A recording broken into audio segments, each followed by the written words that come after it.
Okay, let's get started there, everybody. Welcome back to another,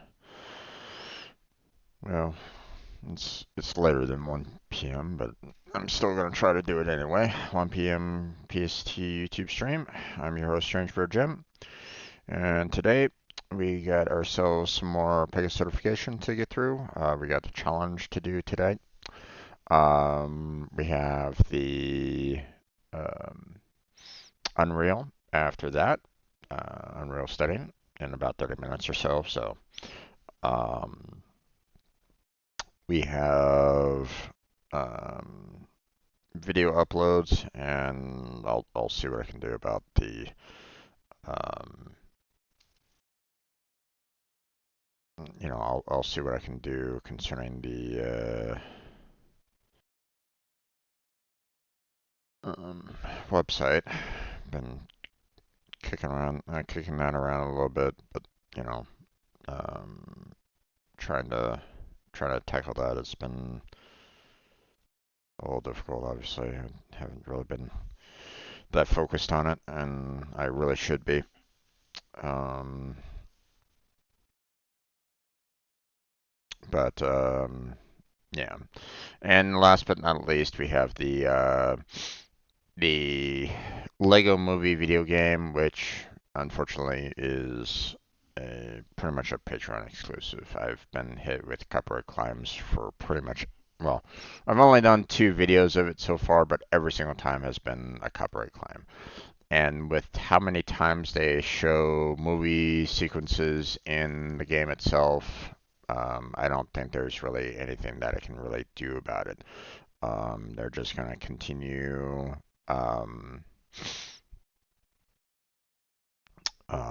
claiming the videos. So yeah, you know, I don't. There's nothing that I can do to try to stop them concerning that. Um, so yeah. Now, um,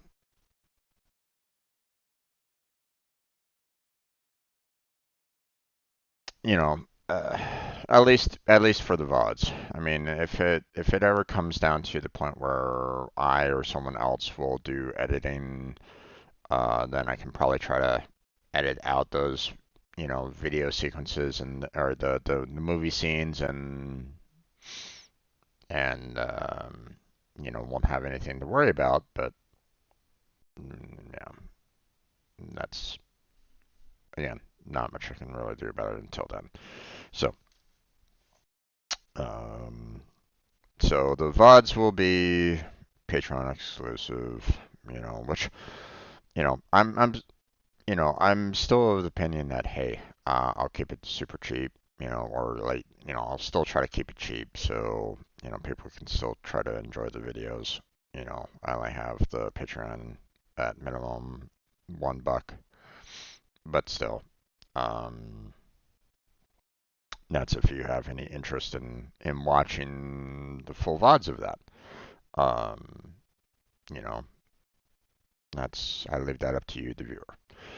Okay, so let's get into more of the um, more about Pega, and discuss what we're doing here, why we're doing it, and so on and so forth. Um, so who am I? I'm currently an unemployed software developer whose last job was working with the Pega environment.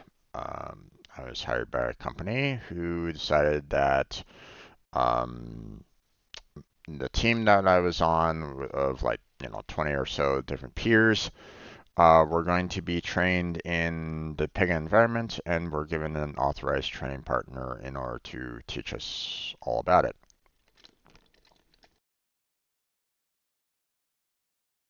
Um, a lot of us were like, "What's Pega? Why are we being taught this? We never even heard of it. Blah blah blah." But hey, in my opinion, a job was a job. if you wanted to teach me a brand new language or teach me a language that I've never heard about and give me a job because of it, sure, no problem. I will gladly do that. I've done it before. I will continue to do so again and again and again if necessary. Although it's getting a little rougher to do that, but it'd be nice to actually have a job that's a little bit more stable. But um, we'll move on from there. Um, so the we were given an authorized training partner. Their job was to try to teach us everything that they knew about Pega, so that we can learn everything about the Pega environment. However, he wasn't really doing a great job. He wasn't really answering our questions. He basically said, "You don't need to worry about that," kind of thing. And I'm like, "You're not helping us out as scientists here. We're going to be asking questions. You're going to need to know these answers. Um, if you're going to be training us on this, then look into the answers of these questions that we're giving you, because you know um, we're going to need to know these details, as we grow as developers." But he never did that. He caused problems not only with us, but with his own coworkers. So it was not an ideal experience. Pretty much the majority of us went full self-study, studying the Pega Academy by ourselves and trying to learn it on our own to pass the certification. I was forced to take the certification. I was not ready for it because I was already, full self-study at that point, and um, I did not pass. I missed 6 more questions than the minimum, which again, I would not have wanted to get anyway. I would have wanted to pass with, you know, more understanding of what Pega was all about than getting the bare minimum. So, um, but the certification, did have 8.6 questions, but at the same time, it also had Pega 7 questions in there. So don't be afraid to look back on previous versions to get a better understanding of the Pega environment, because you're going to need it. I'm not an authorized training partner. This is not meant to be an instructor-led training, so if you are coming in thinking that this is the case, it is not. I'm working towards my certification much like anybody else. I would, if you're coming into this video for the first time, um, know that I'm kind of joining you on that journey of getting to that certification as well. Okay, so now if you're a Pega professional, you've been working with Pega for years. Maybe you're part of Pega Academy, maybe you're an authorized training partner, maybe you are a veteran, manager, whatever. I encourage you to go through my videos and help me out with some of the questions that I've had over all these videos that I've done so far, and I have a lot there, folks. There's a full playlist of all these videos that I've done so far. I encourage the members that have um, worked on Pega for years to help answer some of my questions, okay? Because I do have some questions along this course. There are some parts that are not answered by the Pega Academy directly, and I would really appreciate some insight on that if you happen to know. Would really appreciate it. But if you want to take the instructor-led training, you're welcome to do so. It's like a 2-week course, um, of worth it costs $5,000 bucks, so not exactly great. It's gonna throw everything at you, and including the kitchen sink about Pega. So, be prepared to take a lot of notes, take a lot of video recordings, and ask a lot of questions because 5,000 bucks, and they're gonna try to cram the entire Pega, environment into you in a short amount of time. You're gonna want to know, or you're gonna want to be able to try to retain a lot of it because if your goal is for the certification, you're going to need to be able to try to process all that information, that they're going to be hitting you, you know. So, the business architect is done. We've already done the two missions and two modules. These two modules are supposed to cover the Pega Express delivery, but I find that these two modules are not enough, so I would recommend going through the Pega Express delivery. Um, we're getting closer to the end of our system architect. There was one challenge in the middle here, localizing UI form that I've not gotten an email yet for, but we are going to be moving on to testing your application. Supposedly it's a 40-minute task. Ooh.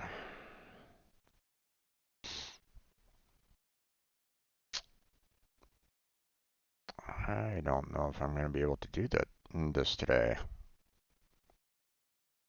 This is a lot to do.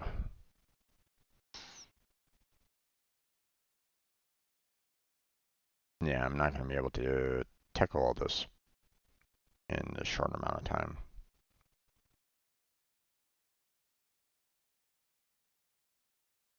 Oh yeah, well, I forgot about how long this particular challenge was.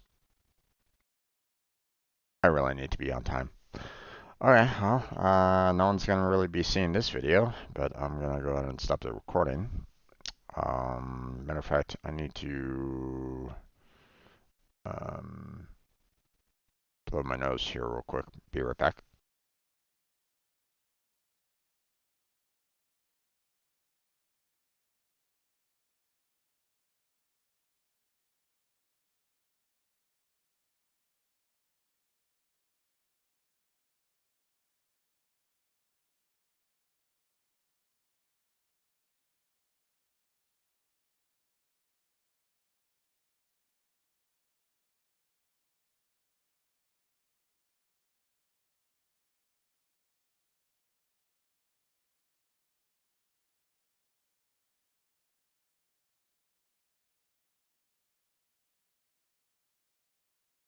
There we go. Okay. Yeah. Okay, well, I guess, it's super early for Unreal, so I think I'm just gonna go ahead and take this time to get some videos uploaded. I mean, I have time. Might as well kind of work on that a little bit. Um, got some videos uploaded, so let me go ahead and take care of that real quick. Um,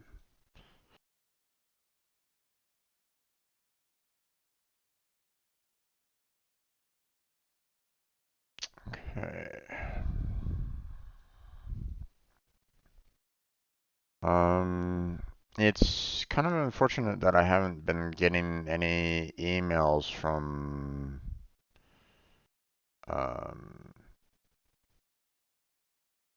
from the Pega Academy concerning the issues that I've been seeing lately. But I should,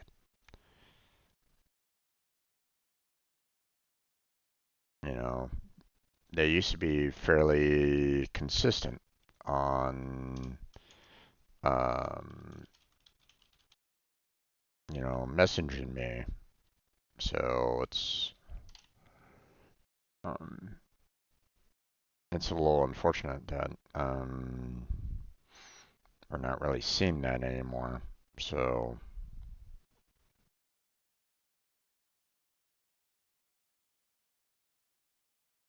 okay.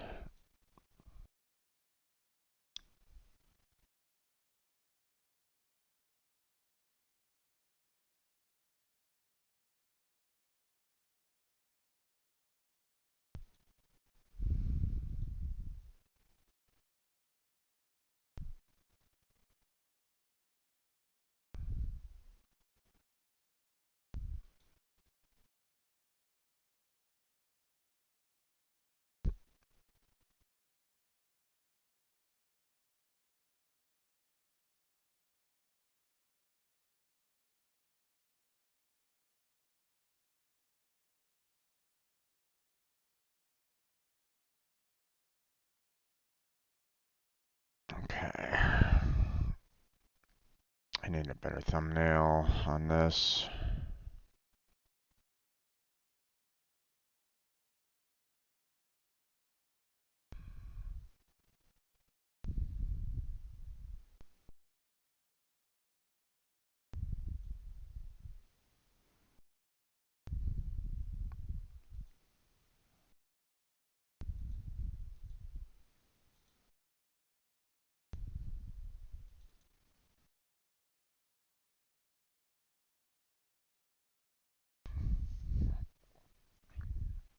Okay.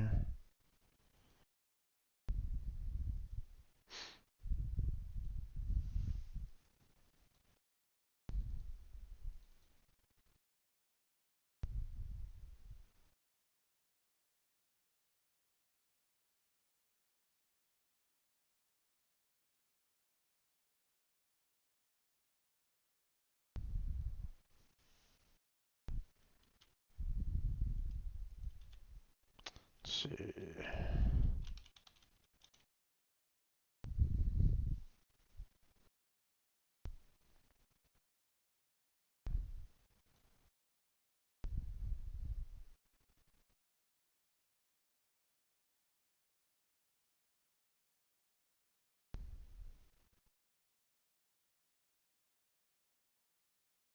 Okay.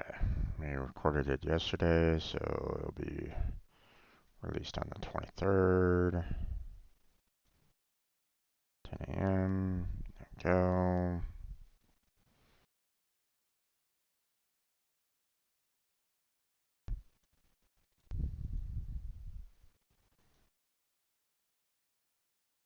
Let's see.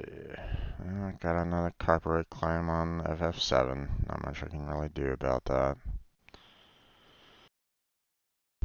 Um,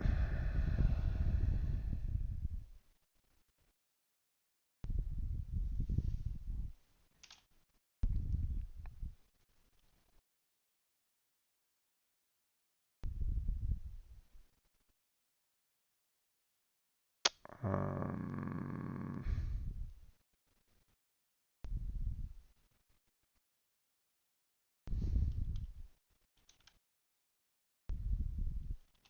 Collecting breaks and weapons.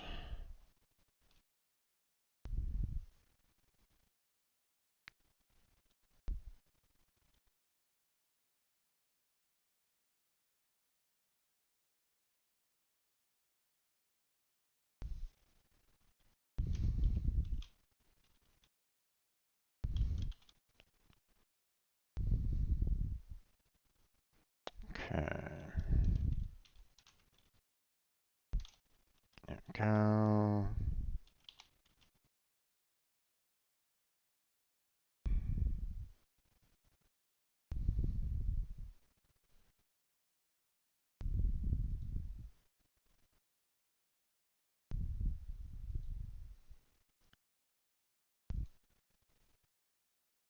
Okay, everything else looks good.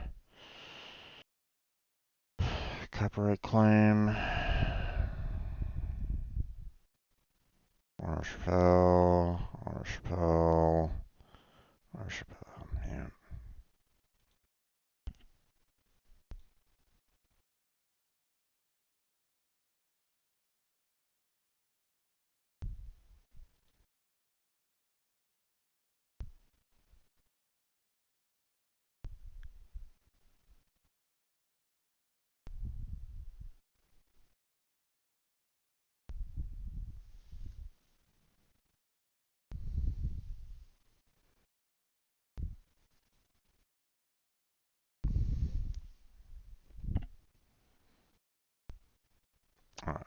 That one's taken care of. I guess, let me look in on the Warframe issue.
Making sure that artists get the money that is due to them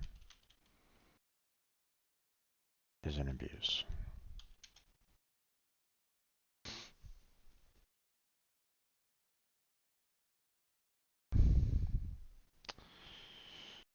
People who upload full songs with nothing going to the original artists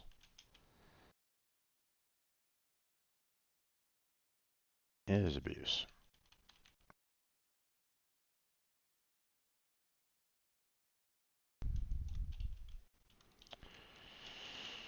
However, problem is Warframe DE mentioned that their music would never have a restriction along those lines until now. I don't blame UMG because they are looking out for Nine Inch Nails.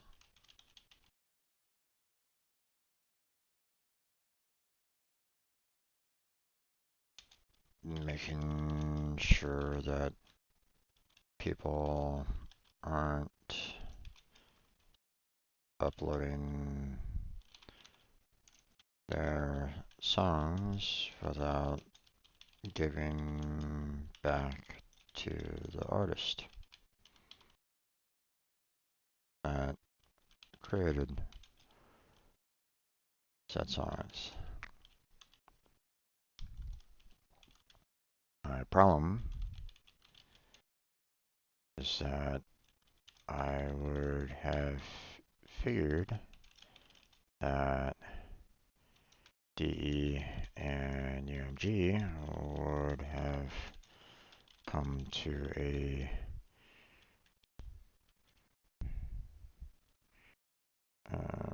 mutual agreement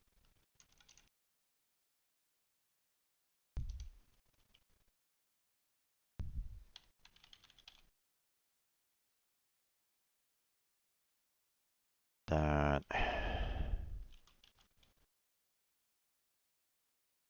into a void might have these gameplay videos being uploaded, and that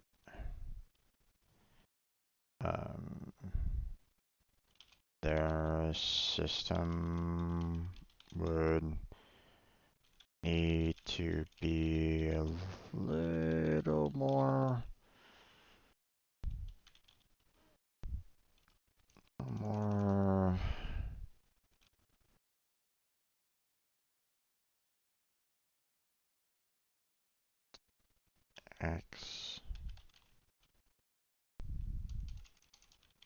acceptable.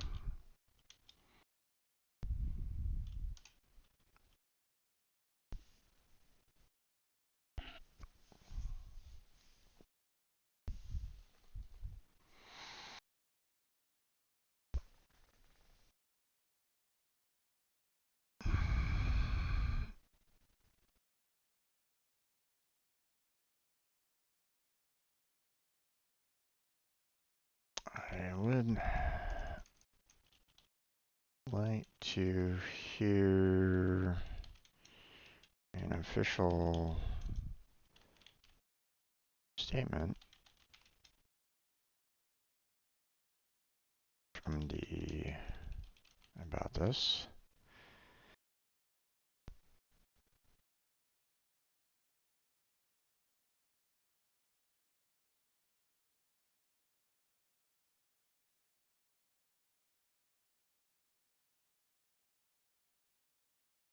Because I'm reluctant to dispute, because UMG could put a strike on my channel for the dispute. I would rather not have that as a possibility.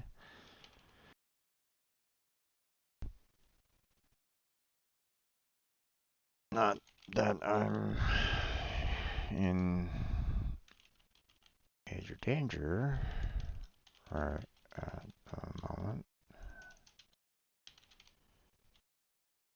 I don't have 2 strikes, so I'm not at risk, but I'd rather not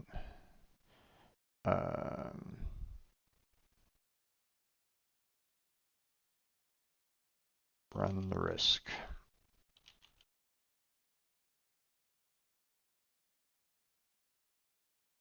And not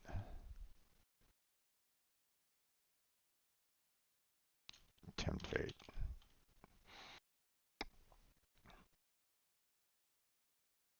Um,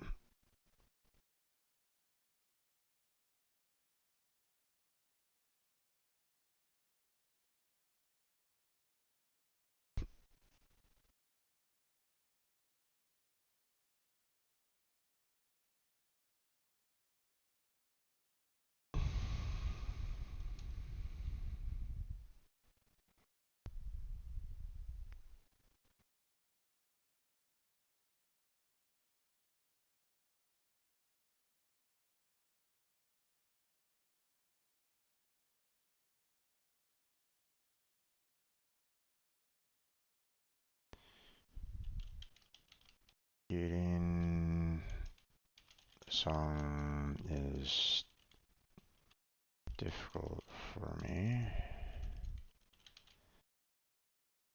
Seeing the audio of my mic and Speakers are tied into the same.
Let's see.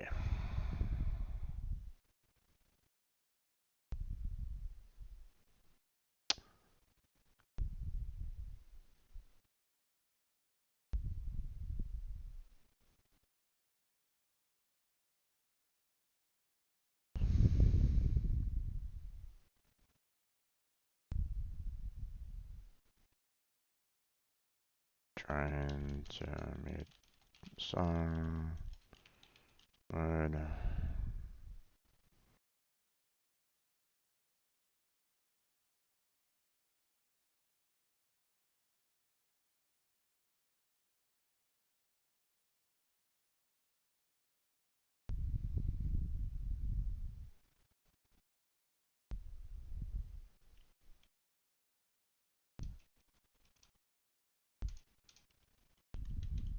in some is indeed an option,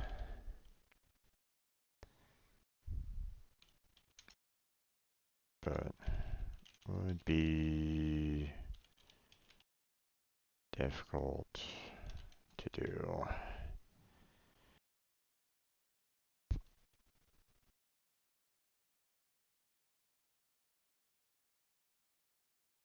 Oh man.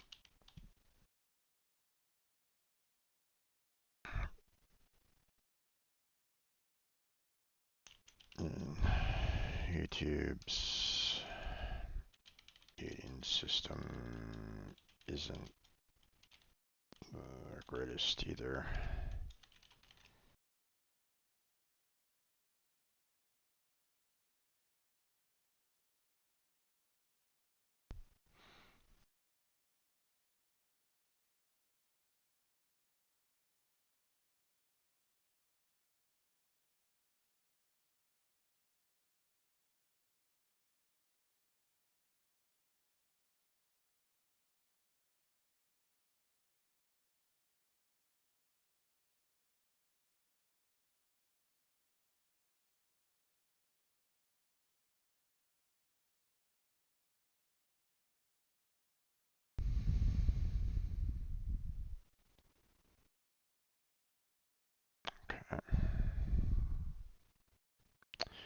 And not much I can do about that. I still haven't seen any um,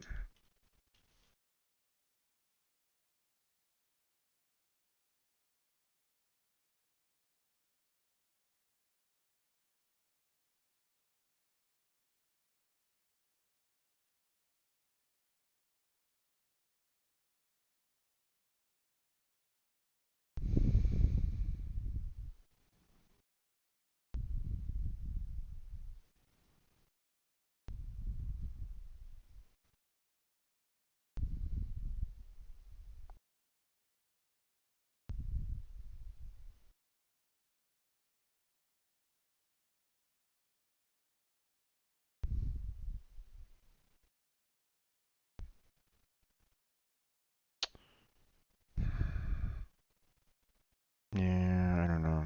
I don't see.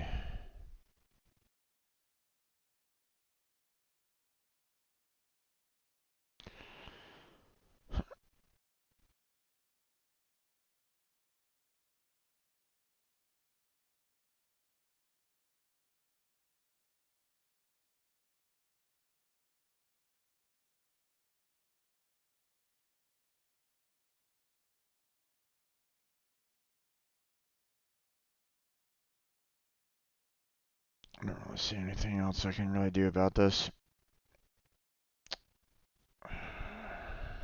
This will just have to be held, I guess, for now. Um,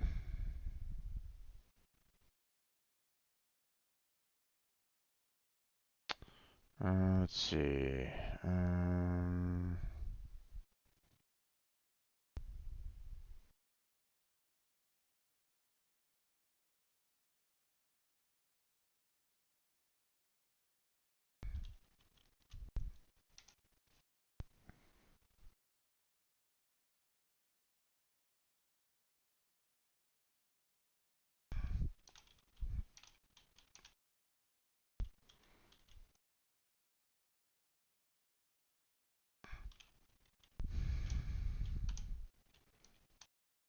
what's that?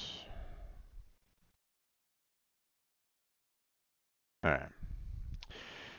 Okay, so we're gonna switch on over to Unreal at this point. Get ready for Blackheart to come on in. So stay right there. We'll get started here shortly. I'm going to switch the scene collection over to that and start up a recording. So I will be right back. So stay right there. I shall return.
Okay, let's go ahead and get started there, everybody. Welcome back to another Unreal Engine study session. I'm your host, Strangebro Jim, and today we're going to be getting back into um, we're going to be continuing on with the sound attenuation. Um, we're getting close to the end on it, and then obviously we have, a couple more to do concerning the sound. I mean, this has been a really long journey so far, just concerning the sound itself, but at the same time, it makes sense, right? Sound is pretty much, necessary for pretty much any game that you play. Pretty much. Not every, but I mean, music, sound effects, um, speech, um, um, just um, ambience. I mean, whatever you need in the game to kind of make it, have a little bit more um, life to it. Okay. If there was just no sound whatsoever, then um, then you would have to add more to, you'd have to add more to it. And to make it, you know, uh, you know, uh, if you had a game without any kind of sound to it, then you'd have a lot of confusion from some people, because they'd be like on, where's the music? Where, this is kind of creepy. Where's the sound effects? They'd be like trying to check their volume settings and stuff like that, and go, wait, why is there no volume or whatever. So it's one of those things where it's like, sound is definitely important when it comes to games. I mean, there's no question about that. Okay. You'd have to have something really interesting if you didn't have any kind of sound, right? So, so the fact that it took and that it's taken quite a long time to get through the working with audio section isn't too much of a surprise. So, we're getting to the very end of the sound attenuation section. We just got two major sections here left to go concerning the attenuation occlusion and the attenuation reverb send. So uh, we'll see if we can get through all of that today. I see Blackheart's in the stage, so let me go ahead and get him in so that you can all hear him. Hello. How Hey you there, Blackheart. doing? Not too bad. Yourself? I'm doing okay. Okay, how's the heat? Oh, it's hot alright. Yeah. Well, you know, just just what, 6 more months and it'll start cooling down for you? Oh, please, sooner. Yeah, I don't like the heat too much. yeah. I'm actually kind of the opposite. I actually don't mind the heat too much. Well, I mean, obviously, I wouldn't necessarily want to be out in like the direct sunlight with the sun beating down on me, kind of thing. But you know, I typically, I typically like more, warmer climates than cold, or at least that's me. So, uh, hate the cold. Don't mind snow, but I hate the cold. So, okay. Um, let's get into the attenuation reverb send, shall we? Yep. Alright, so this section defines the relationship between the sound's distance from the listener and the amount of reverb that is applied to the sound. This assumes you have either defined a default reverb setting within the world settings or the sound without an audio volume with a reverb effect applied. And the sound's sound class settings allow for reverb to be applied. You can control the method used to determine the reverb send level, the amount of the sound to send to the reverb effect, reverb min-max send level, and how this might vary with the sound's distance from the listener, reverb min-max send distance. Okay. So yeah, that's pretty much all the settings there. You have check and see, do you want the reverb enabled? There you go. Do you want, what kind of send method do you want on it? Which I'm assuming the linear is going to be very much like the graphs above. We'll see more about that, and obviously the min-max distance overall. So that's going to be Yeah. interesting. All right. Enable reverb send. This property is used to enable or disable the reverb send system. If true, the sound will be processed by the assigned reverb effect according to the settings defined below. If false, the sound will not be processed by reverb and will be completely dry. That's a weird way of saying it, but sure. Um, so now this is a little interesting in that you could I could see this as a potential, um, like you could potentially have a lot of like confusion on your staff, for example. Like if you have some people like, hey, I'm going to create this reverb class that will enable reverb, and then you have this that will basically, in the sound attenuation, that will basically say, no, we don't want reverb. So it's like I could see potential where it's like, if you're not careful, you could have a lot of like miscommunications. Like, this particular part is supposed to have reverb, but someone didn't enable it, so there is none. So, um, so it's one of those things where it's like you're gonna really need to be careful with your settings. It feels like if you're not careful, you could potentially have conflicting settings that will uh, obviously if you say if you turn off one of the reverbs kind of thing, then obviously it's like, okay, well, no reverb whatsoever, I guess. you know I don't know. um, I could see it'd probably be good if they actually had something where you could have, like, if you enable like your sound class to have reverb, right?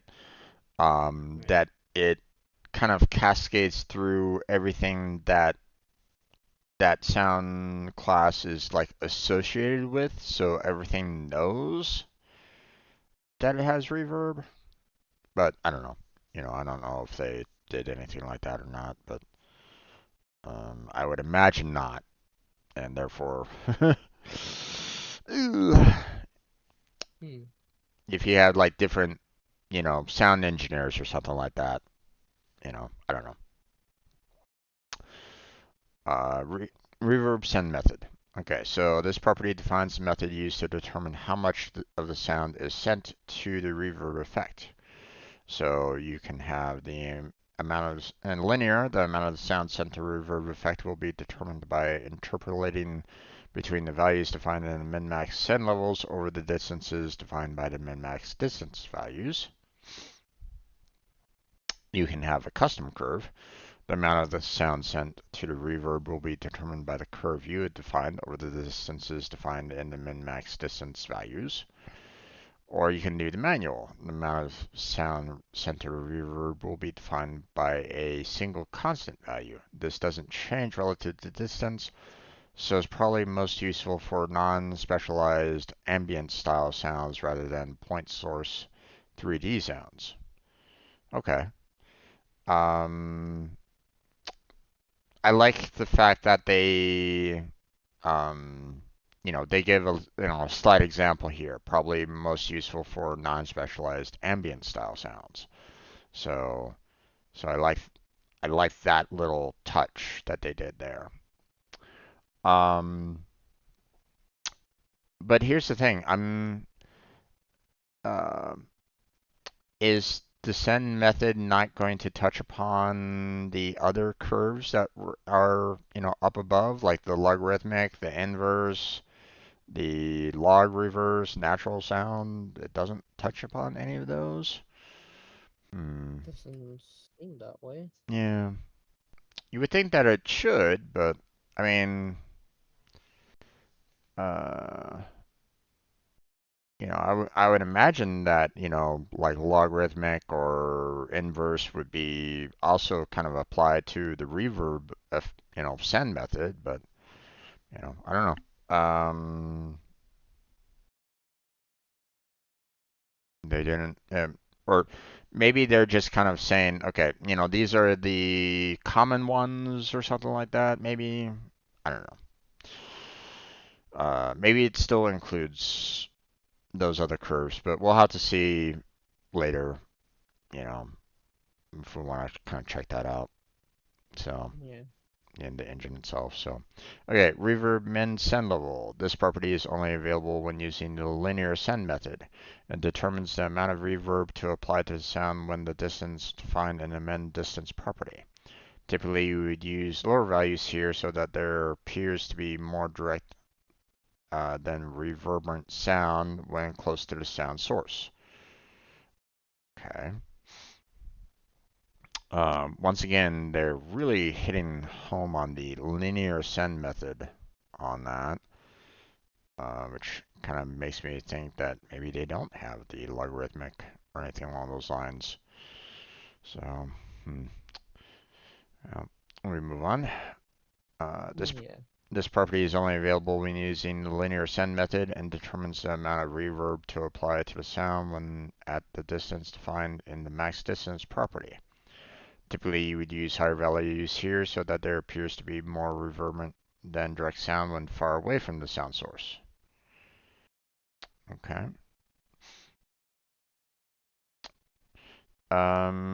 Any comments so far? Anything that you want to mention at all? Mm, not, not that I can think of. Okay. Yeah, just want to make sure, man. Oh, also, Mhm. um, did you get any kind of like comments or anything like that on any of your videos at all?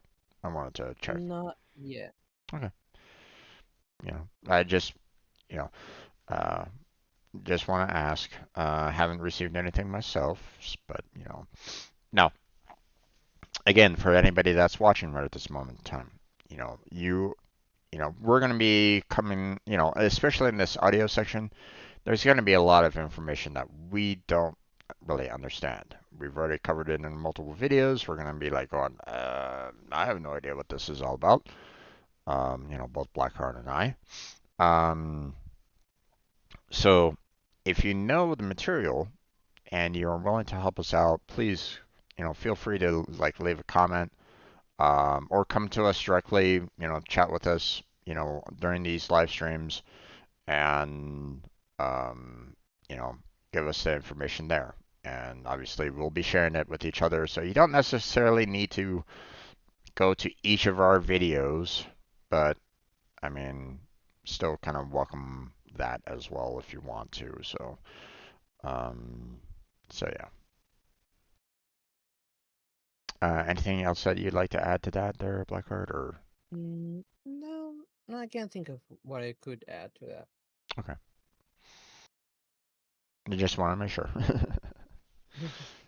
Want to make sure that I hit all the, all the points that needed to be hit. So, okay, reverb minimum distance. This property defines the distance from the sound source that will correspond with the minimum send level when using the linear send method and the lowest value of your custom curve. Reverb max distance is the property that defines the distance from the sound source that will correspond to the max send level when using the linear send method and the highest value of your customer curve. Now, every time I look at these min and max distances, I look back at that one picture that they had above with the one guy like standing outside of like two spherical um, not, well, maybe not spherical, but circle radius around an object kind of thing. You know, one with like a little green radius around it and another with a little red. You know, and it's basically saying, hey, here's the green is the minimum, the red is the maximum kind of thing. So if you're standing outside of it, you're not going to hear the reverb or the sound or whatever. You know, you're beyond that area where the sound is, you know, reaching your ears. So,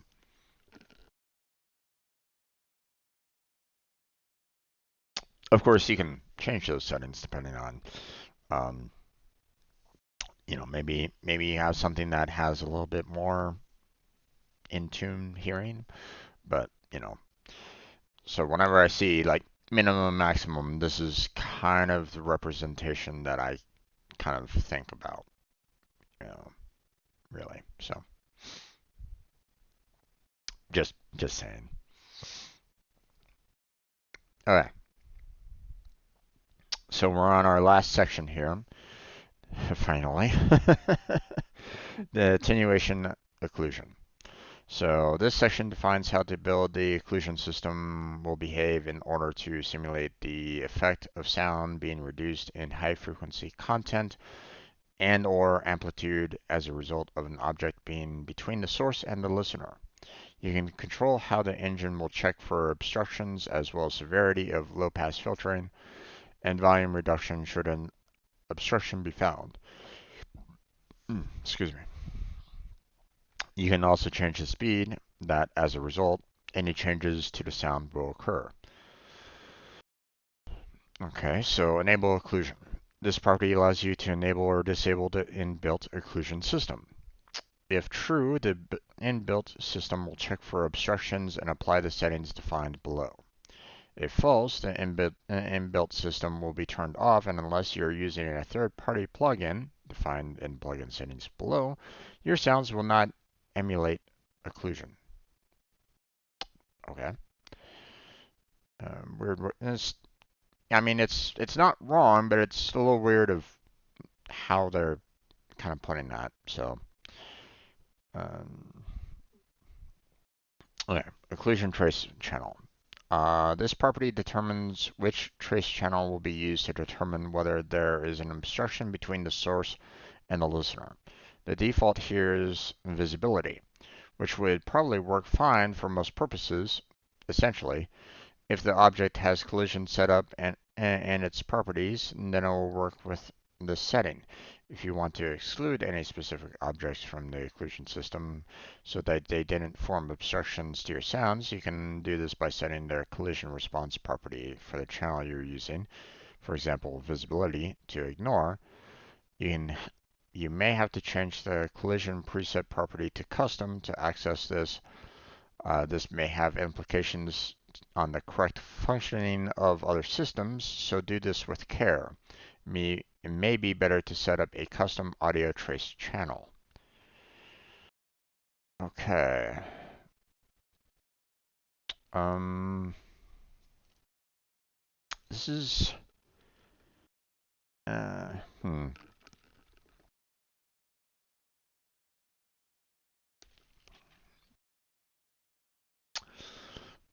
I'm a little concerned about what they mean by visibility, right? Because um, are they basically saying that if you can see it, the sound will be active? Or is it along the lines of um, you will turn, you know, if the object is like rendered in, for example, like, you know, you have I the, think more how the sound would perceive the object. If well, how should I put it? If the sound source would see said object as something it can collide with or not. So that's visibility doesn't exactly mean character that you can see it with your character or something.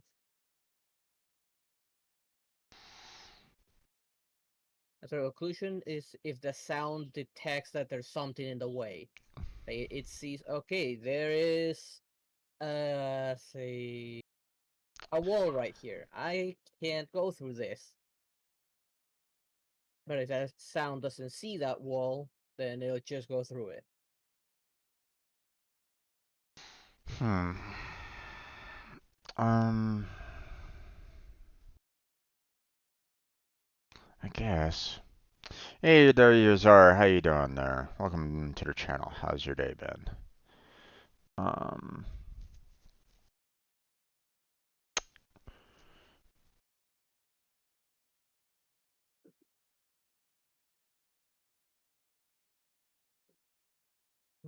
hmm. In the case of sound occlusion, you have to determine whether or not the sound source will see that said object exists. Yeah. No, that's Or even that's. if it sees it, it'll affect it in any way, shape, or form. Oh, it's just a weird. Yeah, it feels a little weird, as though it's like, when I see visibility, I think, okay, we have the human character looking at the object in question, but obviously that's probably not what It's they're not the case. that's not what that's what not what they're talking about. It's you know um the other thing that I can think of is, that the object in question that is, generating synth sounds is hasn't been officially rendered in. Um, because you can have that. You can have like um say you want to have a map system that is um, like generated on the fly. Like you don't want it to have you don't want to have like a map that is um, pre-built or something like that. You want it to have like a map system that is um, auto-generated, right? Um, Yeah. so you might not necessarily know exactly where that particular sound source might come in from, so therefore, like, if it's not yet created at that particular time, would you still potentially hear that sound, right? So, technically, if it's not visible yet, hence not created, so therefore, would would it kind of mean that way as well? I don't know. I It's don't think so. I don't know. You're most likely, correct in this. I'm kind of leaning more towards to what you're saying about how if the sound, you know, sees some kind of object that it can collide with, like the sound wave will go, like it sees a wall, and it determines whether or not that sound can actually collide with said wall. you know does is that the visibility that it's referring to? you know you're that's most likely what they're referring to here in this particular case. Yeah, I um do feel like it is that way. yeah. um I'm just covering all my bases here, though. That's all. So um the um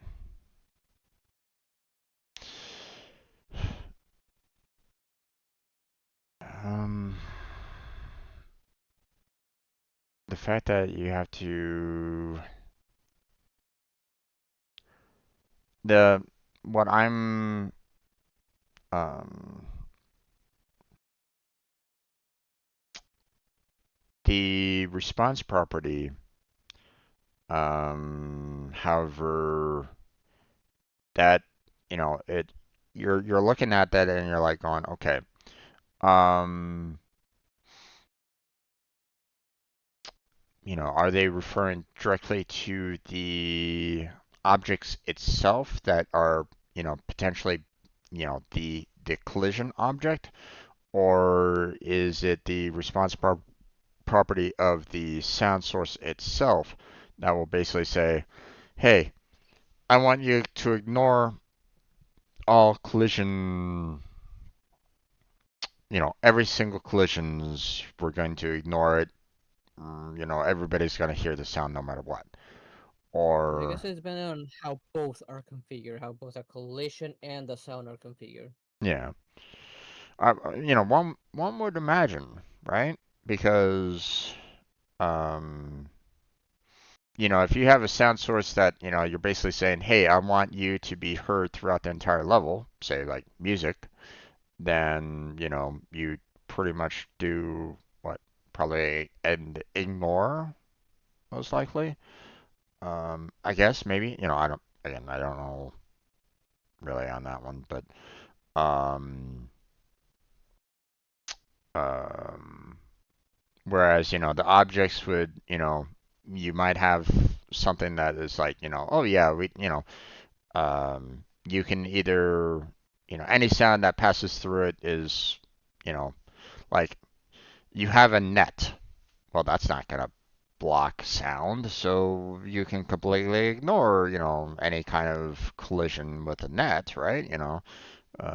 So there's no problem with that. But if you have like a solid reinforced wall that has like, sound protections on it and stuff like that, then you're probably going to have like visibility being like, really high and not allowing any sound whatsoever to go through, right? So, I don't know. Um, let's go ahead and move on. Um, Yeah. okay, occlusion low pass filter frequency. This property defines the cutoff frequency of the low pass filter that will be applied if the system detects an obstruction between the sound source and the listener. The lower the values used here, the more extreme and noticeable the filtering effect will be. Um, Now, if I remember correctly, what was it? Low pass filter was. We saw that before. Oh God, what was it again? Mm, We were seeing it previously about. Um,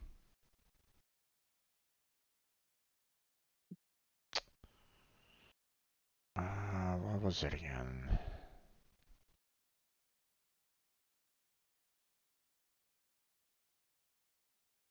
let me check again. It was fairly recently. Air absorption. There it was.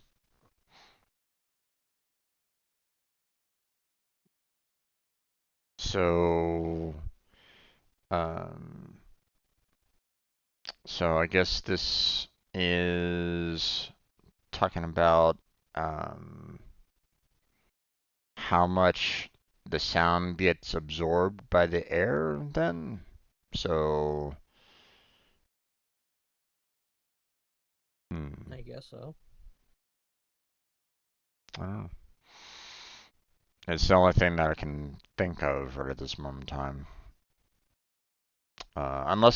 Again, unless the low pass filter is, applies to other things besides air absorption. Again, we don't really know. So, um, all right. Occlusion volume attenuation. This property defines how the scaling value to apply to the sound's volume if the system detects an obstruction between the sound source and the listener. The lower the values used here, the more extreme and noticeable the volume reduction will be. Um,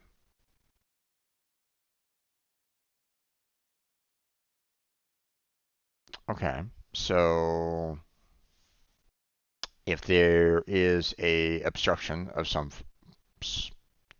kind, say like a wall,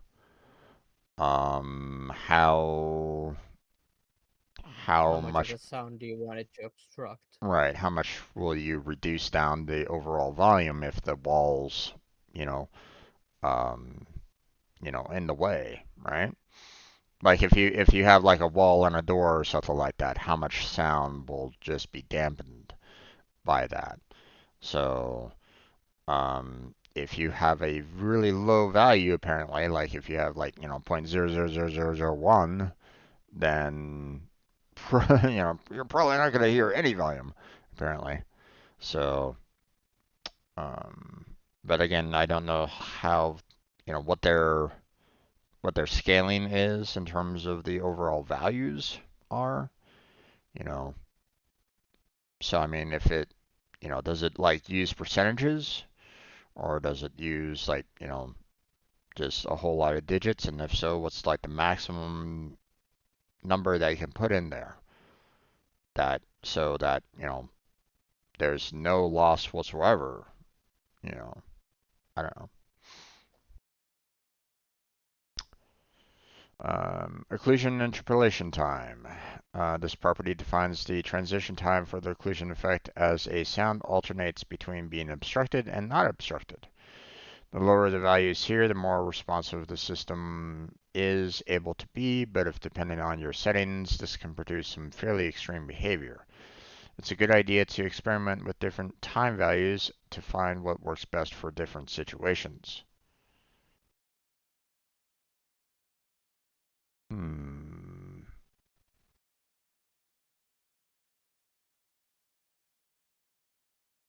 It would be kind of like that transition between being behind something and then being exposed. Yeah. Like say you suddenly open a door, like do you want the sound to start be sudden or do you want to be subtle? How the volume goes up. Yeah. Um. Yeah, that's pretty much what's going on here. Um. So I mean, if you're walking down the hallway kind of a thing, obviously, you wouldn't necessarily be getting hit with a lot of obstruction, so you'd eventually hear the sounds as you're getting closer. But that's not the point of the obstructions here. It's more along the lines of um, if you are, say, like in you know a soundproof room and you open up the door, well, that breaks the soundproof settings, and therefore you're going to be hit with like all the sounds outside said room. So, like suddenly, almost instantaneously. So, unless you try to like open the door up slowly, but even then you'd have to determine, do you still hear the sounds like, perfectly like natural, like, it doesn't matter if you're trying to open up the door slowly. As soon as you, open it up, that sound enters no matter what. So, I don't know. But obviously that's, you know, depending on the game. So, use complex collision for occlusion. This property allows you to enable and disable the use of complex collision for the obstruction system. By default, the system will use an object's simple collision to check for obstructions, as this is significantly cheaper in terms of resources. However, if the objects in your level have complex shapes, then you may find that this produces unconvincing results. For example, sounds may be flagged as obstructed even though they are not. In the screenshots below, you can see the difference between an object's simple and complex collision models, and how, if the listener was towards the bottom of the object, it could produce the problem highlighted above. Hello there, King, King Joe. How you doing? I'm doing a-okay. And thank you for the follow there. Nice. Um, so obviously, as you can see, the top screenshot has, isn't as you're not really caring too much about, the complex shapes or anything along those lines. But I mean, if you're like behind this table, and the sound isn't hitting you at all, then you might be looking at this going, what are you talking about? There's holes in this table, blah blah blah. I should be hearing this, Yeah. perfectly fine, right? All Um, right. It's doing. whereas, The stream's doing well so far. nice. Um, and then of course, the bottom picture here with you know, the complex, um, you know, uh, collision, checks here. They basically, cover the entire table. You know, so obviously, if you're behind it, you could still potentially hear from the holes. But obviously, this is significantly more in terms of resources spent to try to make sure that you are hearing everything. So, so yeah, you know. So this would be, the top would be for, lower graphics settings or, lower settings overall, and then the bottom would be like, hey, you have like a beast of a computer that can handle anything. So, Yeah, it also depends on what sort of situation you want to use it. Like, if you do want to be able to like hide behind something and affect the sound, then yeah, go with a complex. If it's somewhere where you really don't need it, then yeah, you can just go with a simple. I mean, true. Um, but Like, you, it will all depend on how you intend to use it in the scenario it's in. well, you also have to consider the like if you're designing a game, um, that you might want to have like both of these, but you determine which one of those is used based off of the settings that the player chooses. So like, Yeah, if you want someone to basically say, "Hey, I want, high graphics, high everything, high sound, blah blah blah blah," then obviously, you go with yeah, but the even if the bottom. player decides that, the how we program it will be determining this regardless of the graphics setting. Yeah. Well, I mean, this is And this this is is a audio, but game engine that what we're starting at. We're starting to make a game, not play a game. yeah, indeed. But I mean, like I said, um, We're still learning how sound works with the Unreal Engine. okay, you're talking to your chatter. No worries. Yeah, So yeah, it's one of those things where it's like, the settings themselves might determine you know, what the player might actually hear, right? So, if the player picks the lowest settings, overall, then, hey, they hide behind this table, they're not going to hear anything.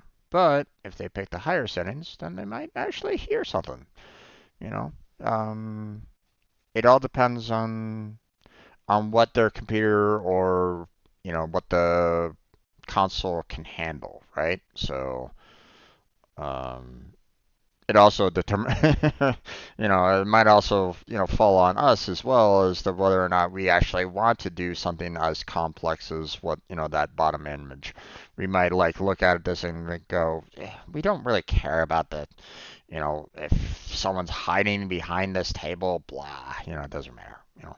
yeah. So If the situation doesn't re- impose for that, then why bother investing in resources you're not really needing? exactly. So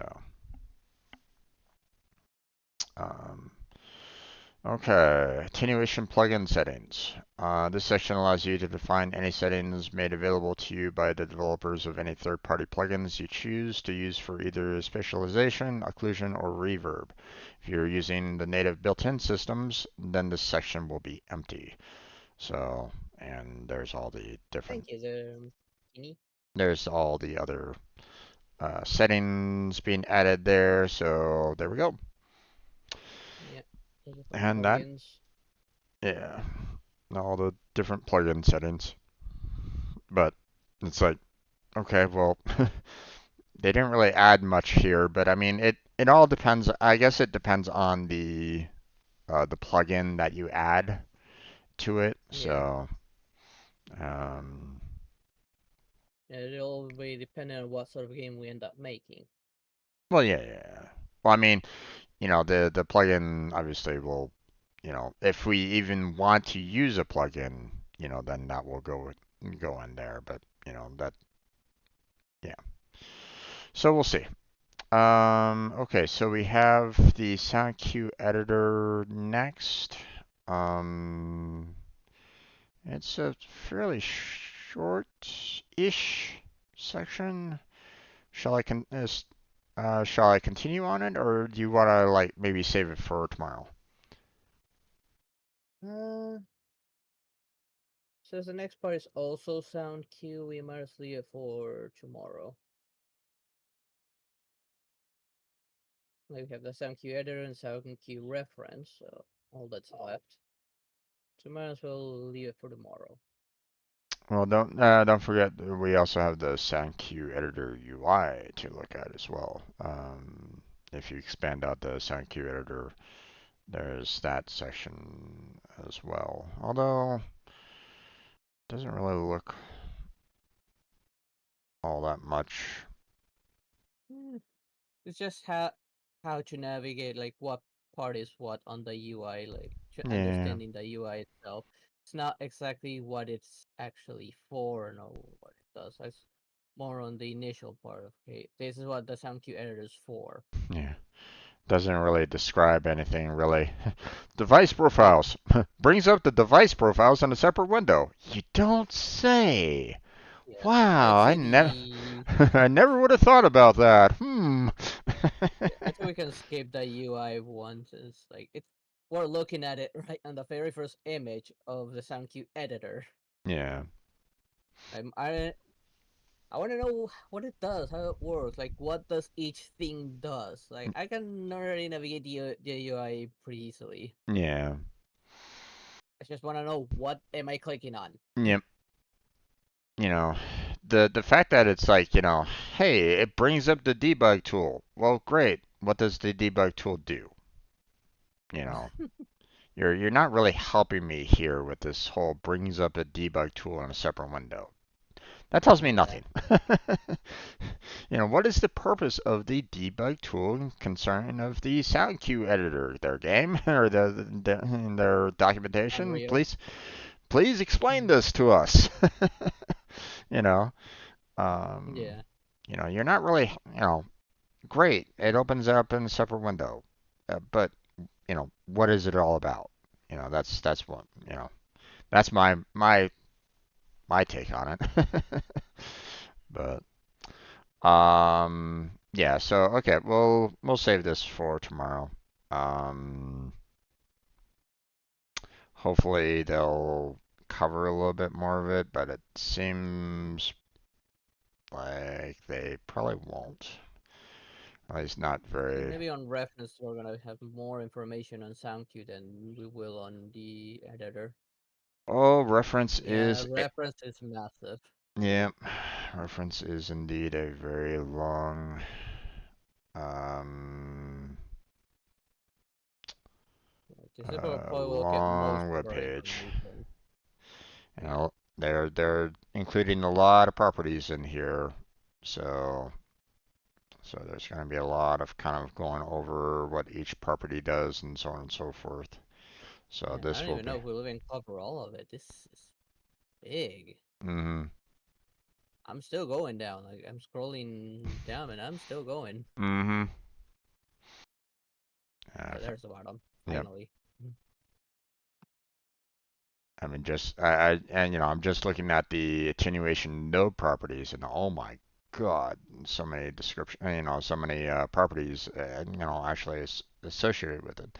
But at the same time, um, this is also kind of referring to what we just covered, which is like attenuation listener focus, attenuation error absorption, attenuation specialization. So I mean, they're kind of um, showing like, hey, this is where you can, see all this, that you just previously covered. So we might need to, and we could probably skip over quite a bit of it, maybe, you know, Maybe. because a lot of it's, stuff that we've already kind of covered a bit, but, you know, but we'll have to see. But Yeah. yeah, send continuation tomorrow. Yeah. Probably, Sounds good. uh, or yeah, sound cue editor tomorrow, which probably won't take us too long to get through that. It's a fairly small web page of content. Unless, of course, something like, strikes us as odd and we're gonna like discuss it a little bit more. But We'll um, plan that doing so that we are not sound engineers. Like some things yeah, we're probably not gonna understand at all. yeah. But I mean, if there's something that kind of goes, oh wait, that's what it can do. Okay, interesting. Then but obviously we'll see about that tomorrow. So so for those of you that are here watching us right at this moment in time, stay tuned for that. We're gonna go ahead and close down our section of the Unreal study session for today. Um, so I'm gonna be moving on to. Oh, I mean, I've already uploaded all the videos earlier, so I'm probably gonna try to see what I can do about working on my old website, or at least maybe trying to get back into it a little bit in the next hour.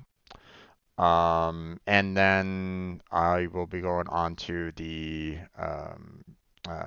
Lego Movie video game after that. Uh, Blackheart, you have food afterwards, but Yeah, later on I'll be tonight, closing down the stream. I'll go get you eat something, and I'm gonna play some Genshin Impact. later on tonight. Yep, Yep.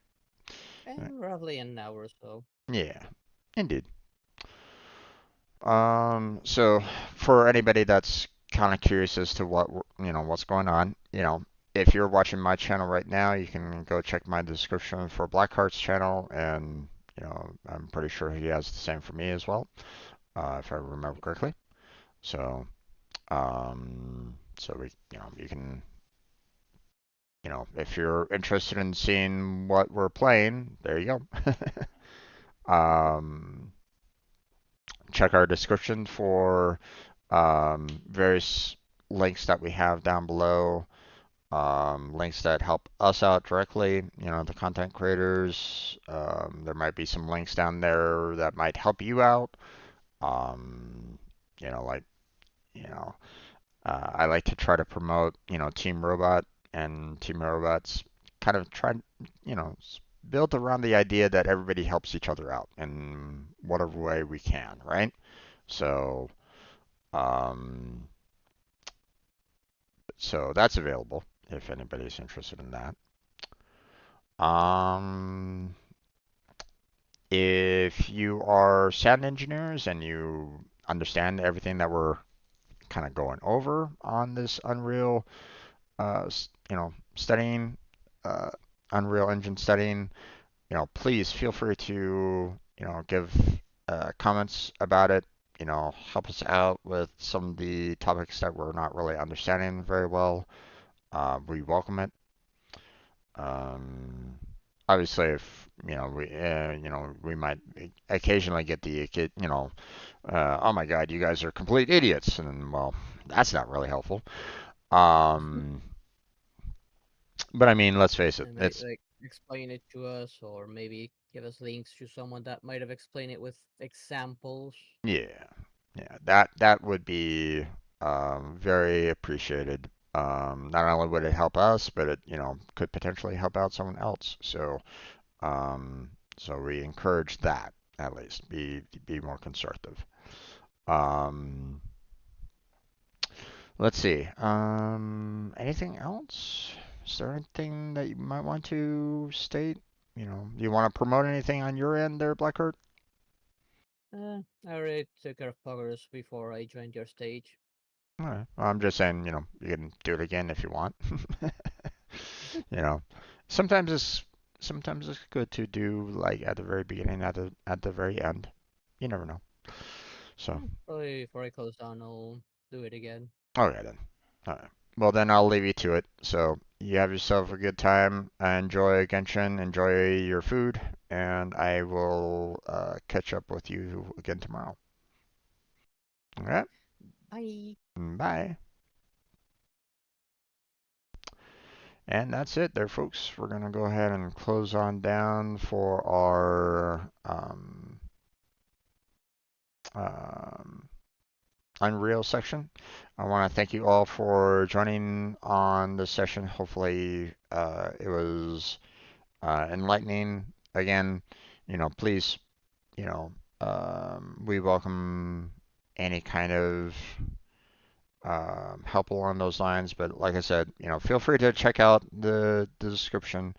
There's social media, there's links that help us out, the Patreon, Throne, and various others. There's links that might help you out, such as Team Robot, um, the application page there. So look into that if you're interested. And I have also included the playlist for this Unreal study session in the description as well. So if you want to see, everything that we've discussed so far concerning the Unreal engine and our process to get to, making a clone of a game and making a full game ourselves, then keep an eye out for um, keep an eye on that playlist because we'll keep on going as much as we can, you know, given circumstances. So, but that's it for now. So thank you very much for watching. I appreciate it. Hopefully I catch you next time. But until then, take care. Have a good night. Stay healthy, stay safe, and I'll catch you strangers next time.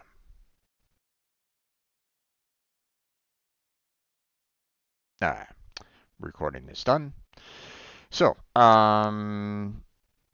at this point in time, we've I'm pretty much, I don't have any more videos to upload.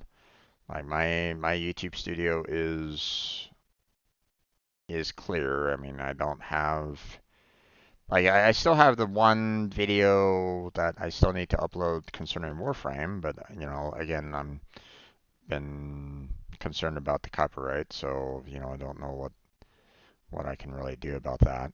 I hope Warframe comes out with a proper update as to how we can kind of proceed along those lines. What we can do about it because you know I'm I don't know. I don't know what we can do concerning that issue. So um, yes, I can definitely dispute it, but on what grounds? Because I can't really dispute it on the grounds of um, fair use because I'm not transforming the music at all. So that's why I'm like, that's why it worries me. Like if I say this is fair use, then they're gonna come back to me and say, sorry, it's not transformative. You get a strike.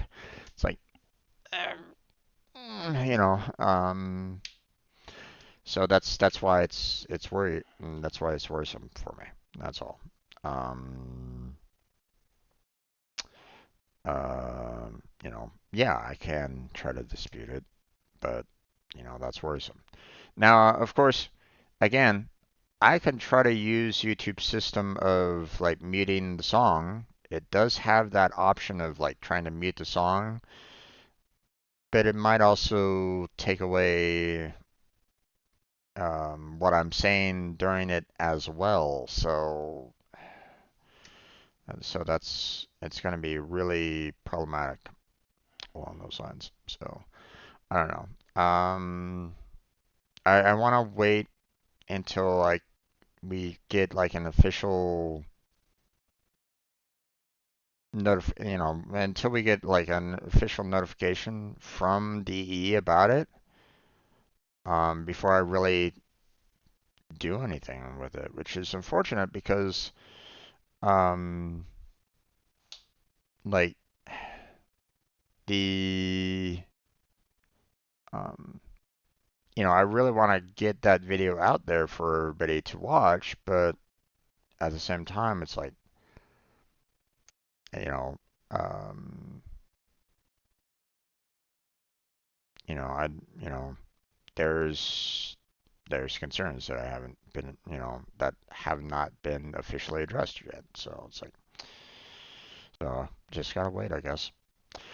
Okay. Now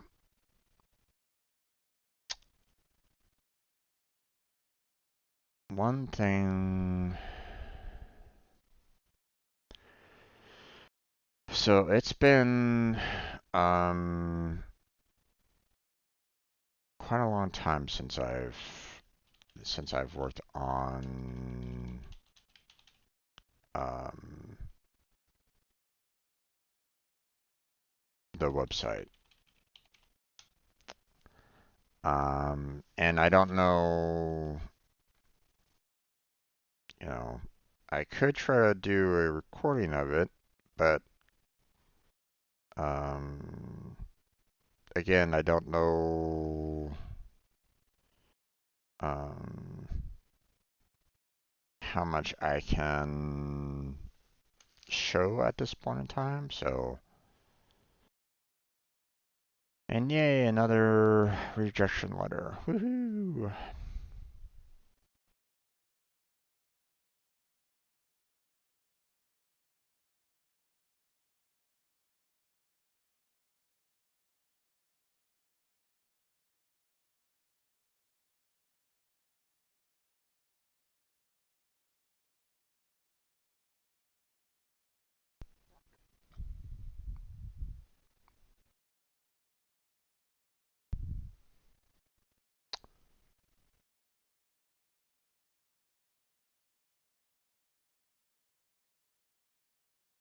What the heck?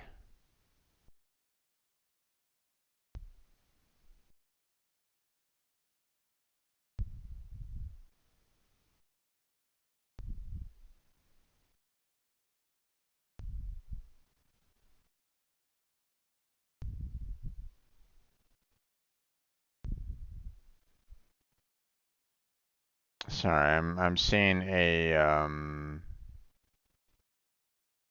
seeing an email from apparently a recruiter saying, "Hey, you might be I saw your resume and, I think that you would be perfect for this kind of a job." And I'm like,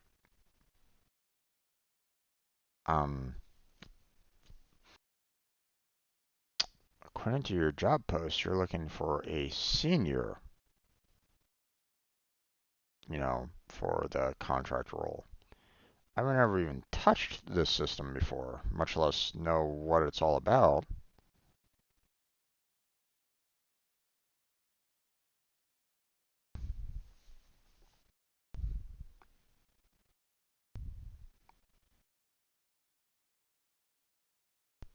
Yeah, I don't, okay. Um,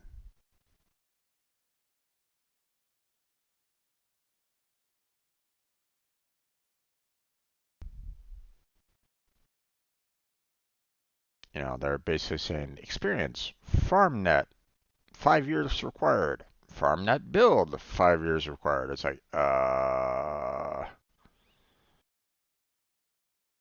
my years are 0 and 0. What the hell are you talking about on this? Um,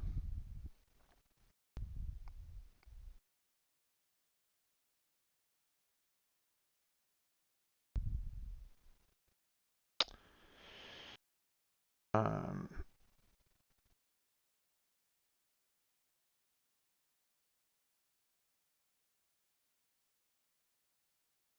mic. As much as I am interested in a developer position using my CS degree,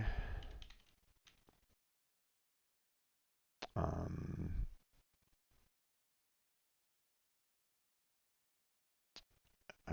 the job post that you have linked is talking about a senior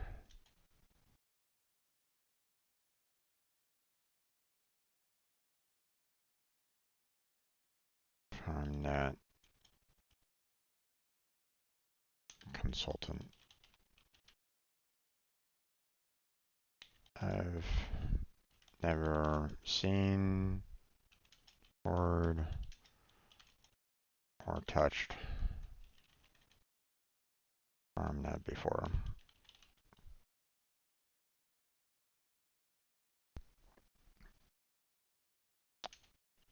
So I highly doubt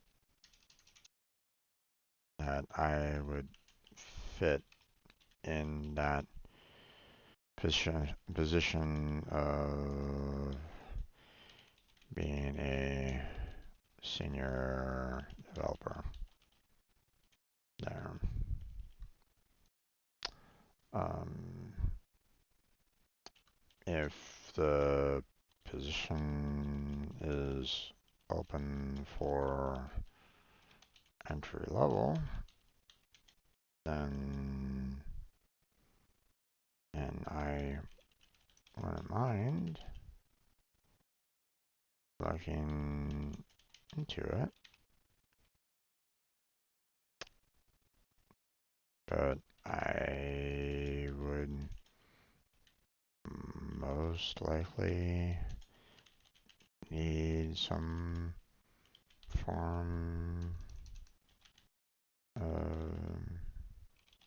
mentorship slash training on FarmNet.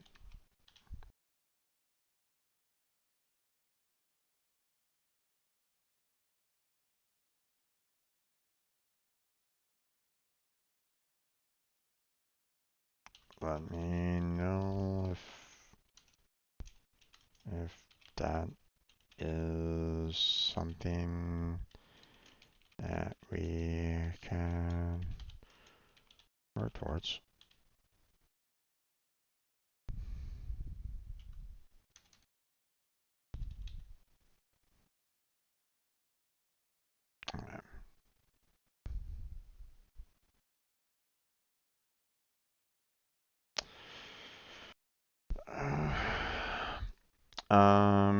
Let's see. Now,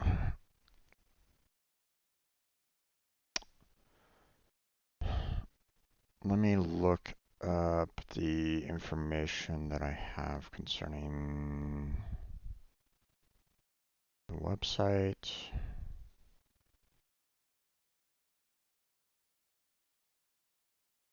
Um,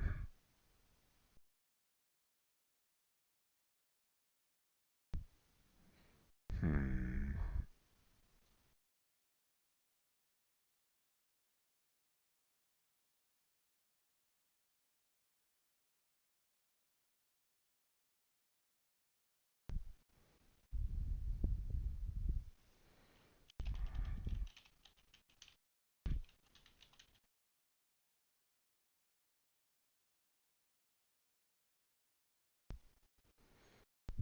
Cars, okay.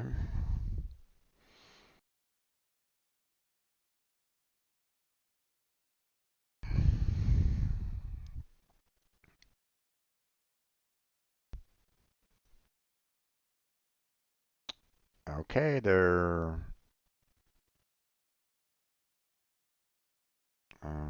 I don't really see anything more, so verify.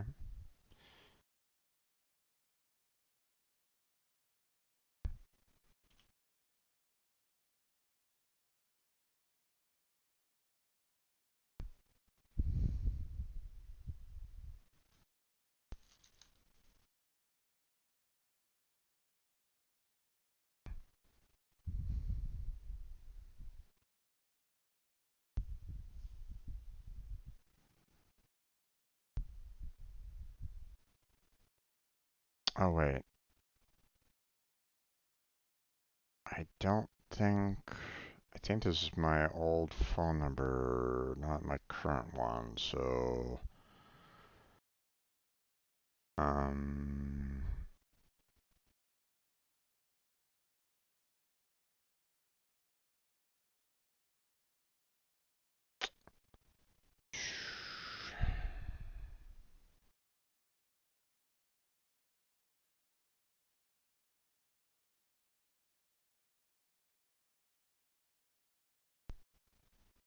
yeah, that's an old phone number.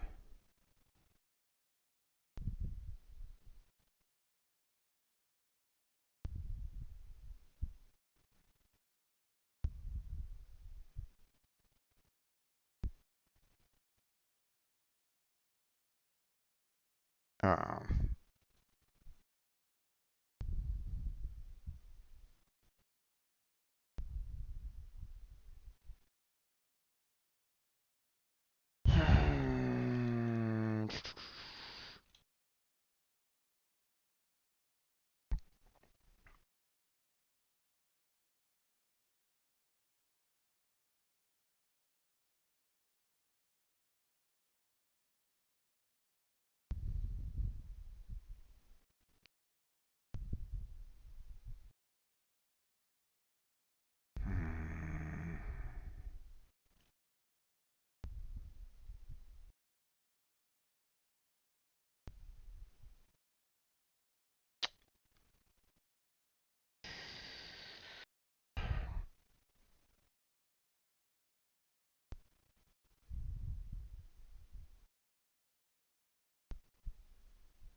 Um,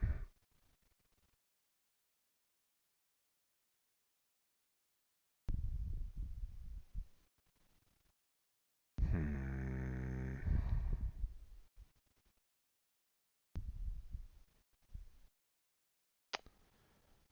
Well, damn. This might be a little difficult.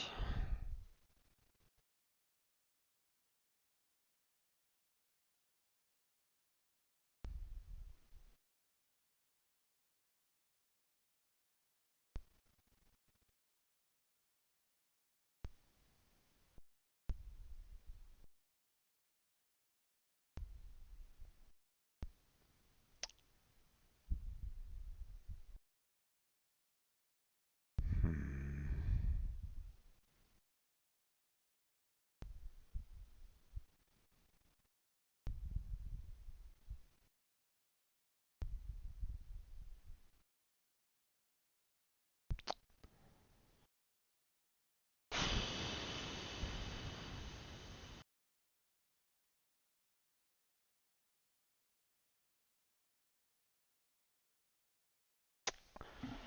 Oh, this is gonna be a problem.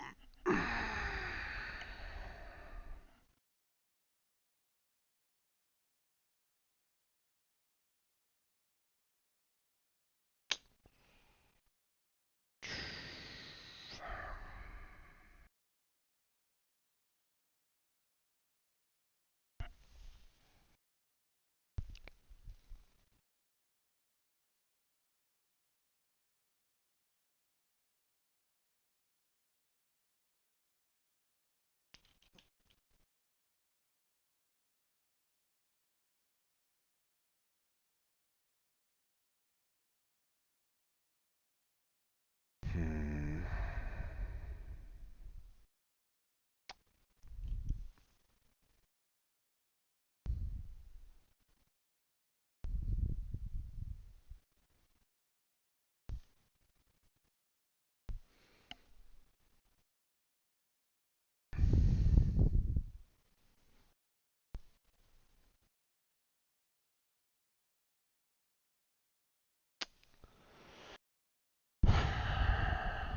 How am I gonna get past this?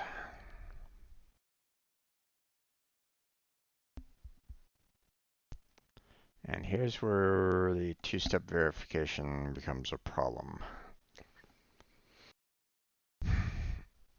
because my phone number no longer applies on this.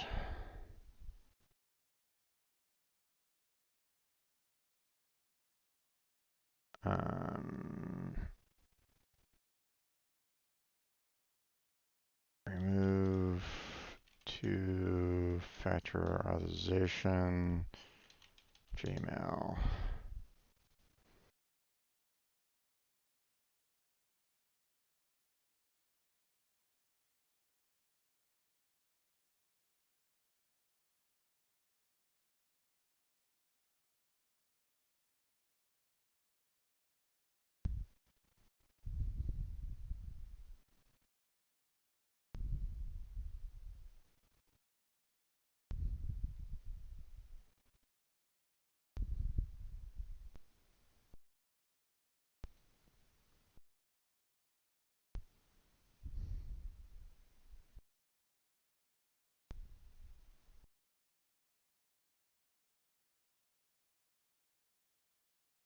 Hmm.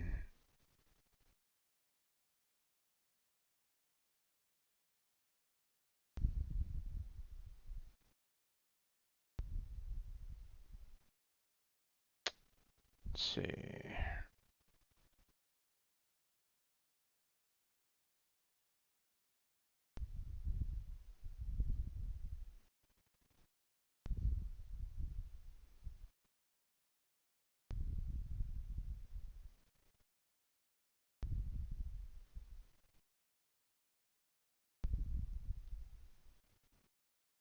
Hmm.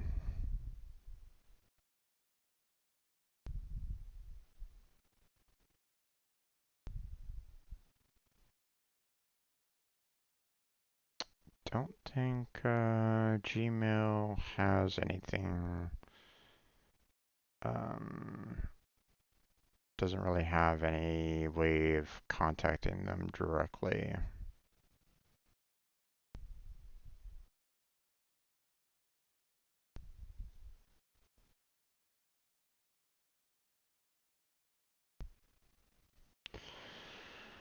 And that's one of the problems with, not having any form of, um,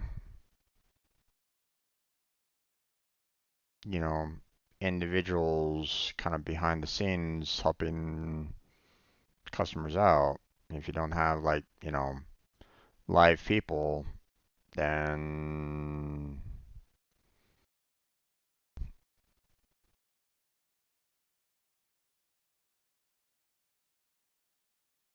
oh boy.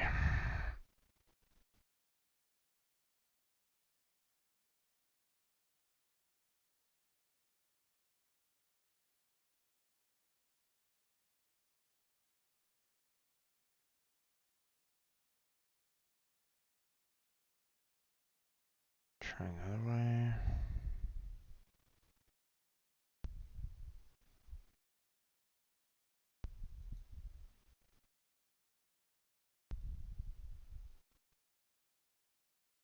Hmm.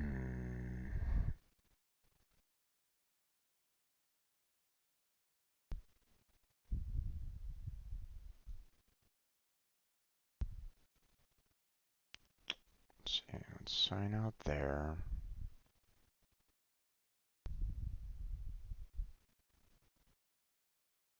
Use another account.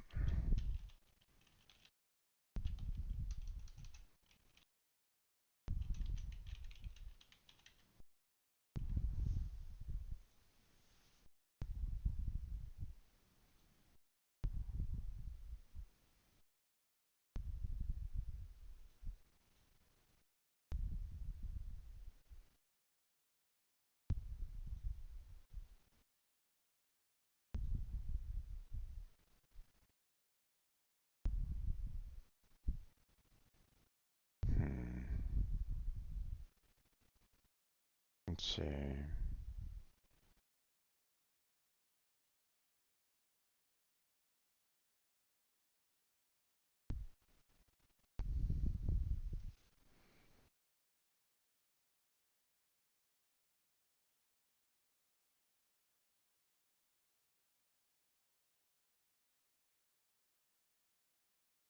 Okay, there we go.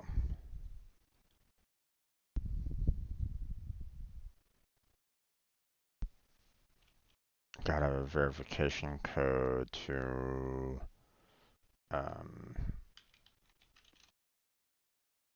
sent to Gmail, or sent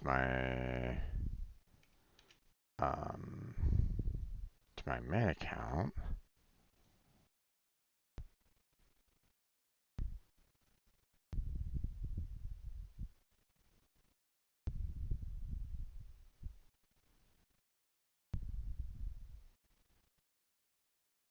Okay. Oop.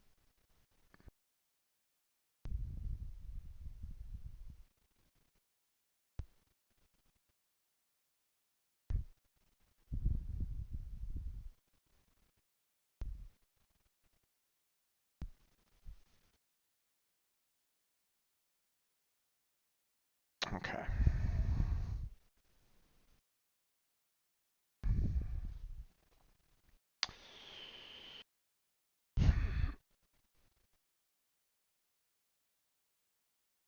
Well, I guess I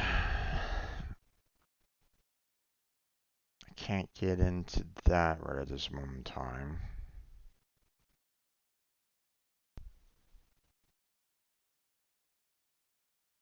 So I gotta wait for a recovery email.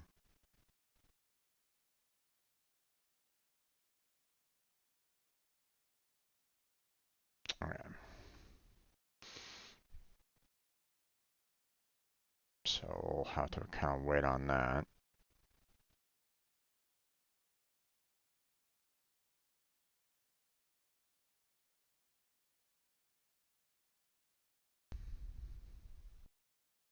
Nope, don't need to worry about that.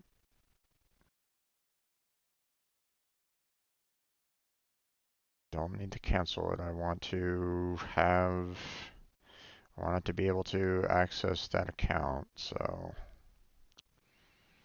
what's really unfortunate is the fact that it has my old phone number, and I can't, the two-step process, two-step verification process is using my old phone number, and it's like, well, I can't get into that right at this moment in time. you know, um, which is a problem. So,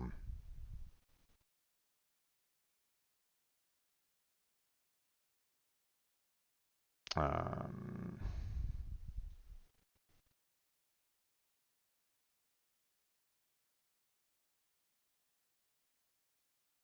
hmm.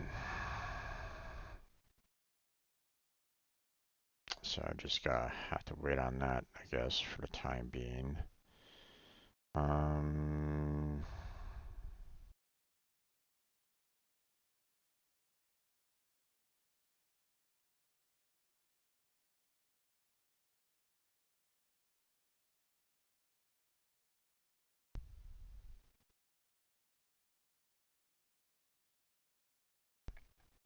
okay.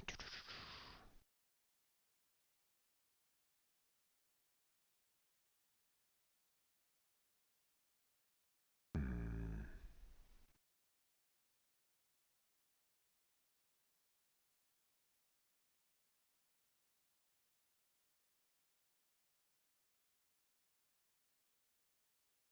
Trying to see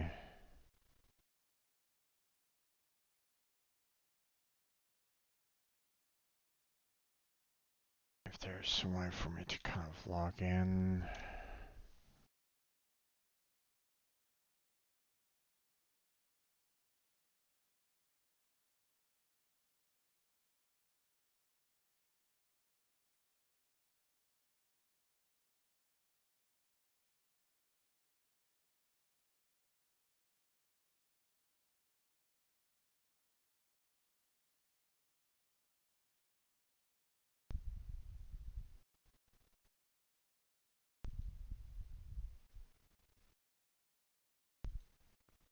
Okay, don't really need that.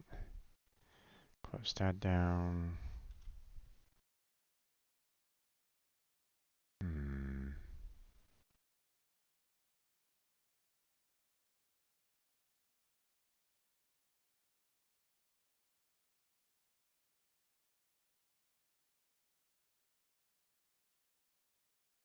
Do I no longer?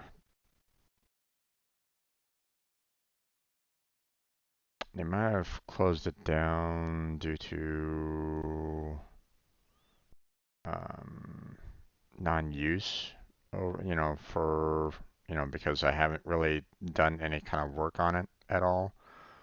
Um, but at the same time,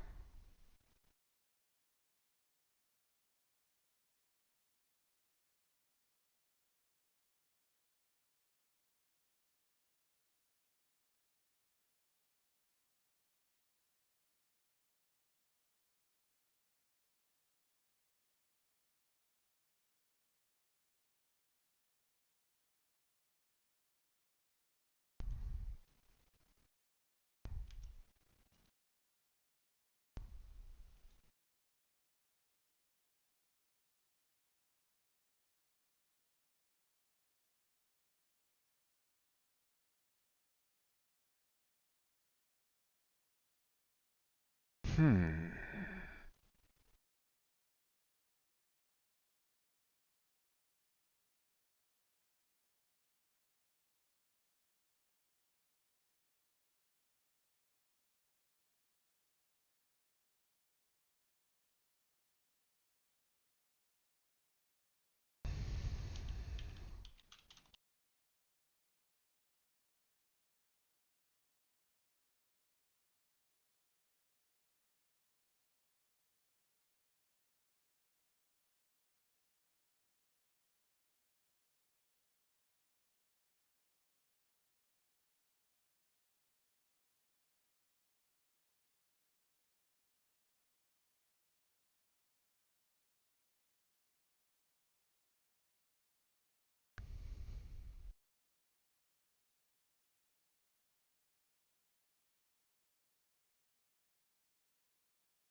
Hmm.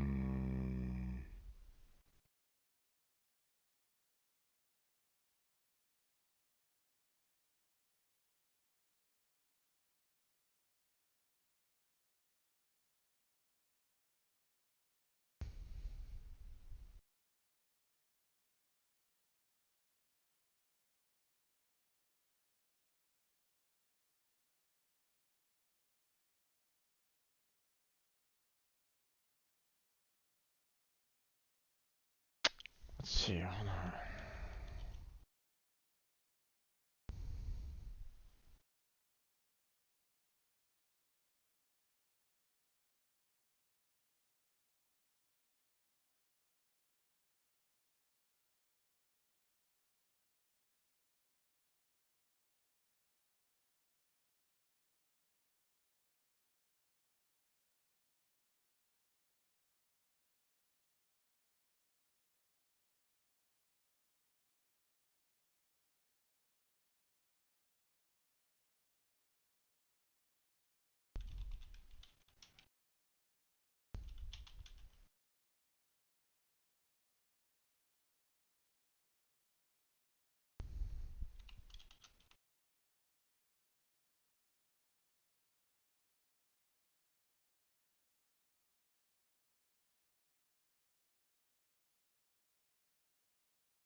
Hmm.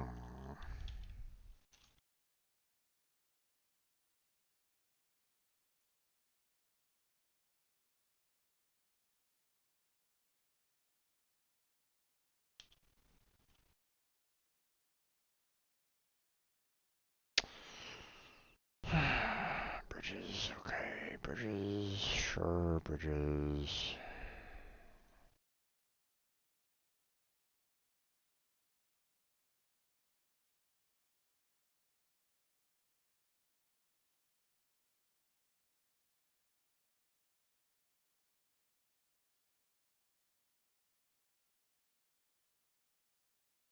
Hmm.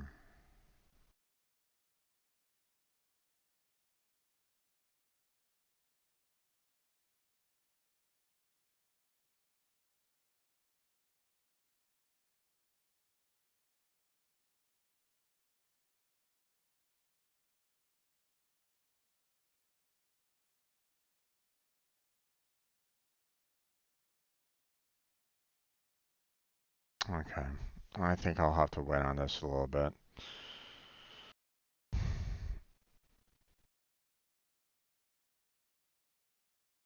Having a little bit of difficulty logging in, which, I mean, it's not too much of a surprise. It's just, because I haven't touched it in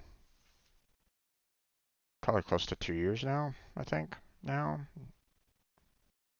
So, I mean, I haven't worked on it at all. So, I think what I'm gonna need to do is first try to get back access to the Gmail account that I created for this website. Once I get back into that, then I should be able to see um, um,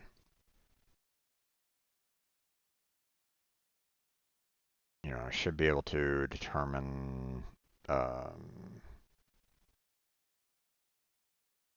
like what exactly I'm kind of missing and stuff like that because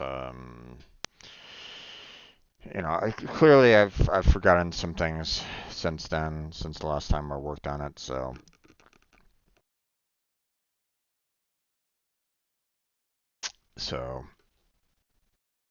hmm,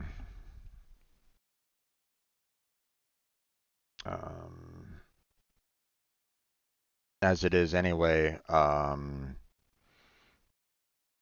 the I'm probably gonna have to deal with um,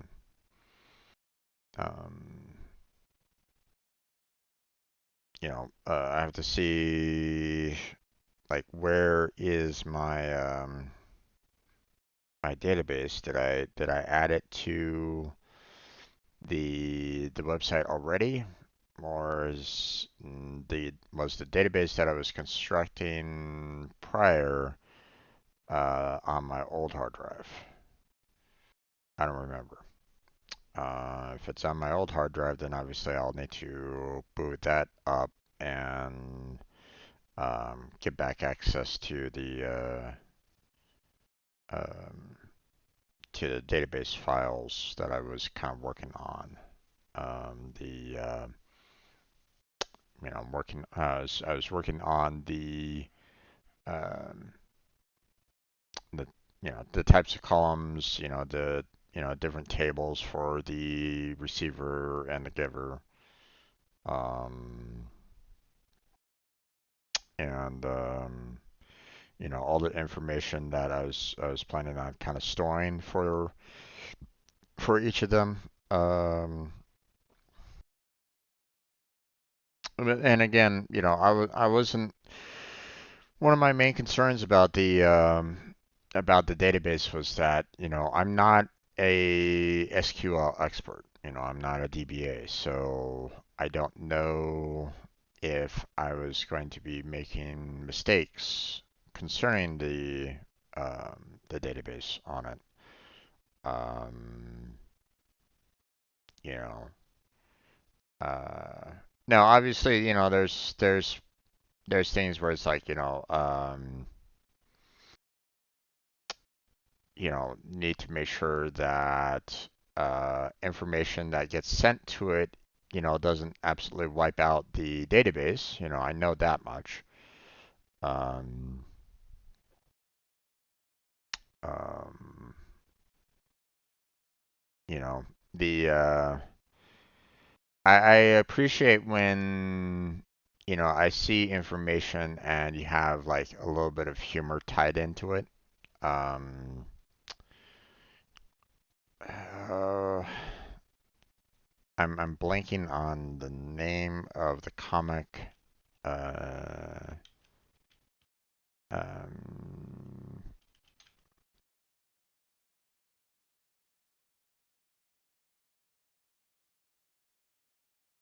uh, XKCD. And that's the one.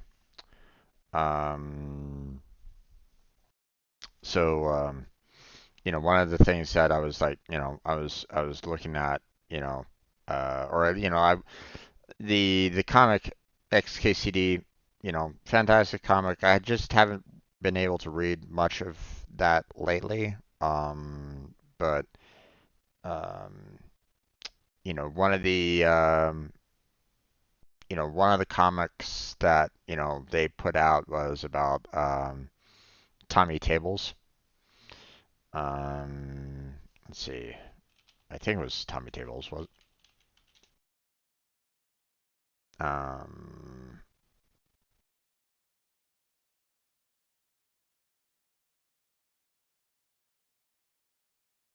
no, Bobby Tables. Bobby Tables. Um, you know, uh, the comic is called Exploits of a Mom, and it says the comic is hi, this is your son's school. We're having some computer trouble. Oh dear, did he break something? In a way. Did you really name your son Robert? Till the close bracket, semicolon, drop table, students, semicolon, negative, negative, question mark? Oh, yes. Little Bobby Tables, we call him. Well, we've lost this year's student records. I hope you're happy. And mother goes, well, and I hope you've learned to sanitize your database inputs. It's one of those things where it's like,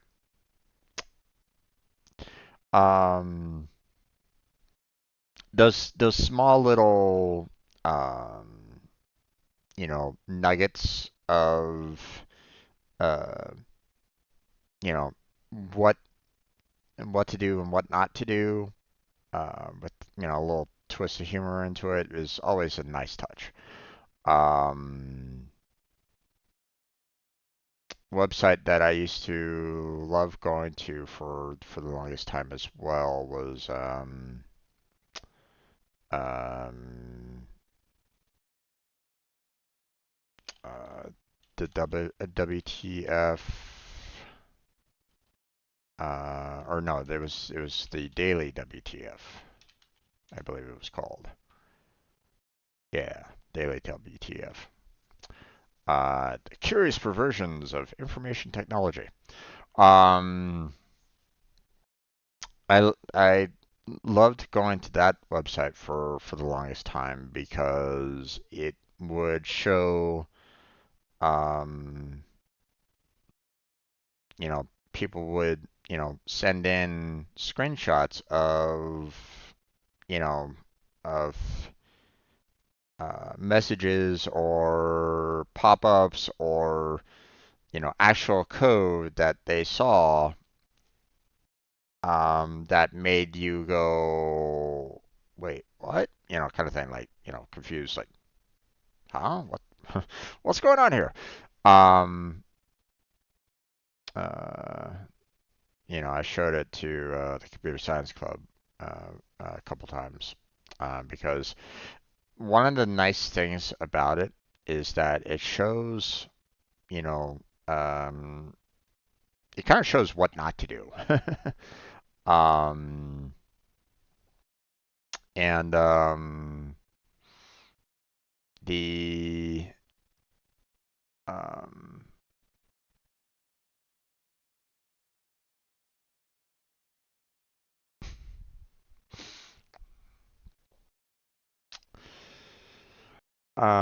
but just some of the um,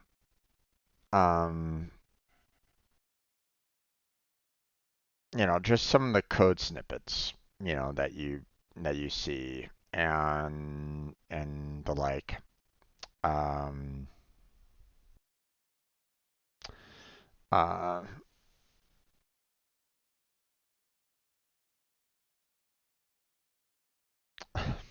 Andy found this simple function in a C project he's working on.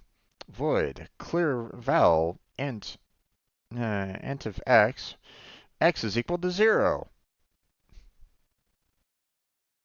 that does nothing to the value at all of x.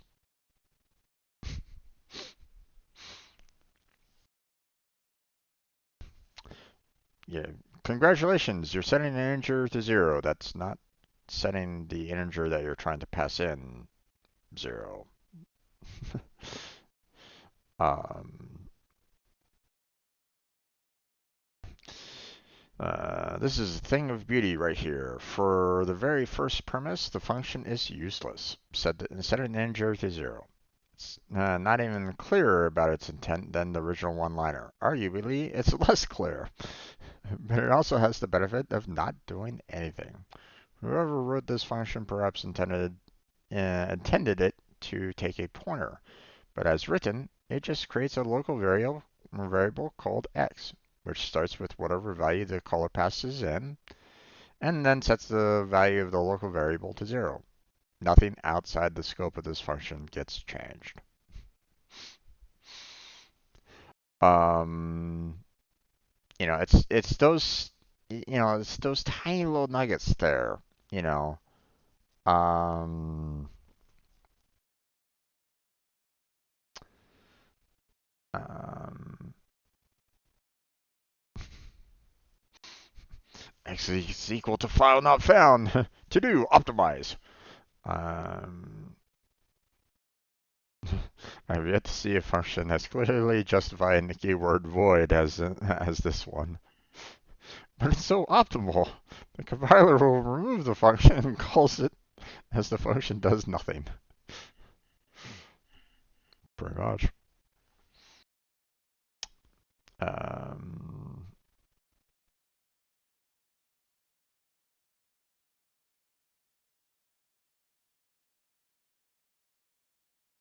so,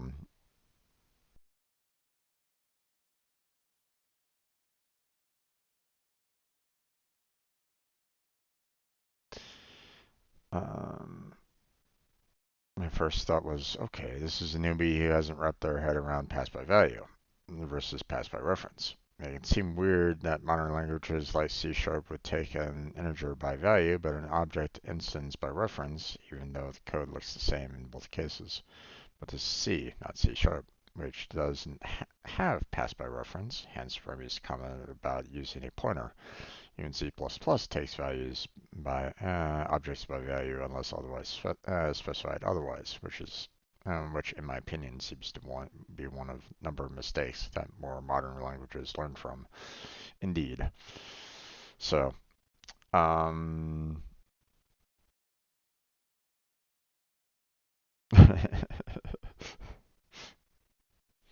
okay, interesting. Shorter for 0.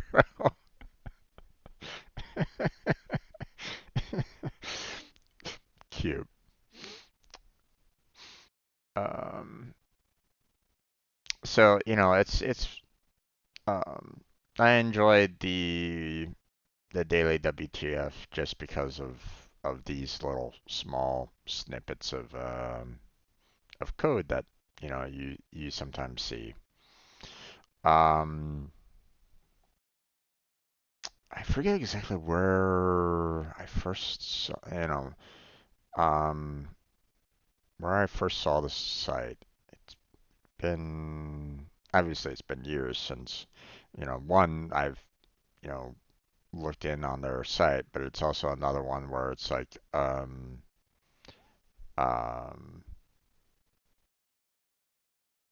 I can't remember where I came across their site to begin with.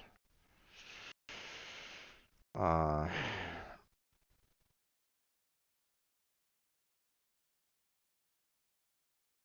because there was, I think I saw it because there was like one article that kept on getting passed around quite a bit. Um, um, but again, I don't know exactly when I saw it or like how I saw it. Like, I'm not quite sure. Like, when I saw that one, um,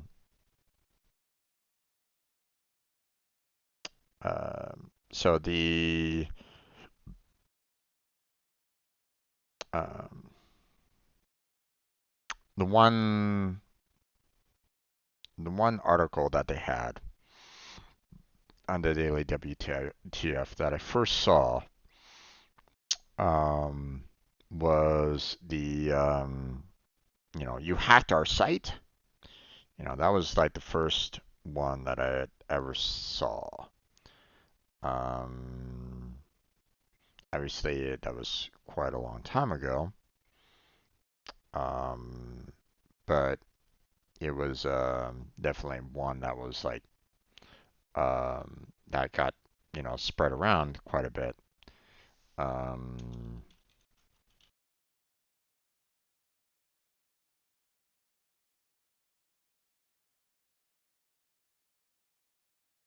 so um, you know, I won't. I'm not gonna read through the entire article. You guys can go check that out if you want to, but um, I think this was the one article that was kind of being spread around quite a bit back in the day, and I caught wind of it, and I, you know, not only did the that article, you know, um, just floored me because it was just absolutely hilarious. Um, but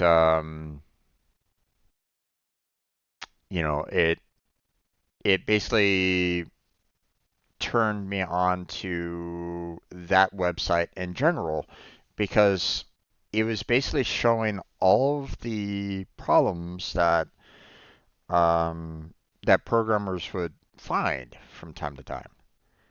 Um, and um, uh, I actually sent some screenshots of mine into into the daily WTF as well because I just there are times where you're like, wait, what just happened? Kind of thing. Like, did something just happen there? Or you get the pop up that are like going, okay, interesting, kind of thing. Um, and so I submitted some screenshots myself into the website. I think I only recognized one of them getting actually published, but still. Um, um, but they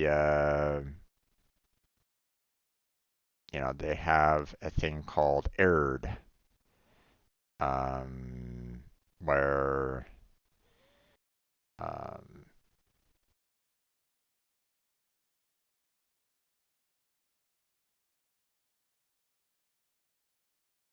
okay,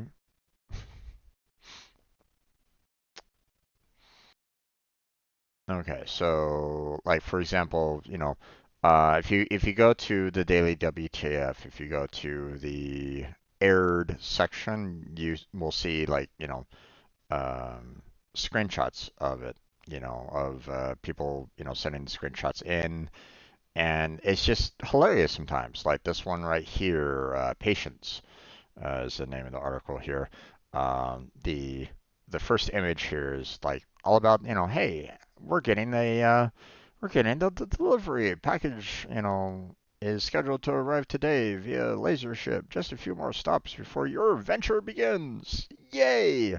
Your gear is out for delivery. Awesome. Images not displayed. Here's the information. Like emails and all that, and the subject of the email is out for delivery, not valid. It's like, okay then. Um, um,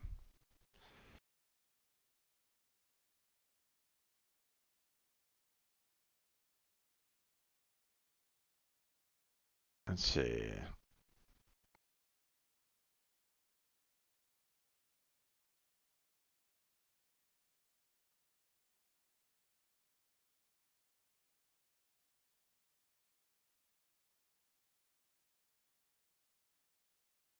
Hmm.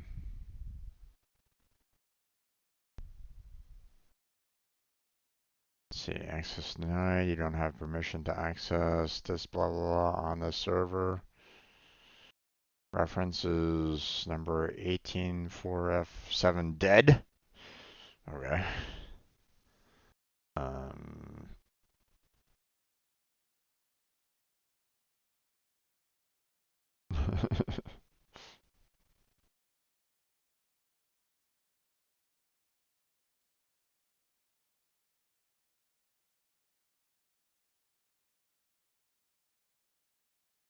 Let's see. Um.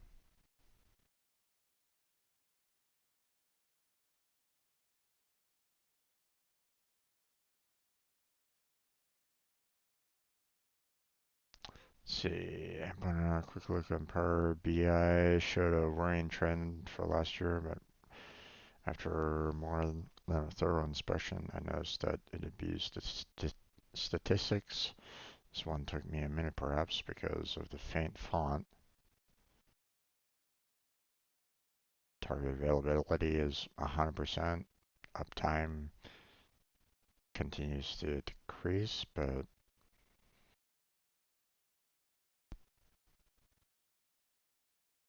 I'm not quite sure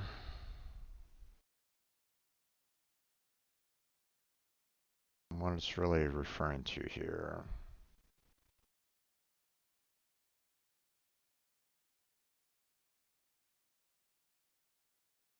Hmm.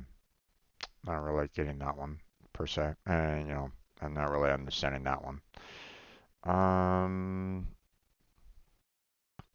insert the patient's name. Gotcha. Please do not reply to this email. For technical support with your video appointment, please call our helpline. Dear insert patient name, you have been scheduled for a video visit appointment with blank on insert appointment date at insert appointment time.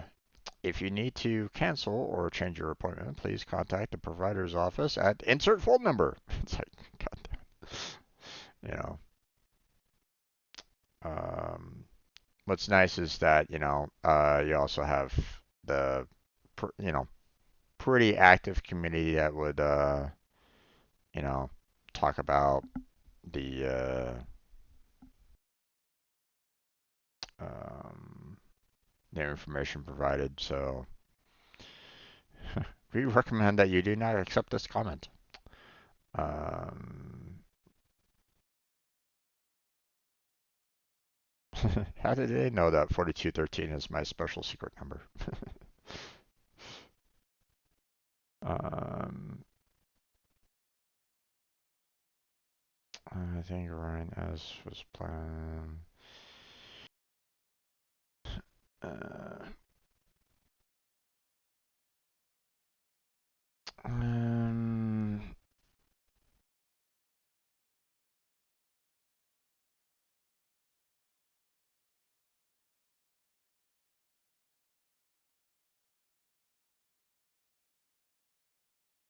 alright. Um, let's see. But yeah, the one article that really kind of you know uh, turned me onto their website was an article called "So You Hacked Our Site." So if you want to see that, if you want to see what that was all about, and um, you can do a search for the Daily WTF, all one word, and "So You Hacked Our Site," you know, as in website. So and it'll bring up the very first article there. So um, let's see. Um,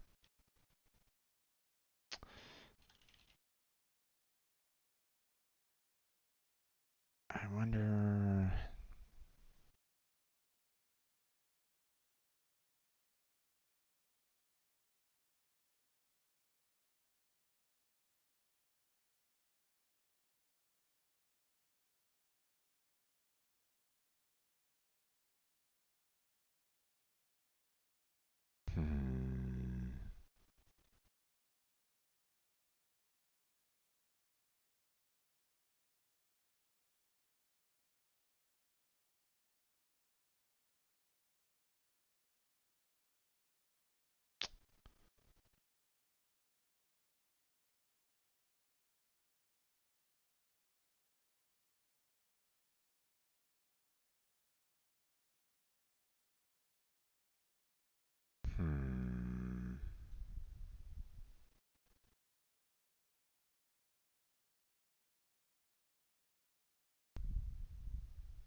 don't really know.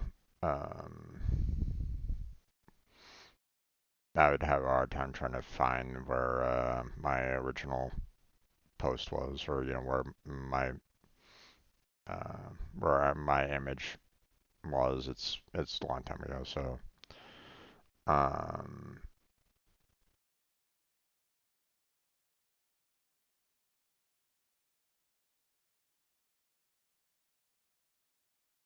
um,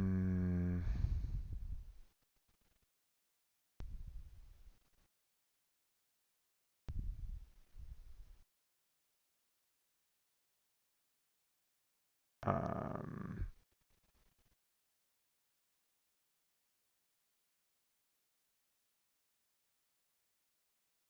um,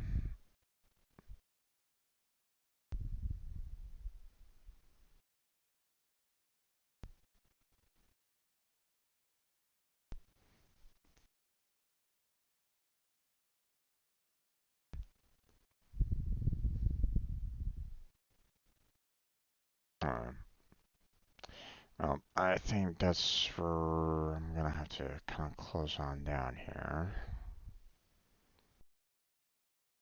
Okay, so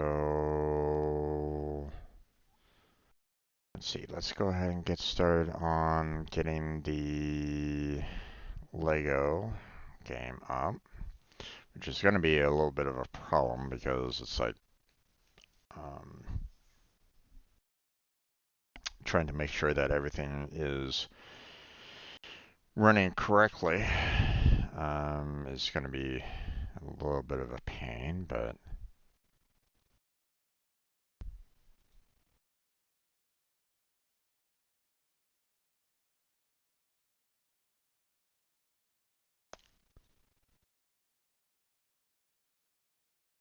alright, so we'll go there, put that over there. Let's see. Can't do anything there. Don't know why that. Don't know why the website isn't showing up right at this moment in time.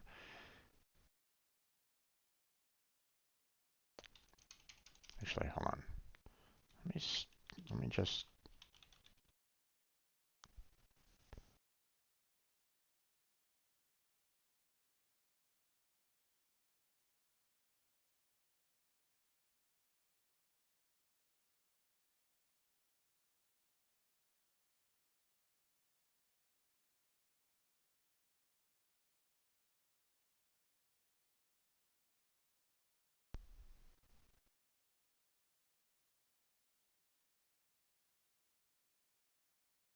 Hmm.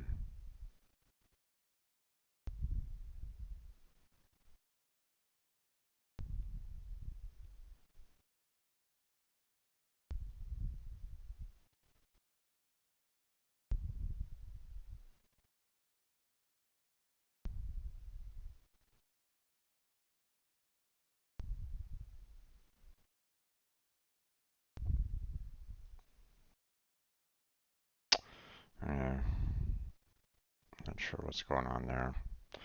We'll have to see with the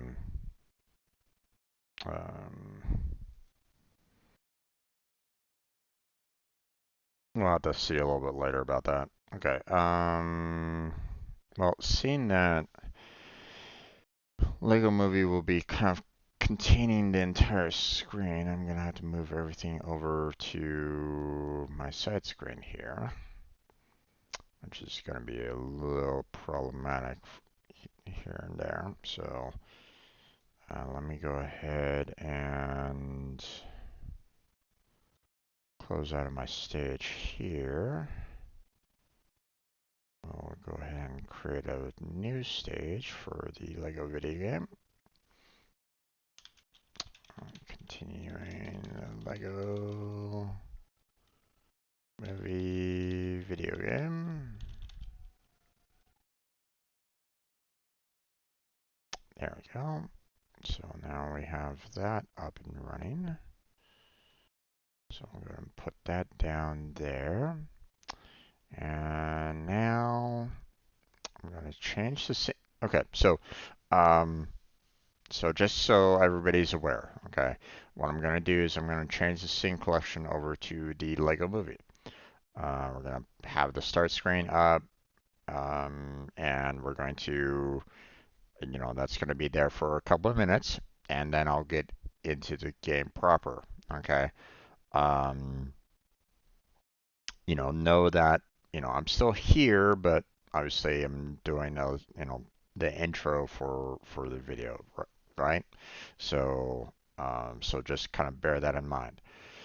So I'll still be here, just needing to kind of take care of a couple things on in the background. So I'll be back. But I mean, if you need to, use the restroom yourself or get a drink or get a snack or something like that, this is the perfect time for that. Um, so if you need to go, hopefully I'll see you when you get back.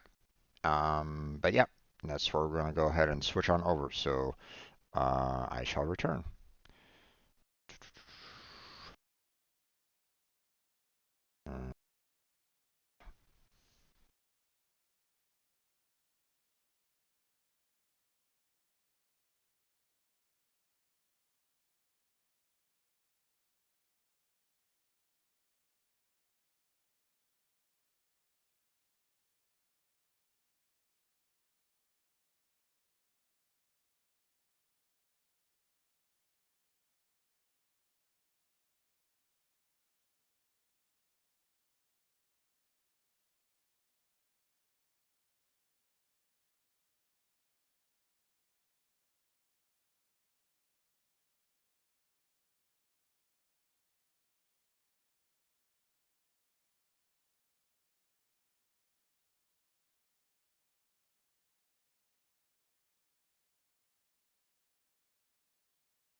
Okay, let's go ahead and get started there, everybody.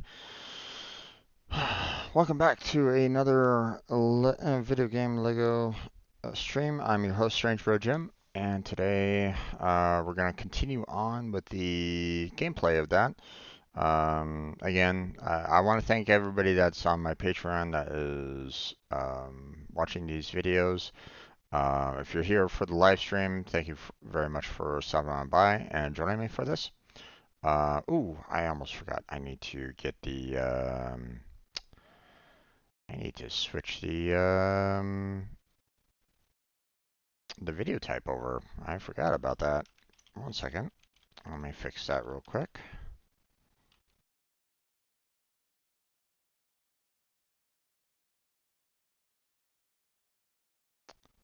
All right. Phone access.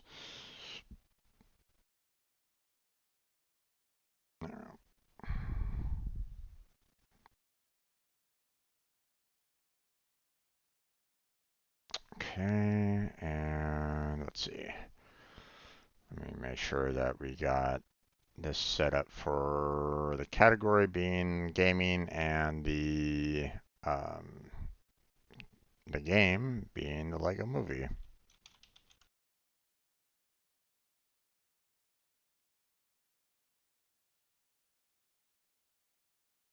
There we go.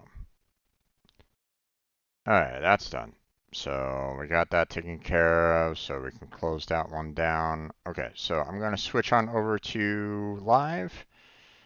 We are going to go ahead and get the audio set up there, and we'll go ahead and start the game up right now, and hope everything works out on this, because it's basically taking over the main screen here. So I don't really have too much access to OBS right at this moment in time.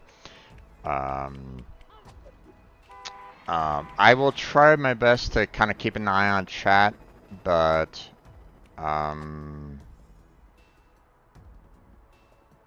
okay, this is a little weird.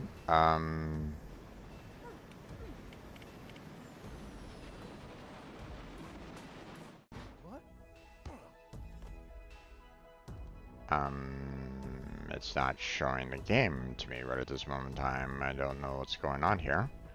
Hold on.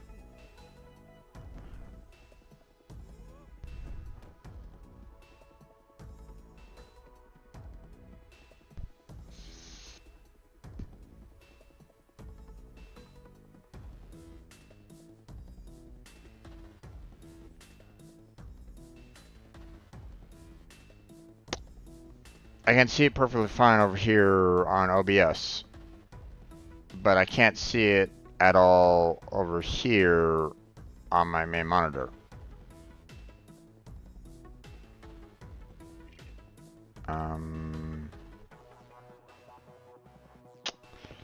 Yeah, okay,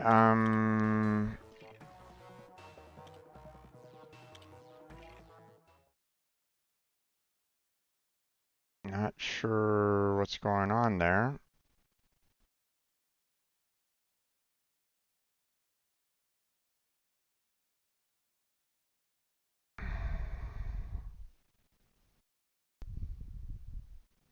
My monitor's not showing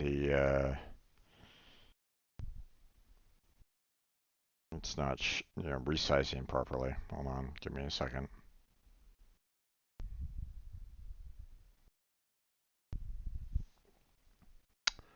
Okay,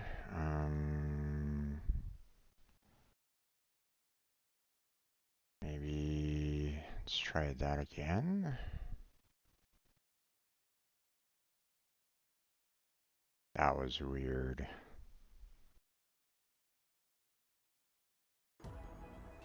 Okay. Now I can see it. So because I had my Steam I tried to move my Steam console over there to kind of keep an eye on it and stuff like that. Somehow it interfered with the game being shown on the main monitor for some stupid reason. I don't know, man. They're really, the fact that, you don't even have the ability to change the size of the screen at all you know, for PCs, what throws me off about this as well. So, but whatever. Let's get into, you know, starting up, getting back into the main game here. Now, again, for those of you that are watching this right at this moment in time, you know, I will upload this to YouTube, but the problem is that I've been getting hit with copyright claims for every single last one of my videos. Um, so what I've done is decided that I will just go ahead and um,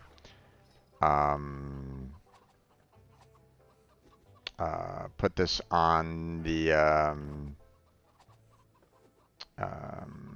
put this on Patreon. So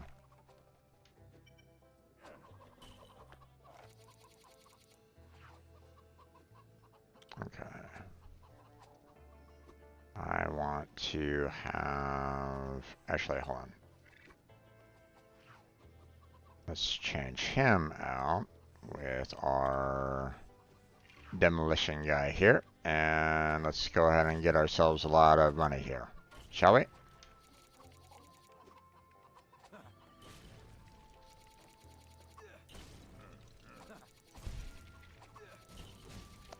One of the nice things about the grenade, about the dynamite, is that, you know, no matter where I throw it, the money automatically gets applied to, you know, instead of just having it drop on the floor like it does, you know, it will automatically go into my um,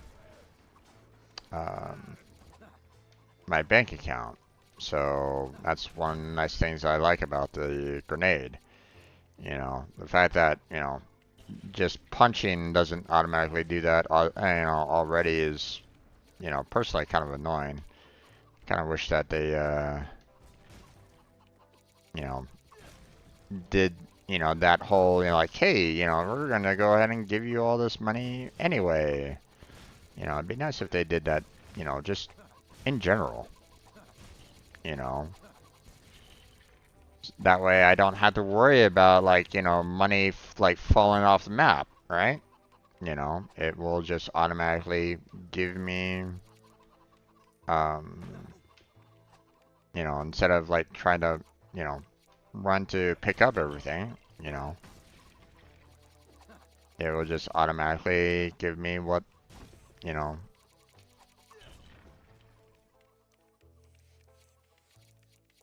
you know, it will just kind of automatically give it to me, you know, because they, um,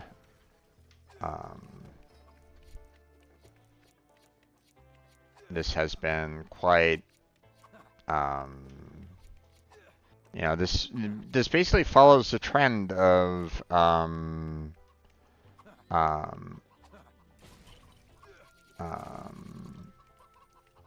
of all the Lego games that I've played in the past, where it's like, you know, hey, if you don't, you know, if you don't like rush towards, you know, getting the money as quickly as you can, then you're either gonna absolutely lose it, you know, because it won't, you know, stay there anymore, or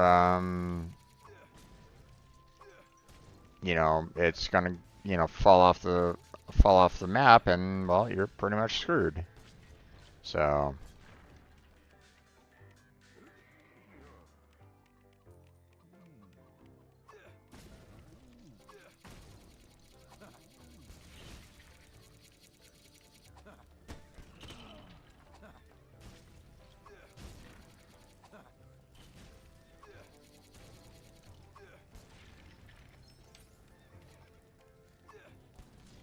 now, one of the reasons why I'm doing the destroying everything again is that, you know, last I remember, I was really close to getting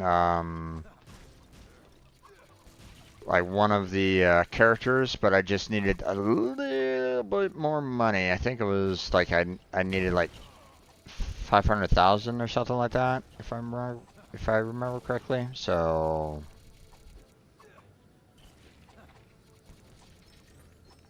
So, you know, getting all this is, you know, very helpful. So,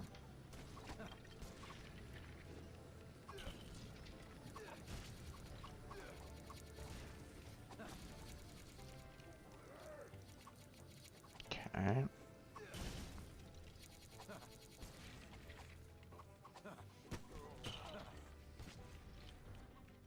Okay. Wait.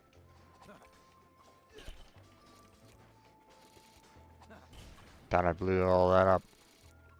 Guess not.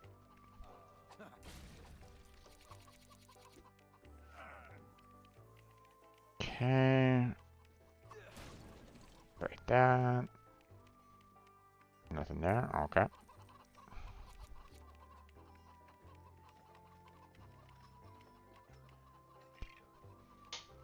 Ah, right. The studs. So now everything is four times the amount, which is fantastic. So I wonder. Yep, the bomb still gets stuck there.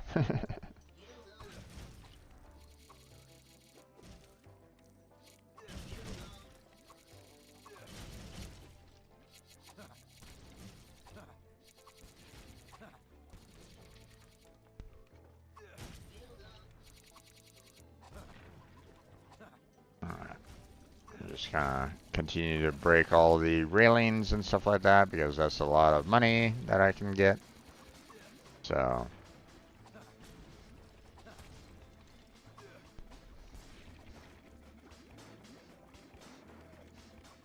Okay, not much else there.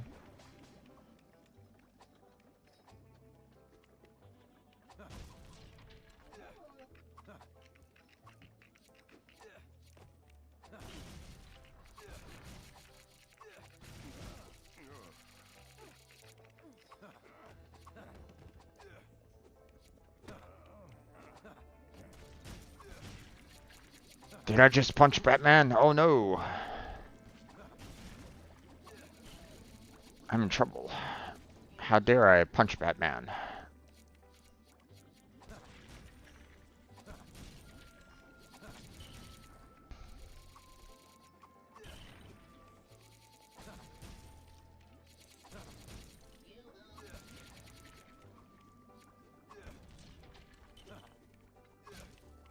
No. That one. Trying to bust everything with the dynamite so that I can get all the money. You know, any kind of fist punch would, you know, not really work out very well. Nope, nope, nope. Come on, stop it. Throw that damn grenade. What's this? Gold instruction page detector. Okay, well, we don't have enough money for that right at this moment in time, so.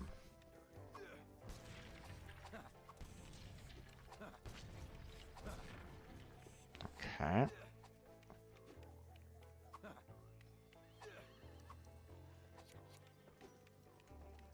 Okay. Not much we can really do about that right at this moment in time. We're gonna head on up there, which means I need to switch over to her real quick. And, you know, once again, I need to switch her over to someone that can throw dynamite, so. Yes, there's a few things here that I need to get money from, so.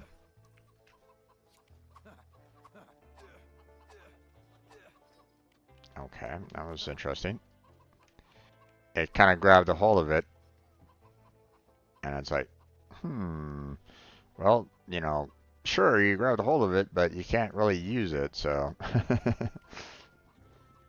So.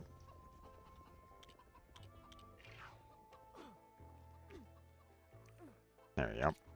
Let's try that again. There we go.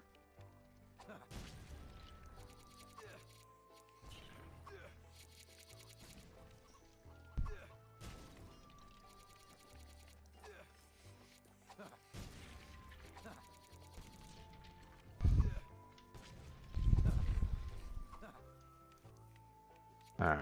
I'm gonna need to switch over to Wild Style again, just to have enough jump to get across there.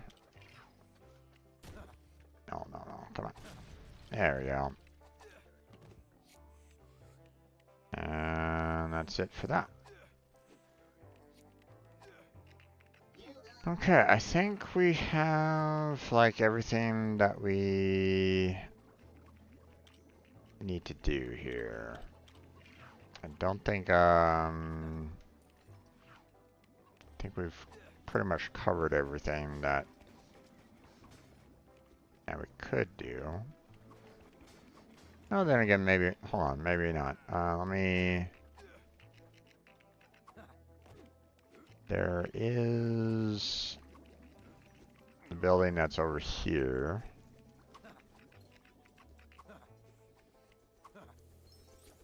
Yep.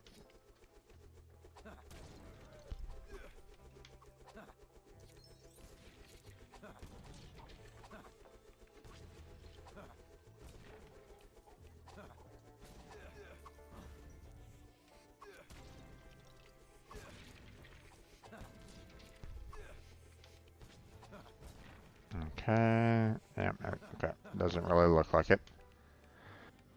Okay, I think we've pretty much cleared everything out. So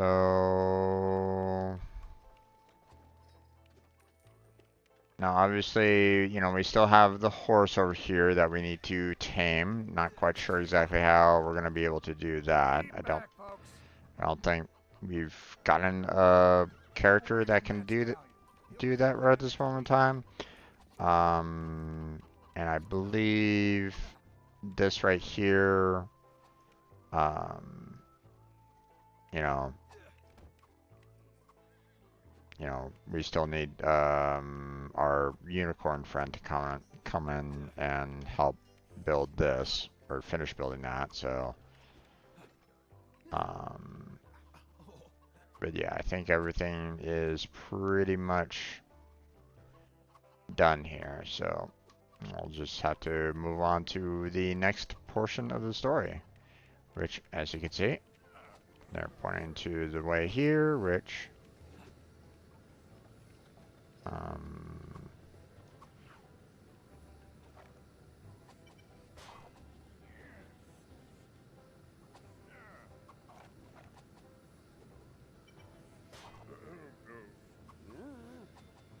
and there we go.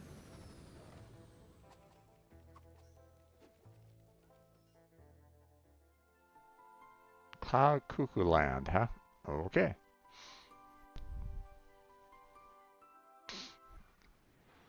Is this Cloud Cuckoo Land? I don't see any clouds or cuckoos. No, this is Middle Zealand. And once again, here's another part of the movie that will get copyrighted, so not much we can really do about that. So,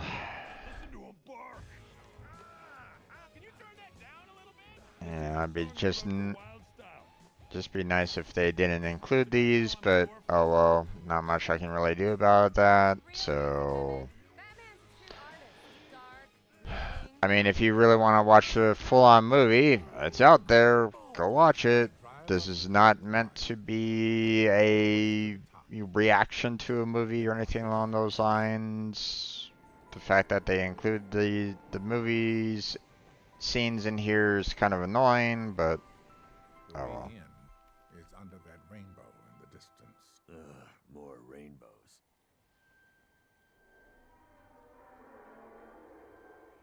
So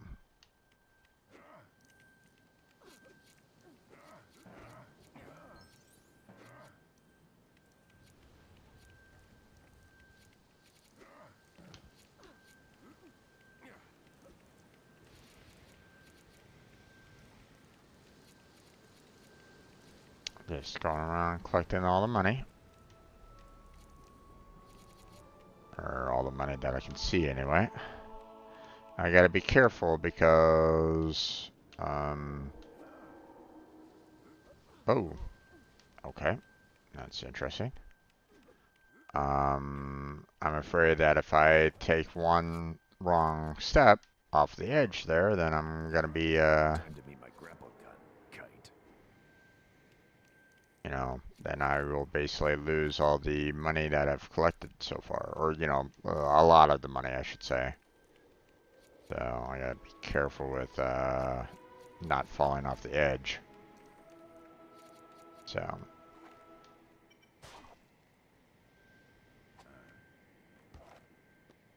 Hey babe, can you pull down that cloud? Sure, babe.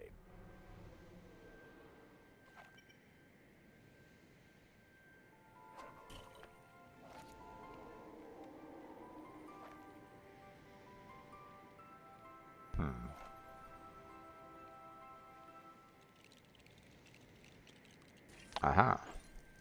There we go.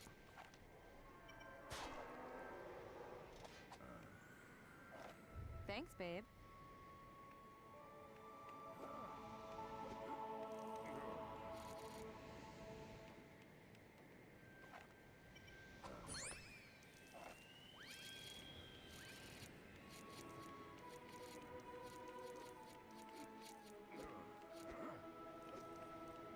Grab all the loot. There we go.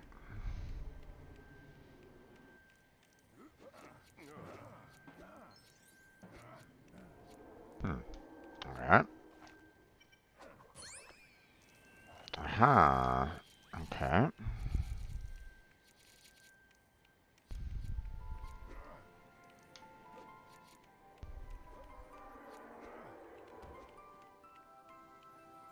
Okay, so we have some windmills here that we can get some money off of.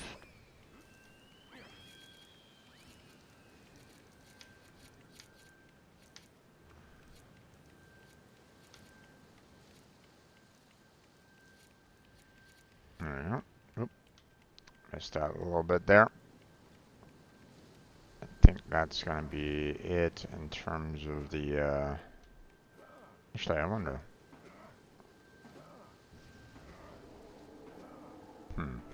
Okay, doesn't look like I can get up to the very top of that, so we won't worry too much there. This looks like I'm gonna need to get Wild Style, so she can just clearly, Hey, nice work making that cloud float down by standing on it. Thanks, babe. All right, I get it. He's your boyfriend.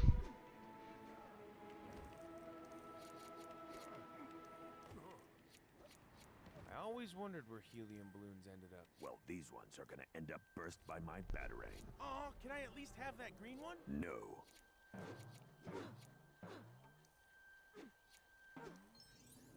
there we go.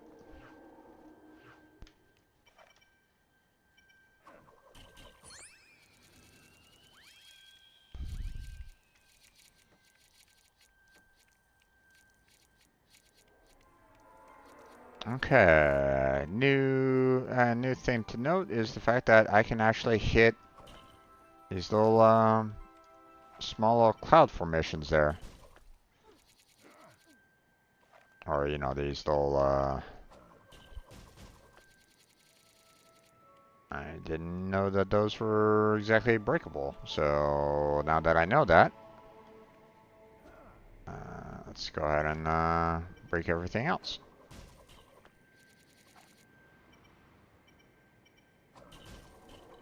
There we go.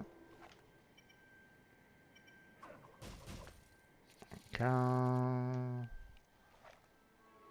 Oh.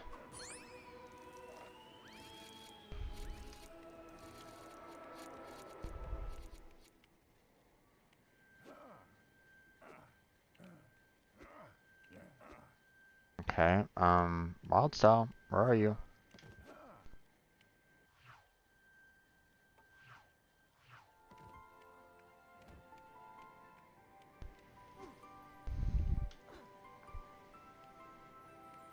Would really appreciate if you were back here. Alright, thank you. You know, follow along with the main character there, guys. You know, instead of like, you know, pulling back where the, you know, main objective is. You know, you can follow along with me so that I can use your abilities, maybe? I mean, you know, I don't know. It's just a thought line, you know.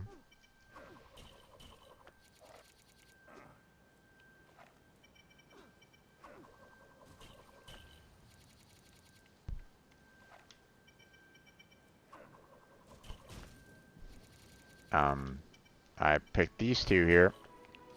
Thank you.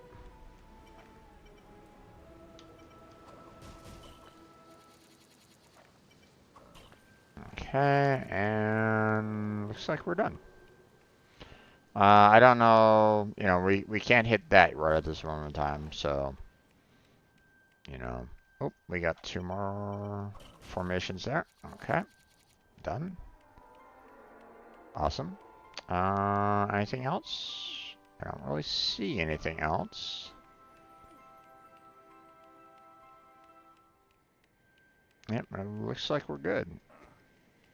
Oh wait, I need to get Wild Style so she can jump up there, jump up there. But oh, there went his green.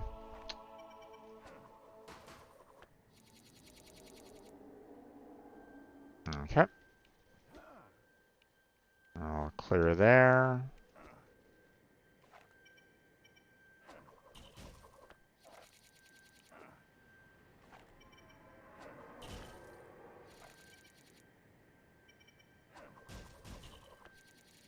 We apparently have a dragon out there in the distance.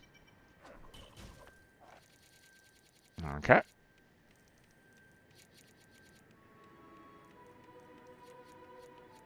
Obviously, it's telling me, hey, you need to build this, but, you know, we'll worry about that a little bit later. And if I'm not mistaken, Batman is not a master builder. Or at least I didn't think he was, but apparently he is. Okay. Didn't think that he was considered a master builder, or at least I don't remember him being called a master builder, but whatever. Okay. Pointing, you know, the other way? Leave it to me.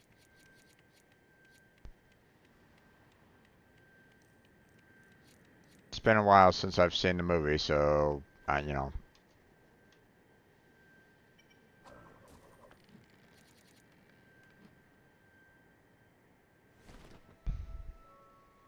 Whee!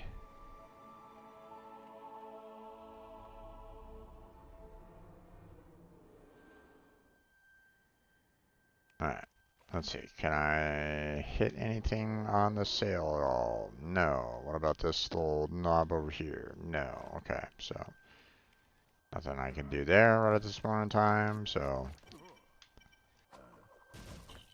break those. There's that. I have a funny feeling that I'm probably going to be fighting a dragon here pretty soon.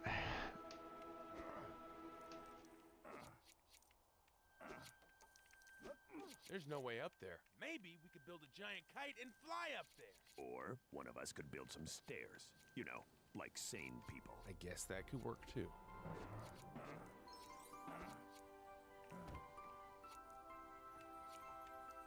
All right.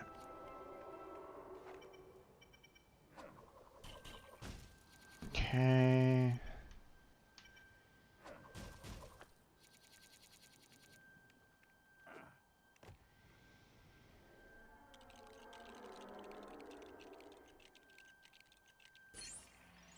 Okay, apparently we have a snowman portion here.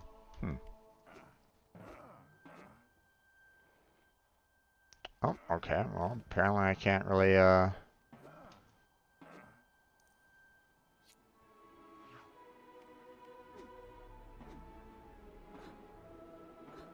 quite sure how I can get up there to grab those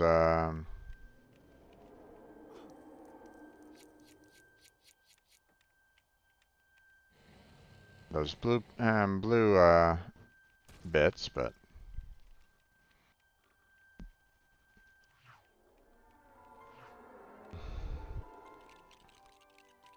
okay.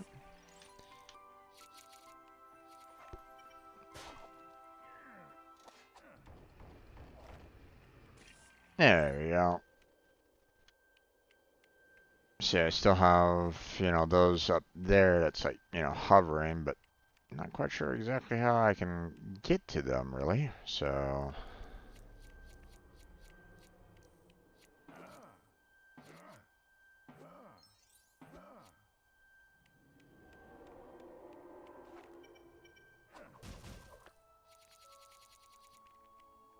okay, let's go ahead and build ourselves another snowman.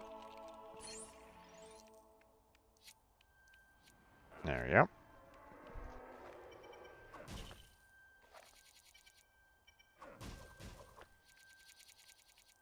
Grab all that.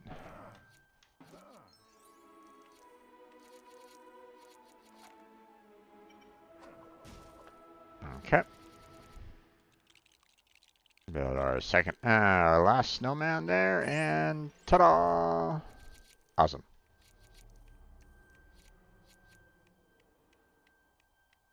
Okay, now,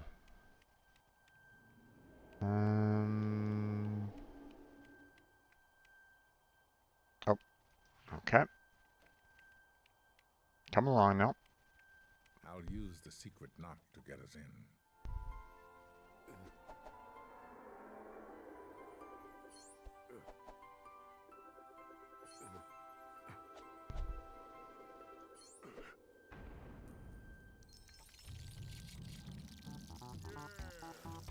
Okay, let me grab all the money there, guys. Thank you. And I know that I missed some of it, so.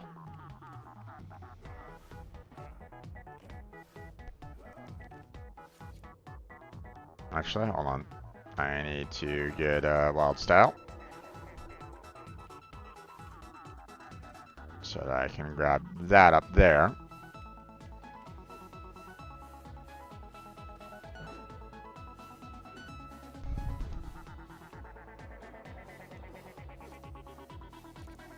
What the?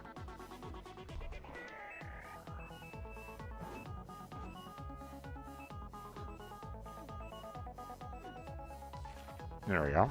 I was about to say, I'm like, wait, I made that jump. Alright. Looks like everything else is pretty much clear. Oh. Let's see, I don't really see anything else around here to break or collect upon. I can't hit the snowman, so not much we can really do about that. So, you know, sometimes what you build, you can also destroy. So that's why I was kind of curious about that. Okay, let's head on in. Yeah, of course, another movie scene. Or what this place is at all. Or at least, I am Princess Unikitty, and I or maybe not necessarily a movie scene, As soon as possible, so but whatever. I mean, it's gonna be claimed anyway, Wait, so. can we fly inside Cloud Cuckoo Land? no, Emmett. Aww. I could make you a bridge if I had some colorful rainbow bricks. Okay, well, we'll hold off on that for a split second there.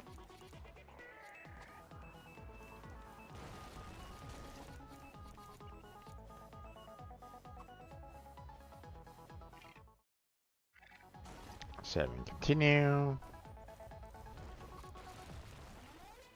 There we go.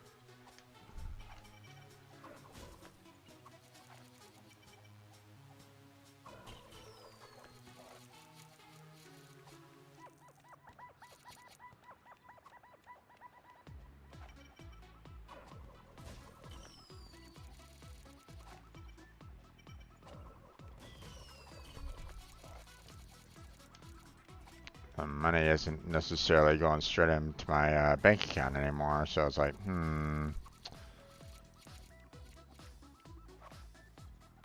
Okay, nothing there.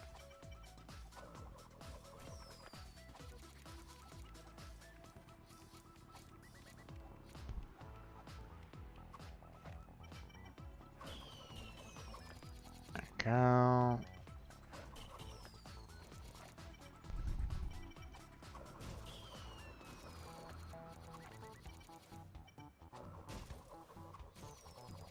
Okay. Grab everything here that I can.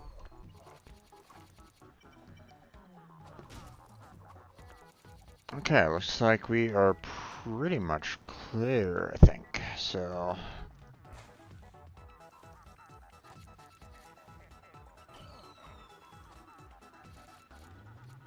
okay, let's go.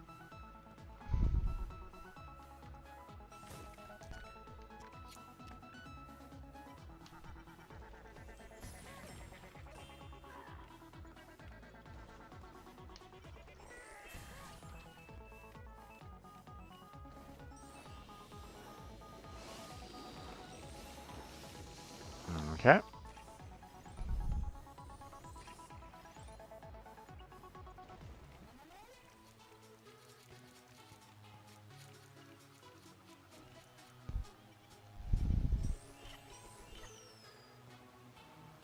Hmm.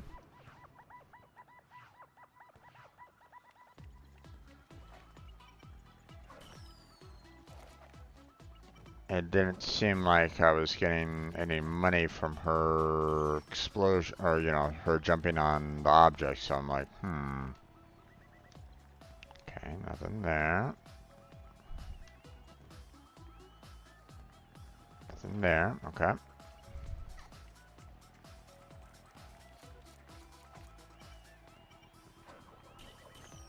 There's that. Anything else? Nope, doesn't look like it. So, This looks broken. okay, so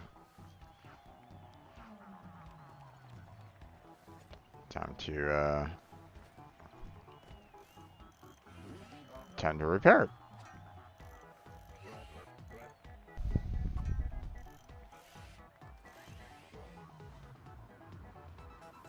Aww, I think they love each other. They want to help you. Wildstar, can you get on top of there? Sure. But first,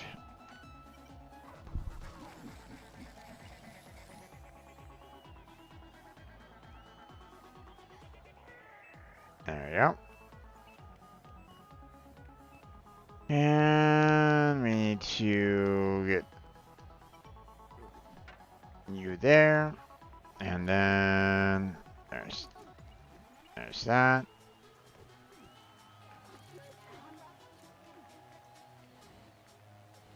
Okay, just need to push this off. I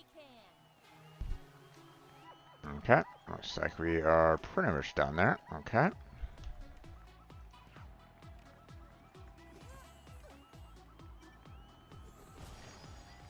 And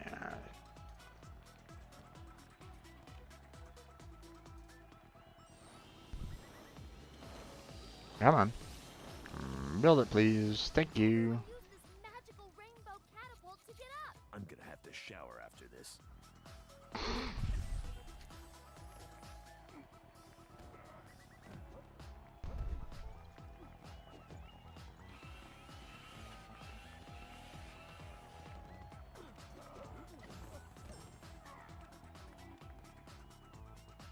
Alright.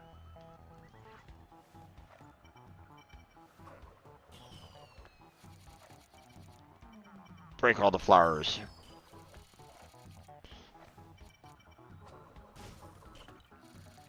Break the flowers, break the clouds. Apparently they're not needed. Get rid of them all. Wah!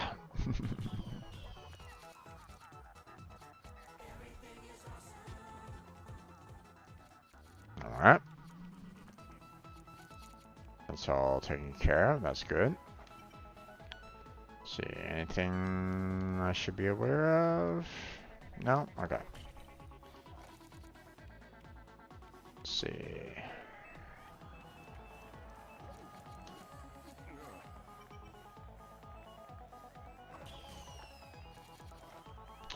A little weird that I can't hit either one of these two at all.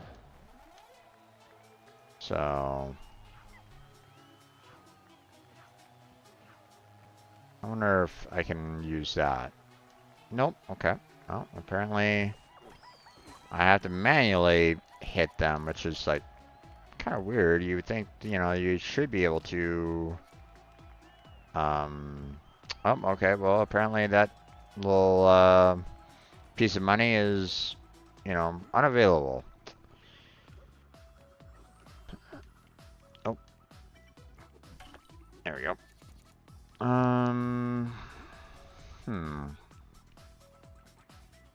Okay, well, we have our,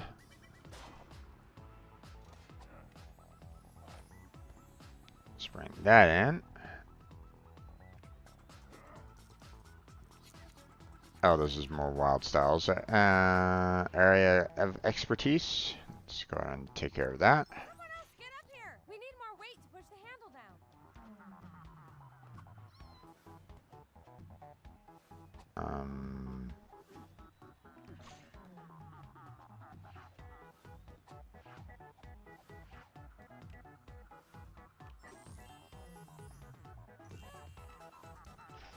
Okay, there we go. Whee! Okay.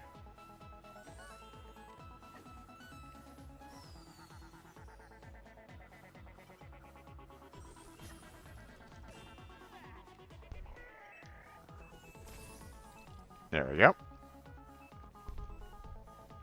Come on, I'm pushing B around here. What the hell? There we go. Had a little bit of difficulty with the, no, I didn't want to.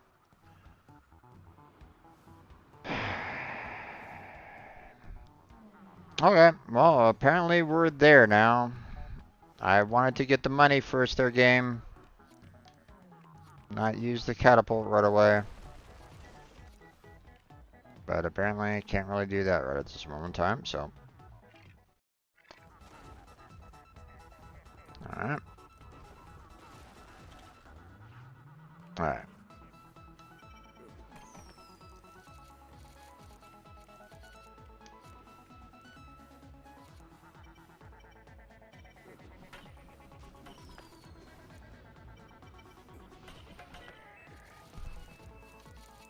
Weird how,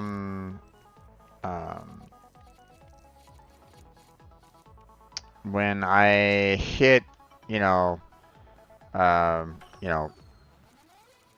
hit a random object and it, you know, puts the money directly into the bank, but when you hit the leftovers of the save, it leaves money behind, and it's like, well, why?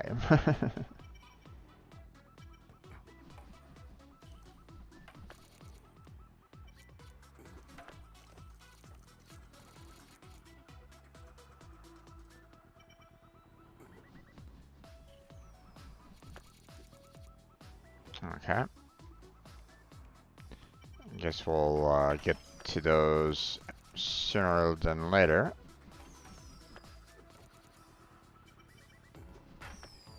Got those. Can't break those.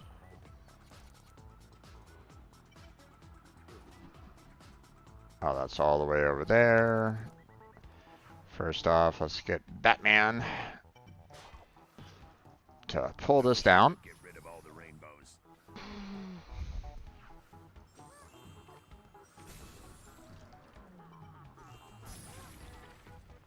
There we go.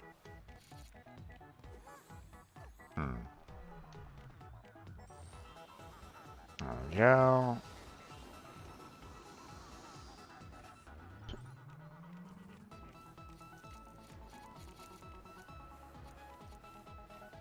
go over and grab all the coins just in case they're like, you know, there temporarily. There we go. There we go. And let's see. Okay, don't need to break. I mean, can't really break those.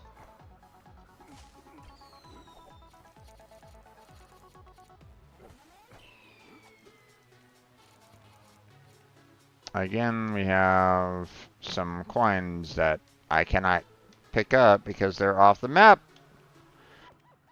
Oh well.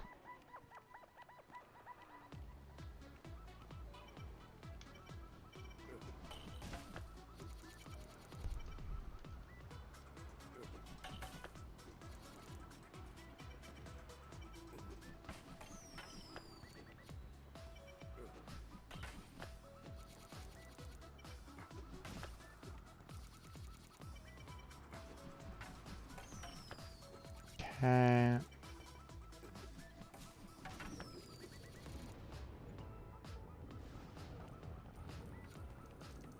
Oh, okay. 2 out of 5. Interesting.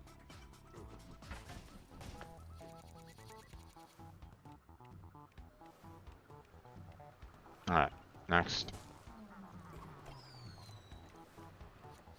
Grab what I can there. Okay, can't hit that. This isn't apparently breakable, which is interesting. Not quite sure exactly why, but it is what it is. Alright, oh, come on. Fuck. No. Batman! Come on! Batman, thank you! Fuck.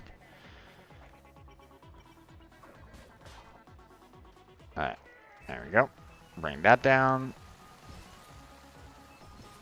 Ah, that's why.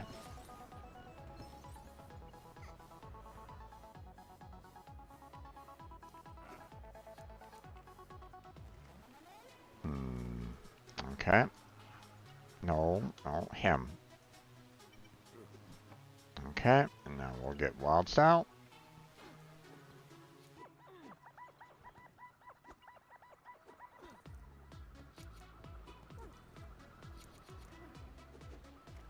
Okay. So I hope I can keep active on that.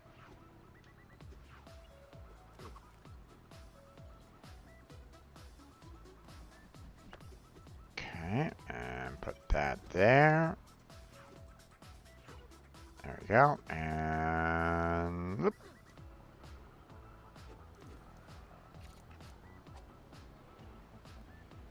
Okay. Come on. Oh, what the? Game?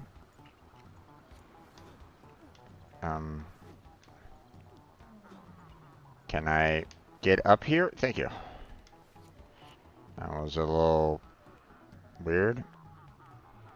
This mechanism is missing a handle, you don't say. Okay. Well, I was kind of hoping to have more of a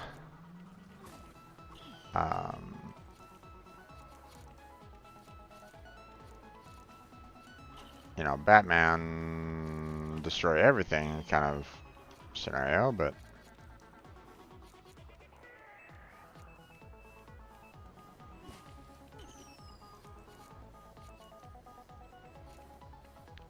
let's see.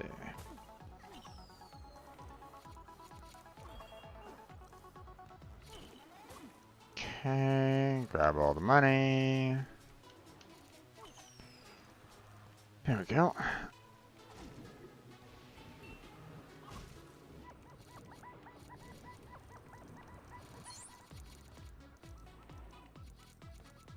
There we go.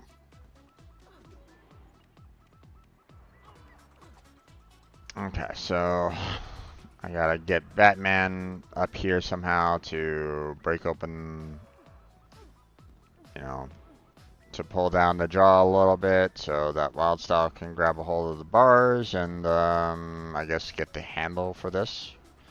So, okay. Punch. Can you punch? Would be nice.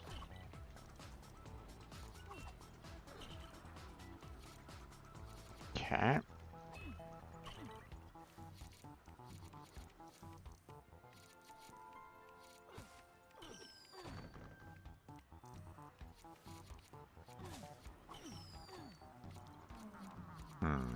Okay. The fact that I'm not seeing any, like, you know, notifications of like, hey, here's something that you can build to get everybody up here is a little worrisome bit, but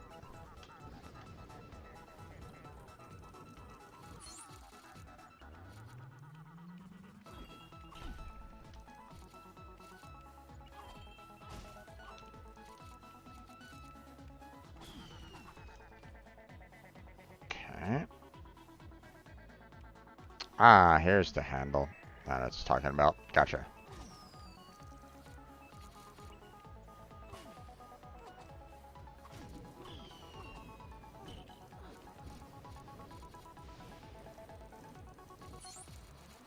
Okay.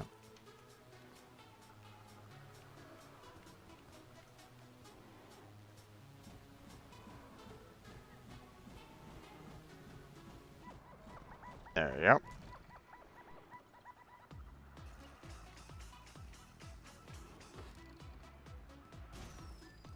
Okay.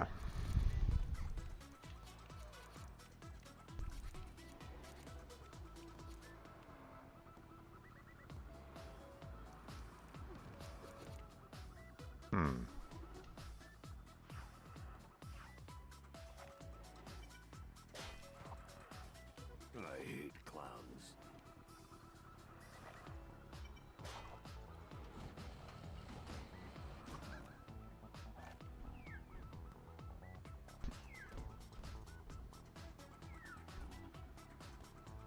Okay.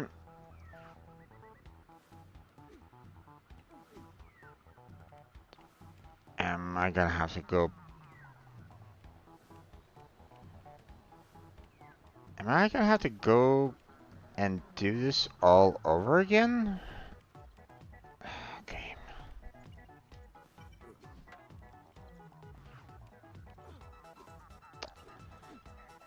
At least give me the ability to, oh. At least give me the ability to, you know, have a way to kind of, no, over there. Thank you.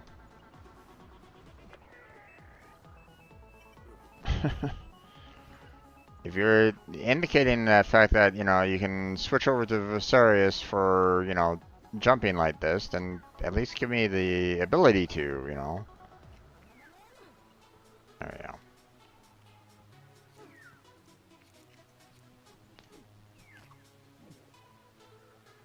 Okay, she just got eaten.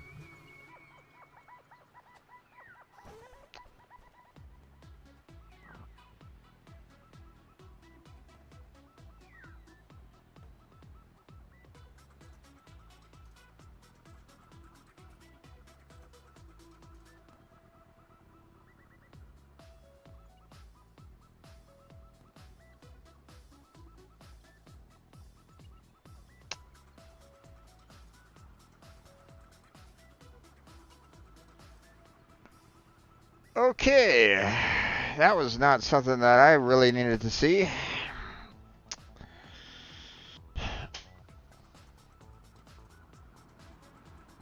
But, okay, well, and how am I supposed to get her up here at all?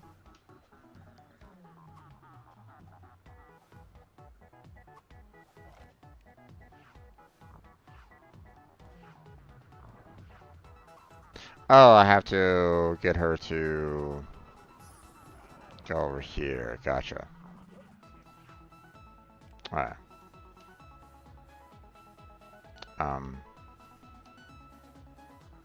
Okay.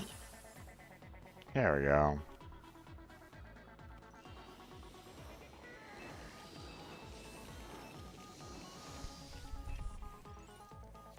There we go.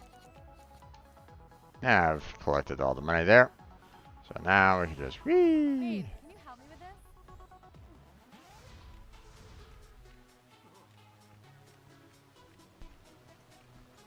Okay. I guess we're switching over to Batman because we still have. Wait. Oh wow, we've gotten 4 already on that. Wait. Did they repeat the line again? I think they repeated the line again. God damn it, guys. Know when to turn off your triggers.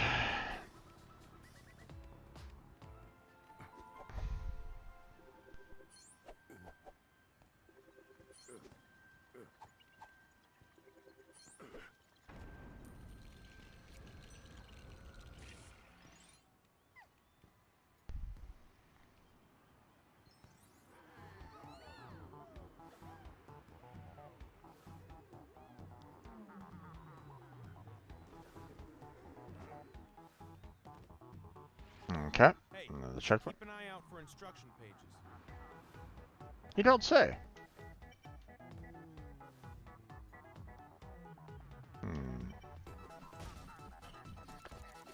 Okay.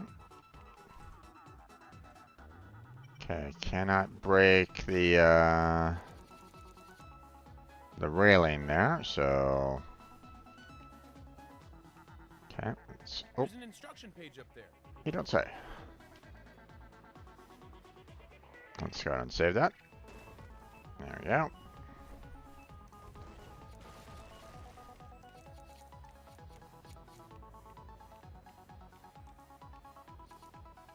Alright, now. Again, why it doesn't go straight into my bank, I don't really know, but whatever.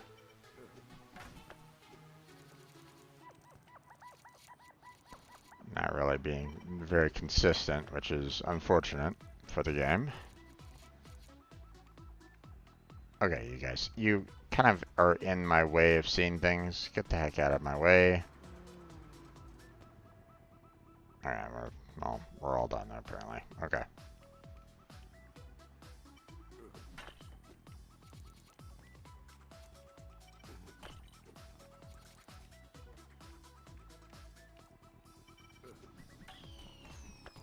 Okay.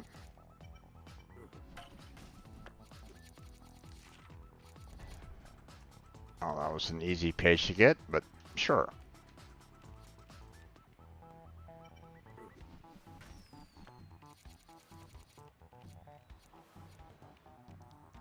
Okay, looks like we are pretty much good to go here. So let's grab Batman first because there's this road over here.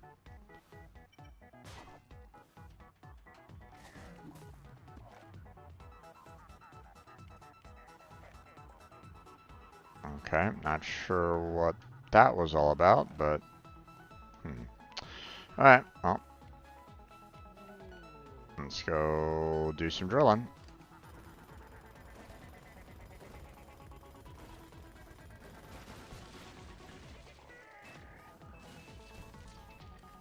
Okay. Tonight. Okay. Not sure what's going on here.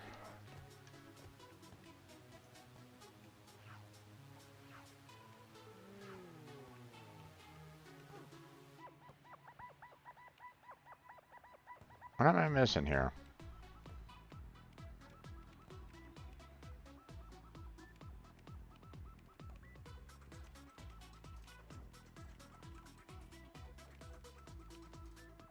I can't go back up in there. Can't hit that at all.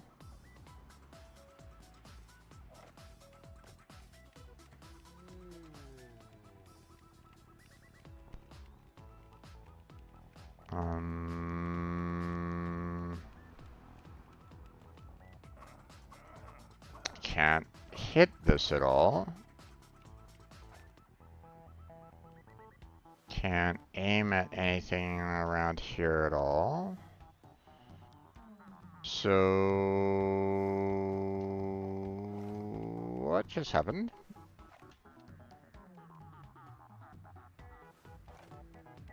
I would really love to know.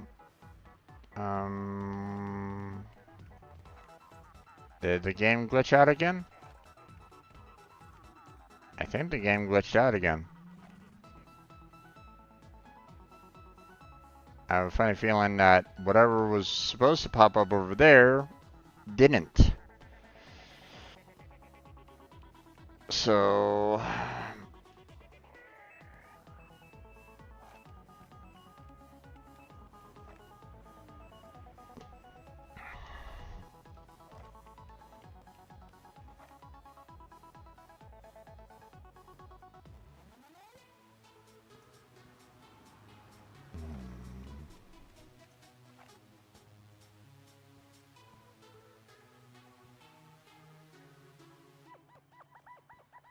okay, can't apparently hit these balloons, even though we were able to hit them before, so clearly that's not the,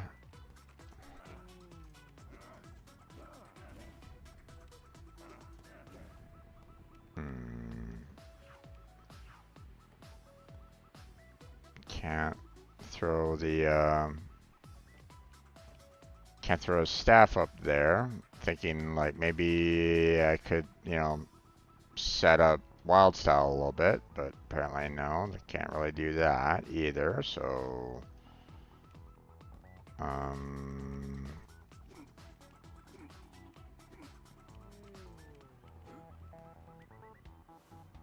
nothing in terms of hitting this over here, so what happened?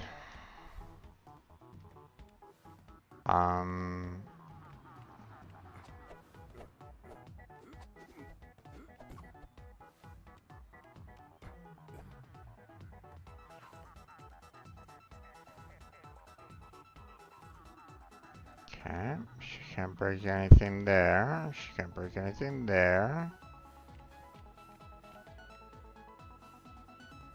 Can't break anything here.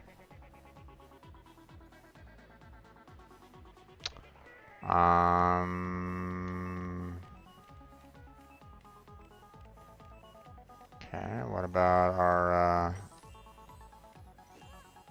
flower friend over here? Anything that we can do over here? Nope, doesn't look like it.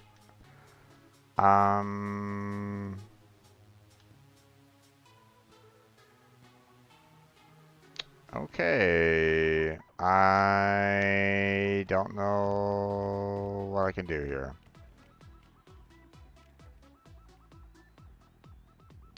Oh, there it is.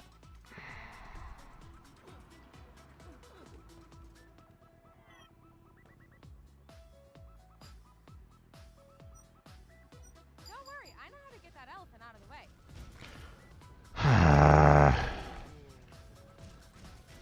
It'd be nice if they kind of said, hey, look over here, or something like that. A little bit more than what they did there.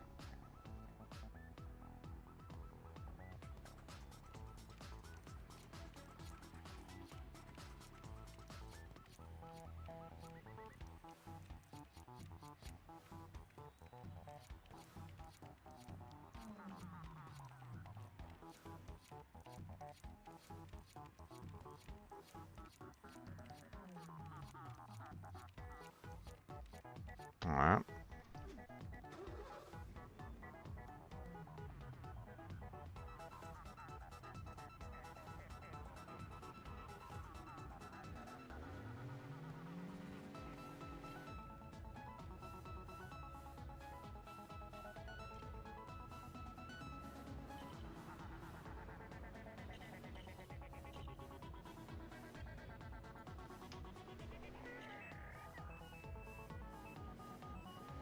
Oh, this is a weird system right at this moment in time. What the hell is this?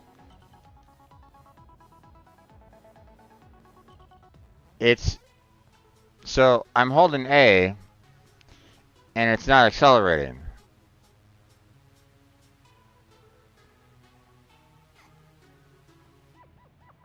I have to actually do the controls, even though this is saying that using A is used to accelerate. It's like... So, in other words, they're being very, you know, they're not being truthful in their advertisement here, so...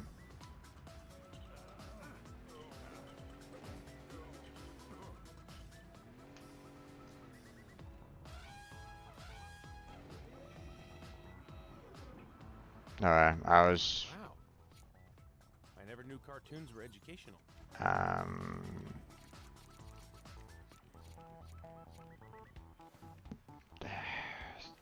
That car was annoying.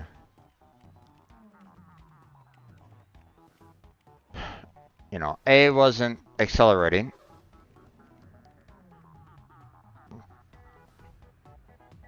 Car's not moving at all there, folks. B is moving backwards, but A isn't. Right trigger, no movement. Left trigger, no movement. Nope, no right or left trigger action going on the controls right at this moment in time, so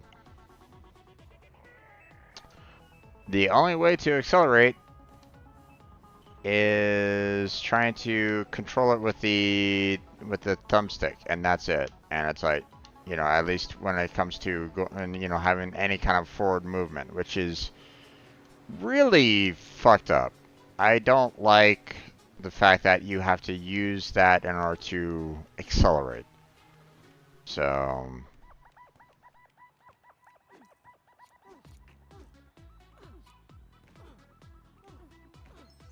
Okay. Come on. Thank you.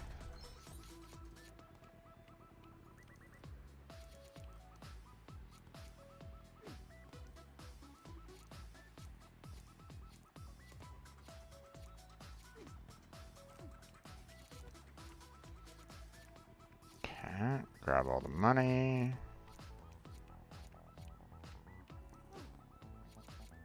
Down here, grab that.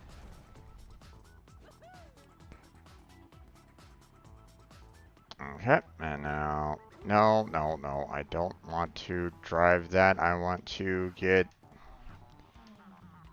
damn it. Okay, here we go.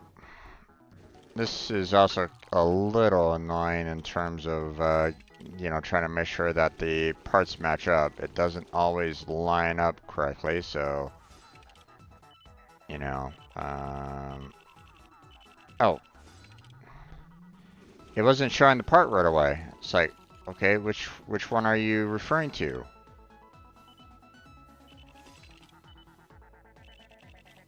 No, it's this one. Once again, I really hate the system, especially with how fast you have to do it and the fact that it depletes, you know, says, hey, we're gonna just remove the, you know, your monetary reward, you know, like, you know, super quickly. It's like, God damn it, stop that. Oh, well. And once again, another movie scene that I can't really do a single damn thing about, so...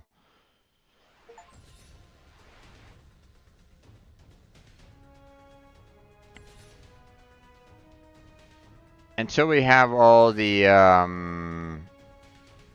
you know, the...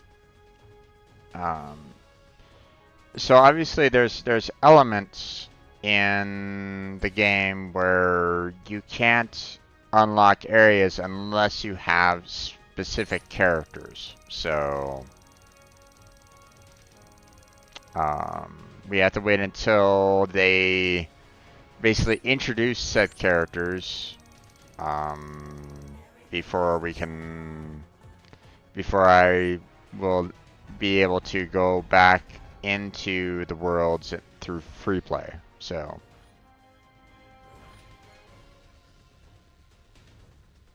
just to, you know, give you guys all a heads up on that. So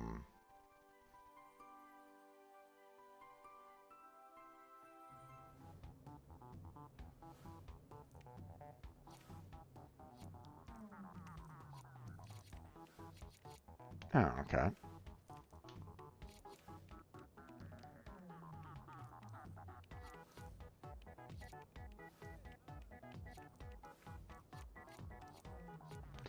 See, this right here, you know, the fact that you have that golden, this basically golden shield here, I don't have a character that can handle that right at this moment in time, so.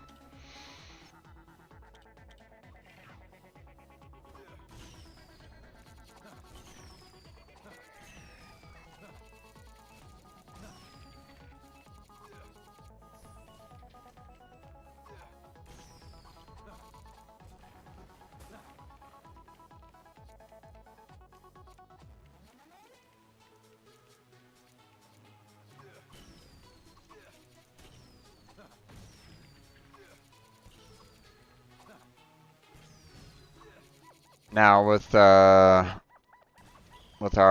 friend the unicorn with us, we're able to do more. So plus we're in a new land area, so this makes you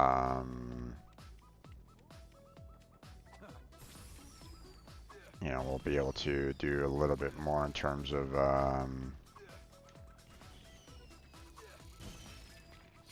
I mean, for one thing, you know, we have these parts over here that, you know, we can basically put together with Pinky, I believe her name is.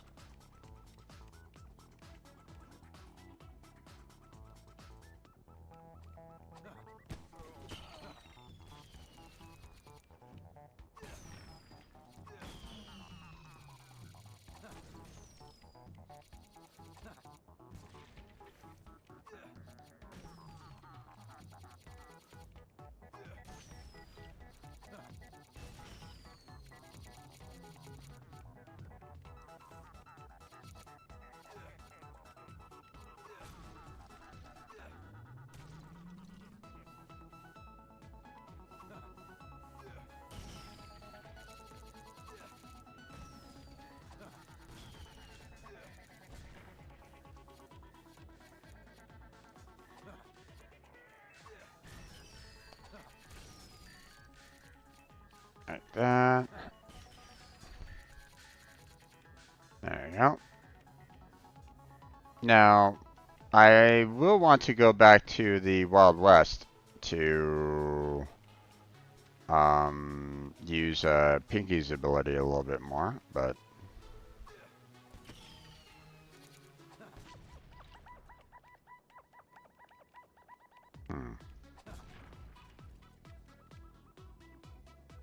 okay, we apparently can't get over there very easily.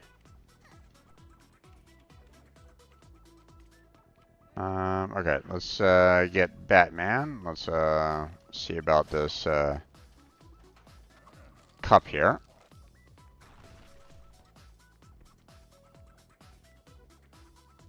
Okay.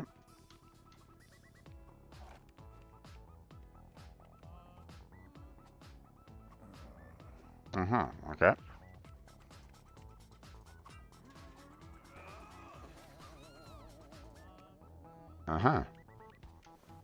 All right.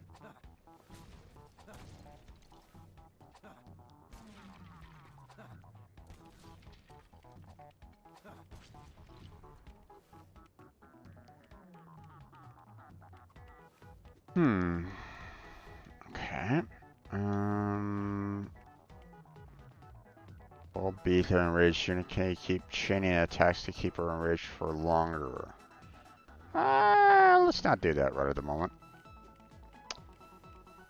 First off, let's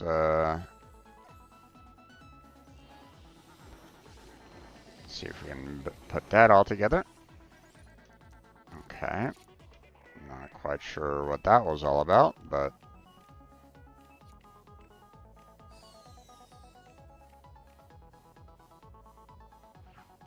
is that like it's stairs or it's a ladder? Okay.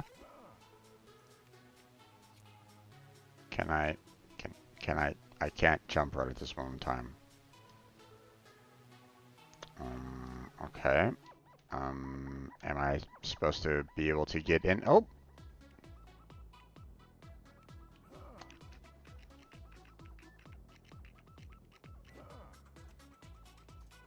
I can't jump right at this moment in time.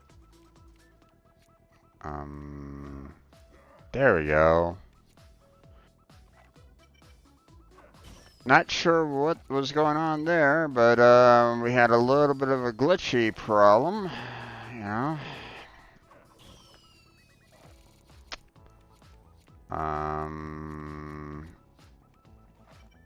So okay. Not sure what's going on here.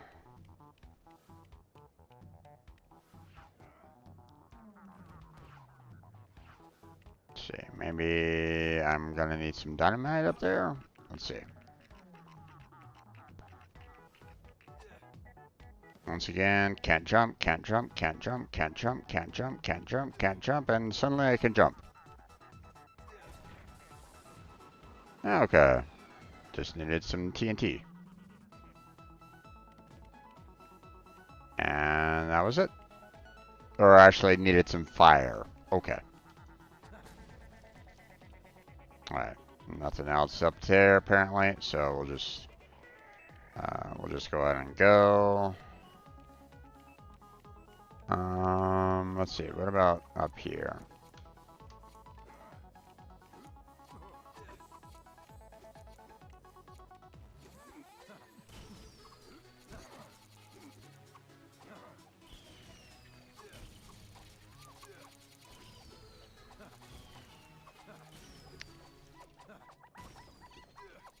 Sorry, I'm destroying your happy fun land.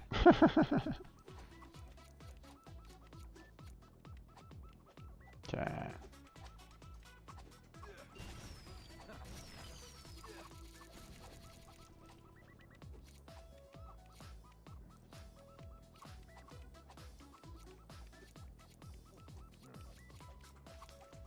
Okay.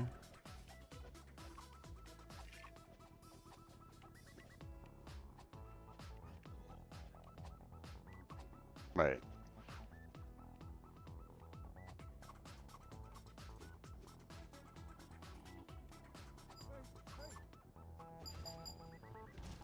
Okay.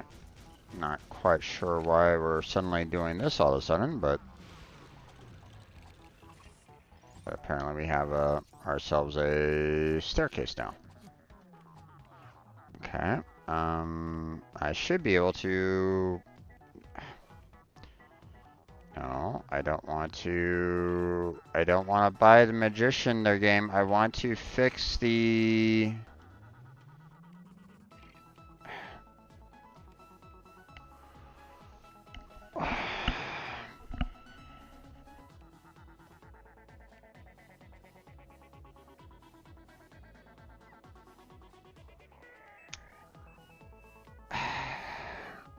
This is another example of bad design.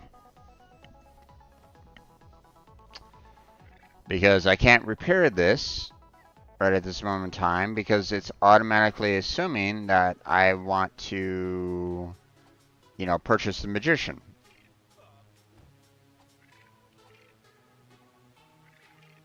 I'm holding down B and nothing is happening right at this moment in time.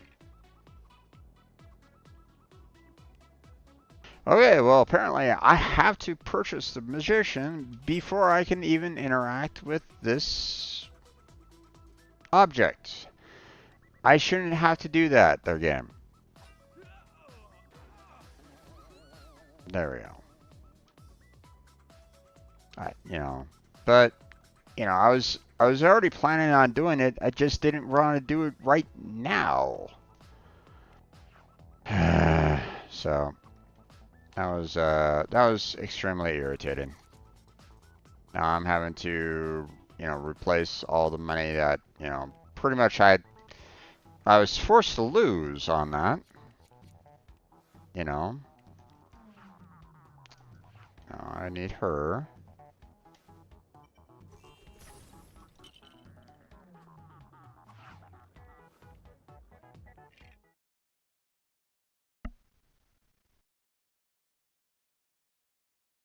So I aimed using her to destroy that platform, and it pushed her off the edge, killing her, which made me lose even more money.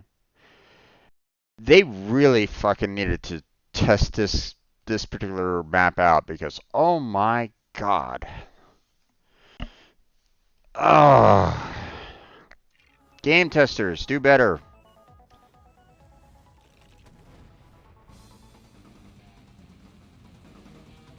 Okay, I didn't really want to.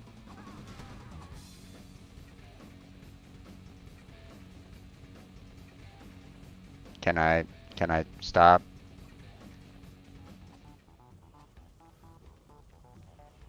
Can I have you stop now, please?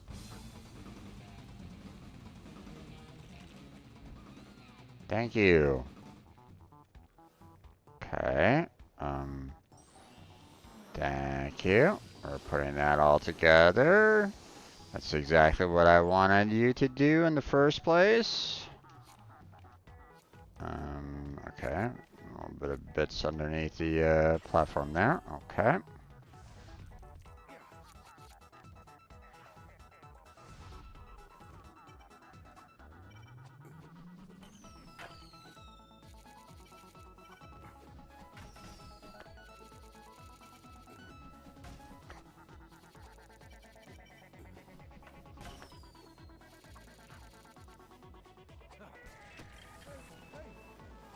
Okay. Boom! Rocket. Yay. No, no, no. Stop punching. Use your damn dynamite. Thank you. Fuck.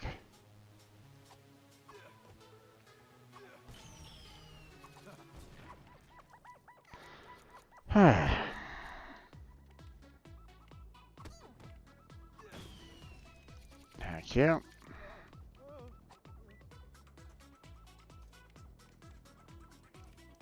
Don't want to get on that just yet. I want to grab the money there. Okay. Looks like everything's good. So, and all the way back here. Okay. Fine.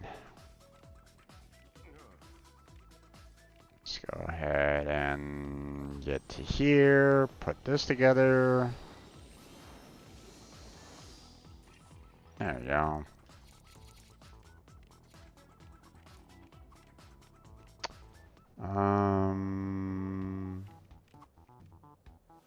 Okay, I see what I need to do here. I need to get some wild style going. But then I can just jump.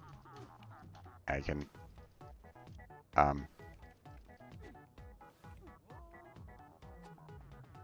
why wasn't I able to jump?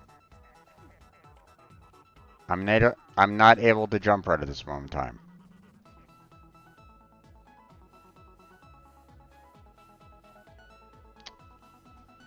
You know, I'm pushing the jump button here, there, folks.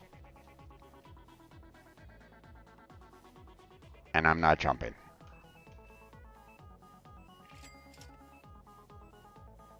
Oh, thanks. I really wanted to purchase him. And now I can jump. God, this game really needed to be tested a little bit more.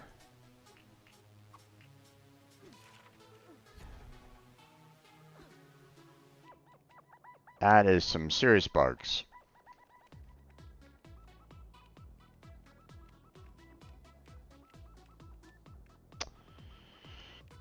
Okay, I don't really see anything else really.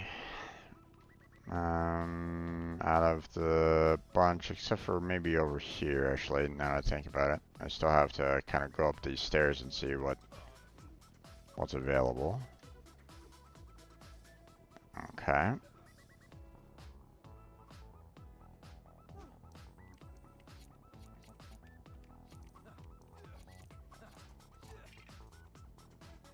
Fast secret knock.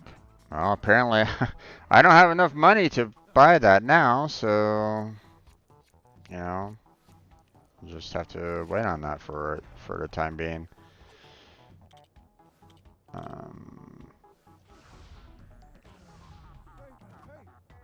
What the fuck are you doing over here?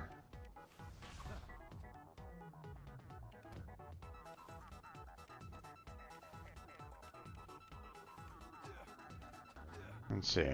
Is there any way for this guy to kind of go along the tightrope at all, or no? Or is that more of a wild style?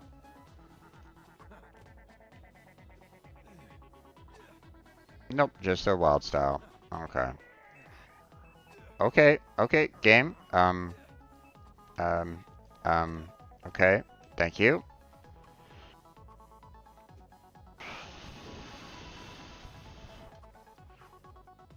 Oh,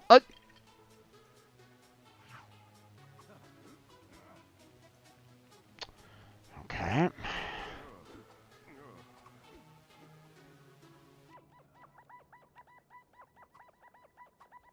They really needed to test this area out more.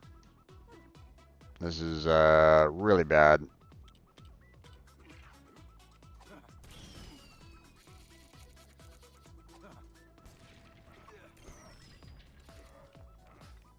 Okay. Looks like everything else is pretty much clear there, so we're just gonna go down here. Alright. And let's see.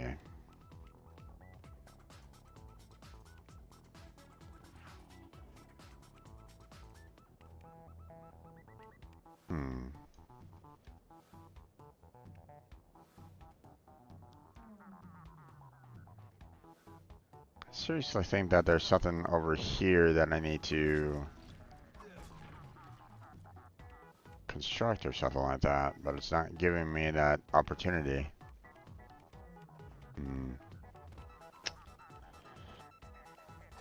Okay, apparently I can't. Oh, okay, well, we're apparently going right on to the next mission.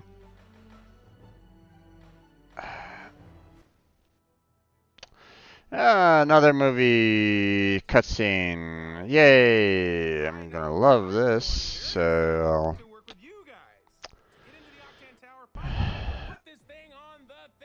it'd be nice if they didn't do this. It'd be nice if they just kind of kept with the other Lego style and not actually show a movie to this. Because, you know, what's really nice is the fact that, you know, through past past movies that they've done or past games that they've done, they kind of did it through the Lego pieces themselves. They actually did the animations themselves through the Legos. So the fact that they're using the movie scenes here is just it's just unfortunate, in my opinion.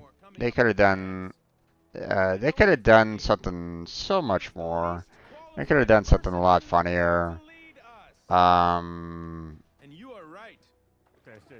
It's just unfortunate that they went with a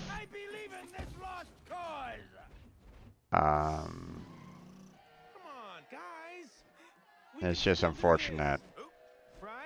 So they could have done such a better job. This is just lazy. I was wrong.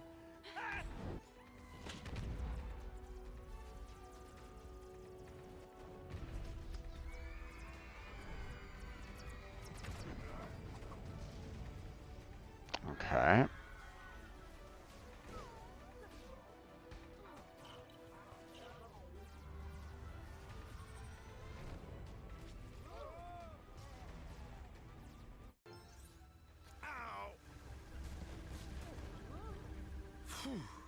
That was close.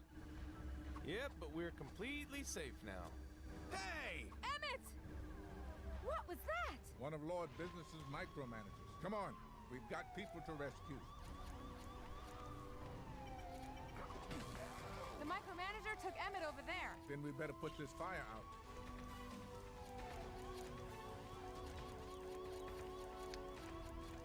Grab all that.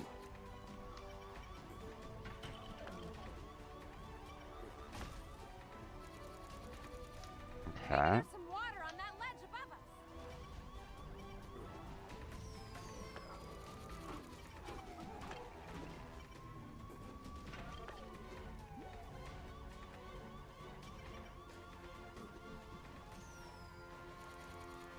Okay.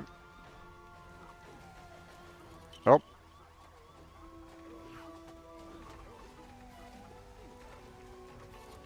Micromanaging. Why is this happening?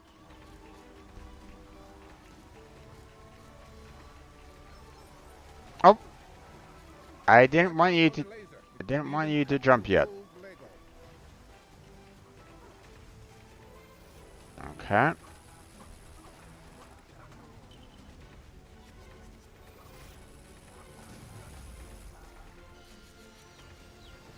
Whoa, thanks. One down, 3 score, and 10 to go. Okay. Can I get to a point where I can collect all the money here, there, game? Oh, thanks for blocking me. I appreciate that.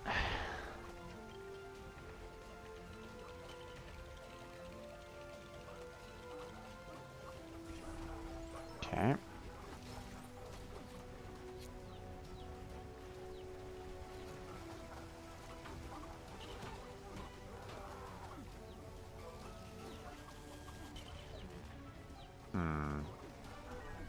That's it. The fire's going out. Come on, we must hurry. Okay. Hey, can someone let me a hand here? Can I not hit anything here at all? Okay. Can't step in the fire, so can't really do anything there. Okay. Can't break that either. Okay. Alright. I guess we'll just head on down.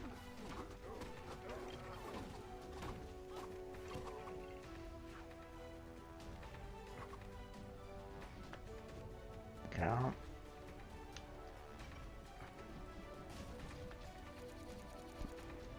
Why that was able to be broken but not this one, I don't really know. Let's just see what we can do here.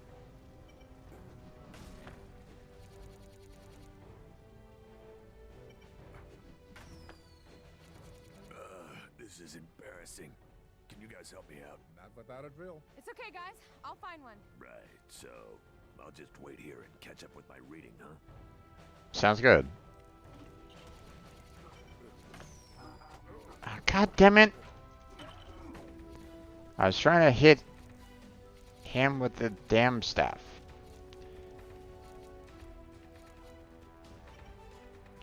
No shit, really? You don't say that I need to get Emmett to in order to drill Batman out. Okay, you don't need to state that every second there, game.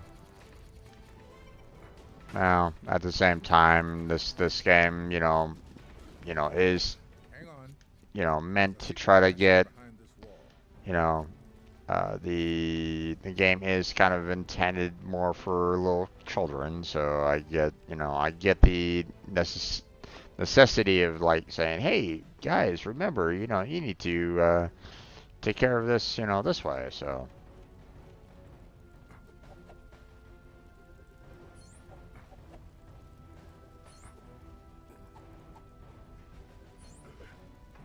There. Okay. Yeah. I guess it isn't that secret anymore.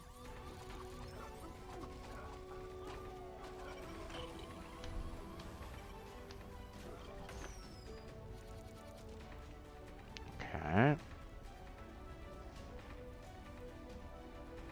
Anything else for me to destroy? Okay.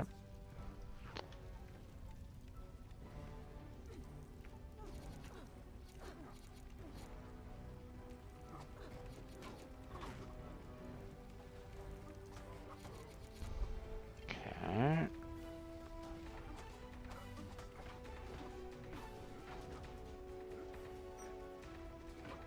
Okay. Just the 3 spots. Apparently we don't have any. Okay.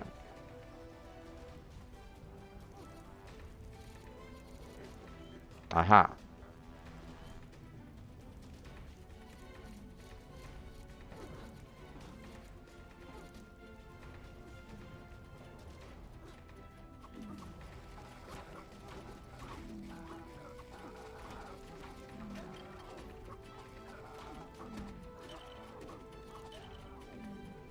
Okay. Get all the money. I can see Emmett!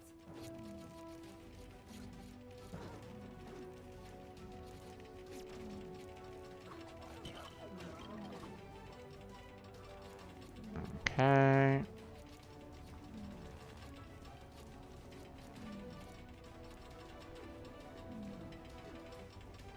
Okay, apparently I can't jump on that at all.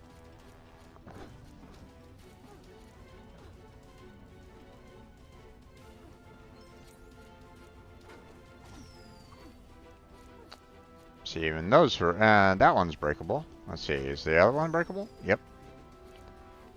Okay, anything over here? Nope, okay.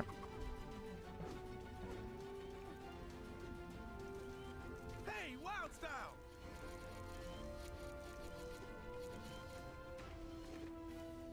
Okay.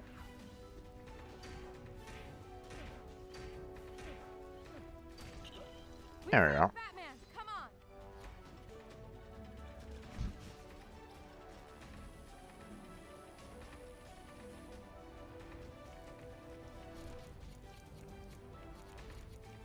Okay.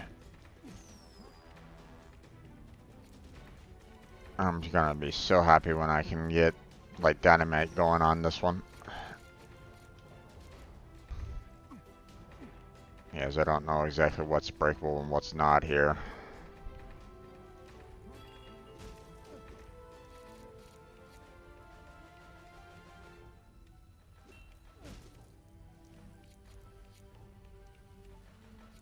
Okay.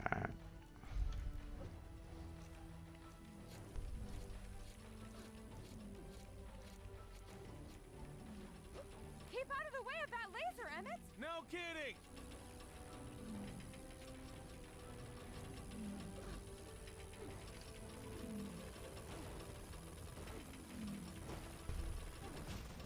There we go.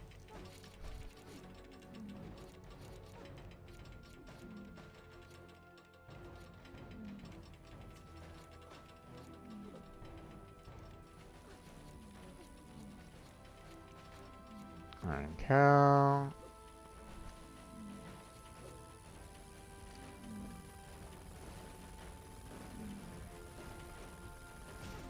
There we go.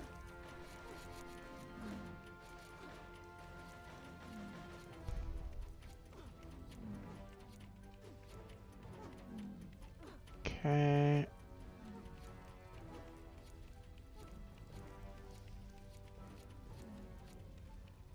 Wait. And how am I supposed to get that? Emmett, can you drill through that debris? Sure! You know what? I've changed my mind. I'll wait for some more bad guys.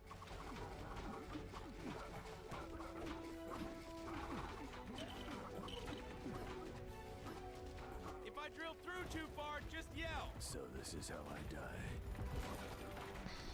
Thanks, Emmett. You... Good. Come on, we've got to find Unikitty. Can you help us get up to that ledge, babe?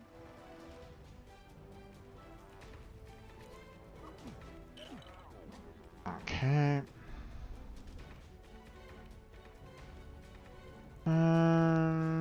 Let's see.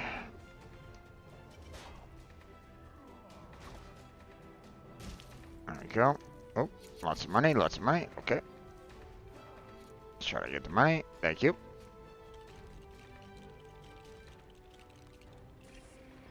One more money that flies off the cliff. Yay! Oh, okay.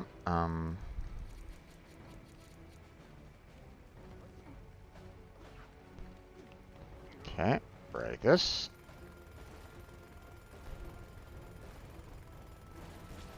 There we go.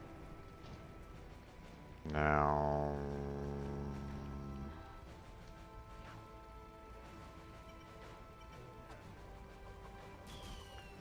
Okay. Anything else?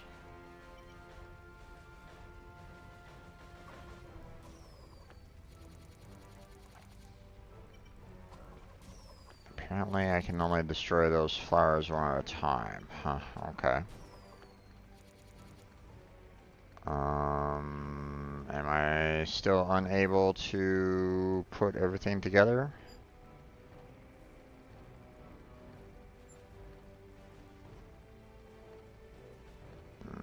Looks that way. We're not there yet. Okay. Let's see. I'll throw that there.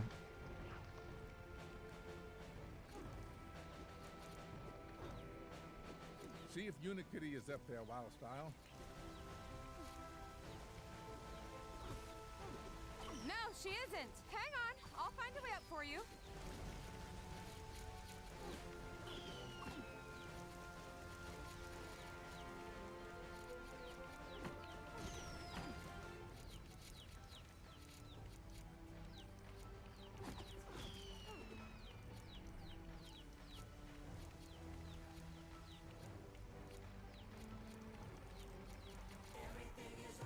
Okay.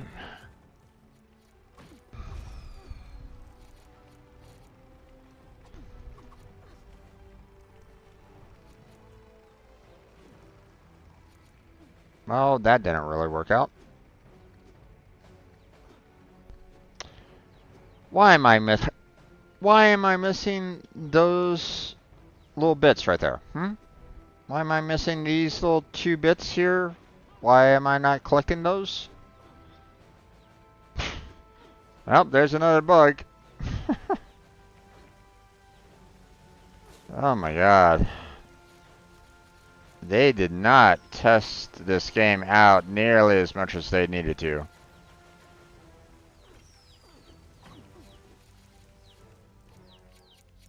So, definitely issues. Oh, okay. Can't get rid of it and get near that money to collect on that. Fine.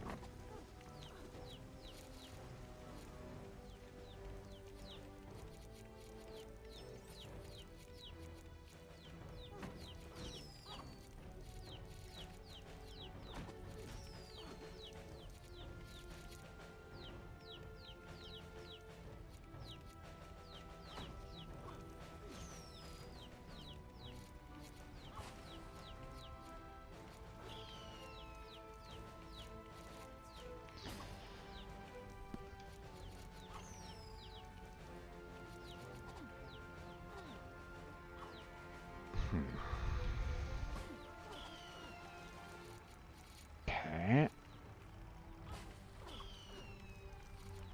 I don't see anything else around here that I can really break right at this moment in time. I mean, I see this.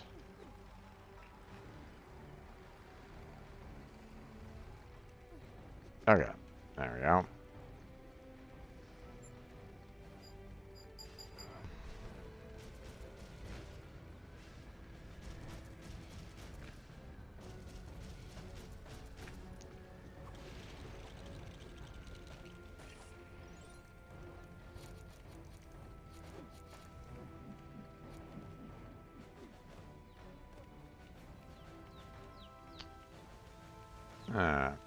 I'll wait for everybody to get up here. Unikitty then. I think a better question is, how do we survive the next 10 seconds?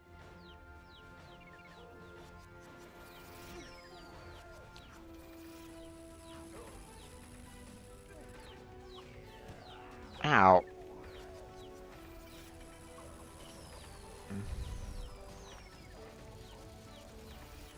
Okay,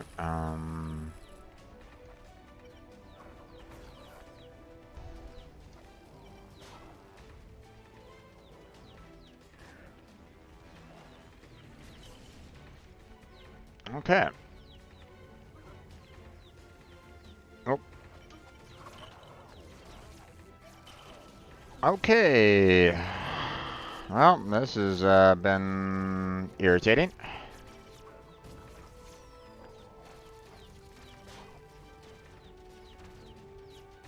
There we go.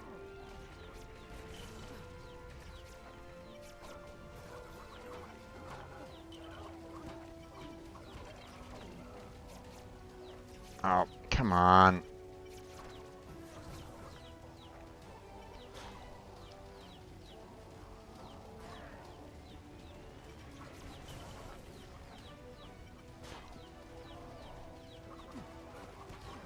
Okay.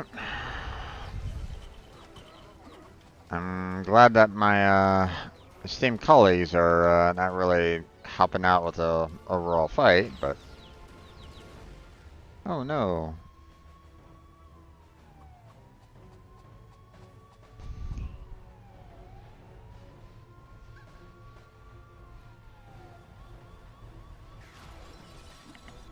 You pissed off baby bird. Right next to you, doofus. I think it wants us to get into its mouth. Right, just like with lions. So we should definitely do that. Okay.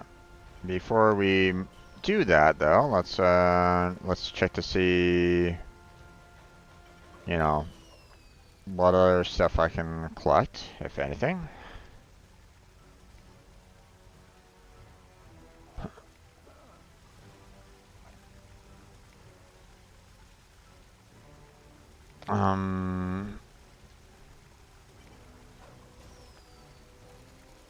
It seems like it's definitely giving me some indicators that I can break some of these things, but it's not really giving me the opportunity to either, so this is a little weird.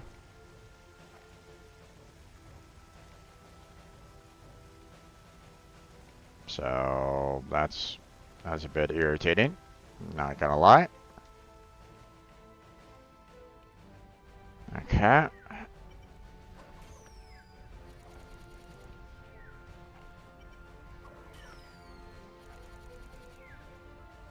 Okay, can't do anything with that over there. I can't do anything with the wall over here. And I think we're pretty much done. I think we're just gonna have to go into the bird's mouth there.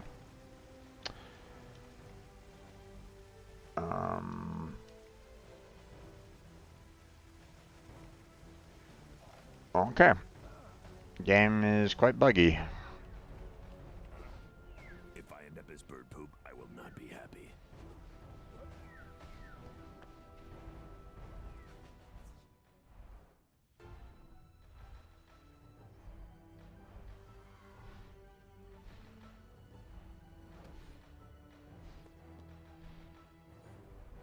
It's gonna do an egg, right? Yeah, it's gonna do it again.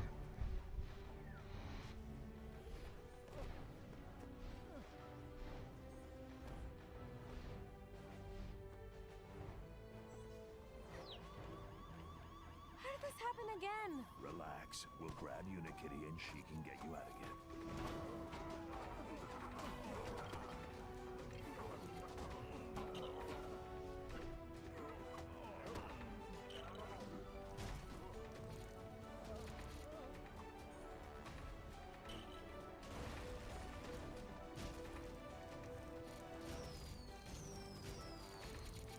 Can someone find me some loose bricks? I'd look, but I'm blind, remember?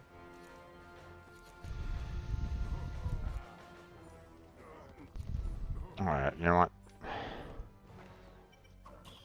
Here I was thinking, maybe I can just roll around and not have any kind of problems. No, I'm definitely having problems.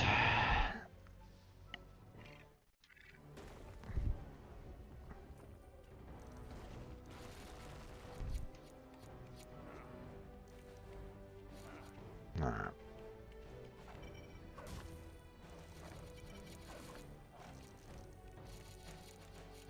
Okay.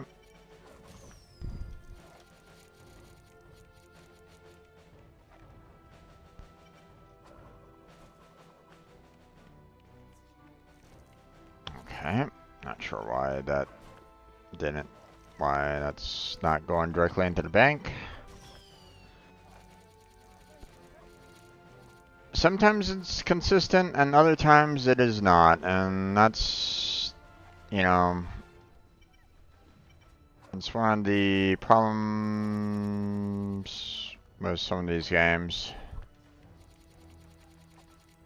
Yes, yes, I know. I have to destroy that wall for us to kind of continue. I get it.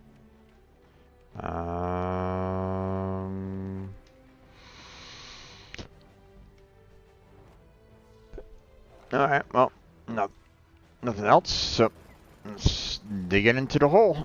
Hey there, Classical. How you doing there, bud?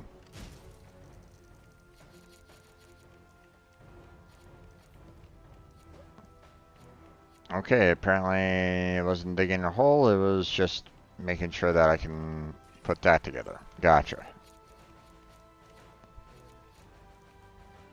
Wait here. I'll use this perfectly safe ledge to get to Unikitty.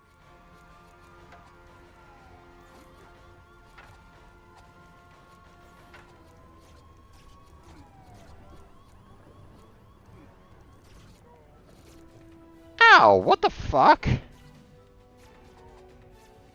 Excuse me?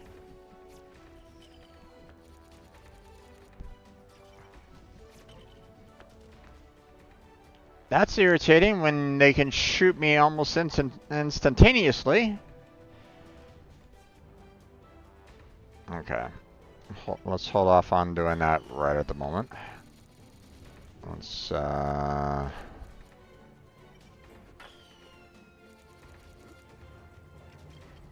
do not like that micromanager.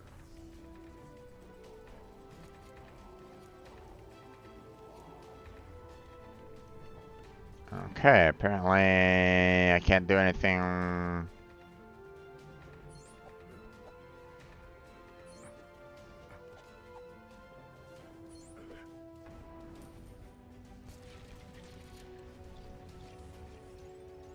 Mm-hmm. Come on. Jump across.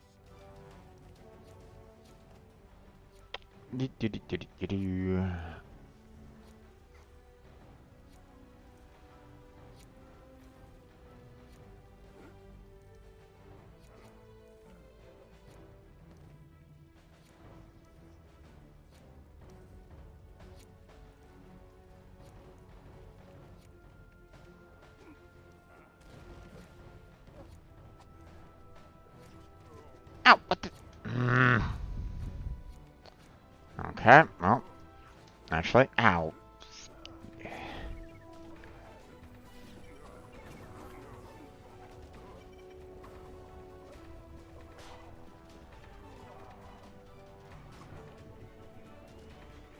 No one does that to the Washington, Adams, Jefferson, Fillmore, Pierce Buchanan, 16th President of the United States. Would have been nice to have gotten a heart there.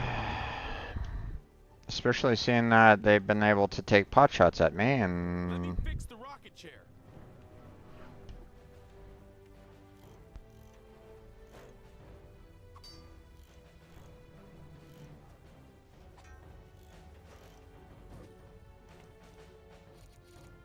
Okay. And what was that? What's that for?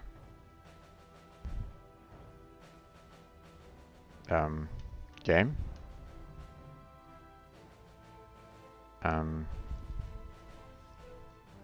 Game.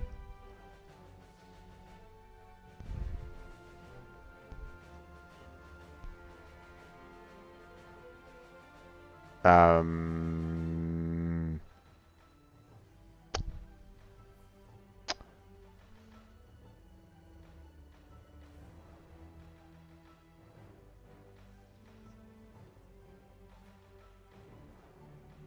I don't know what's going on there, folks.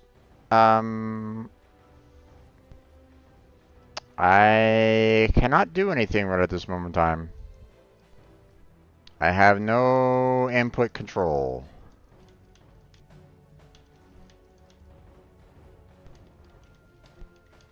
whatsoever. There's nothing that I can do right at this moment in time.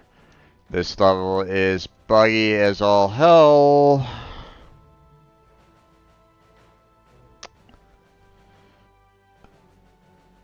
Um,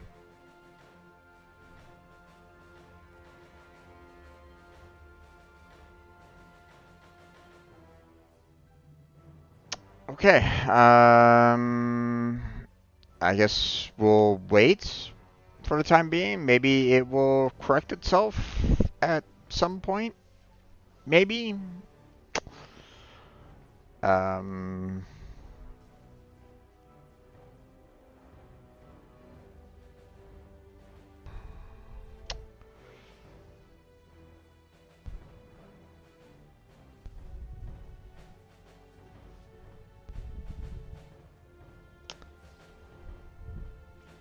so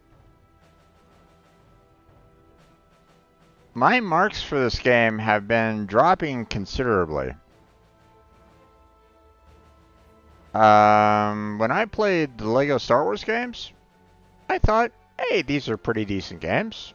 You know, not too much, you know, not too many problems. I mean, I still kind of got irritated um, with the ship controls. I got kind of irritated with the fact that the bits kept on falling off the map and there wasn't a single damn thing that I could do to collect them. And they still haven't done that. They still haven't fixed that issue.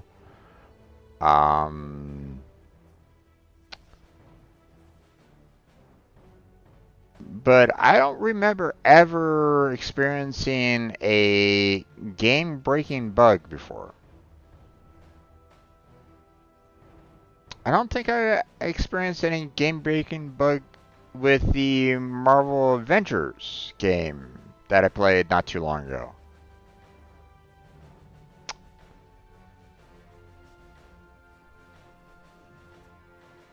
The fact that I'm experiencing a game-breaking bug right now,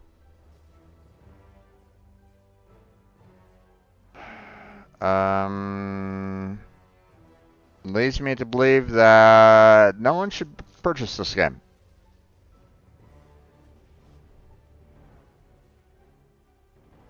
I mean, just this level alone, like, you know, couldn't fix that one block in that one, you know, in that one area because I had to purchase the magician, right? The fact that my characters were in a position where when I switched over to them, they instantaneously fell to their death. That was irritating.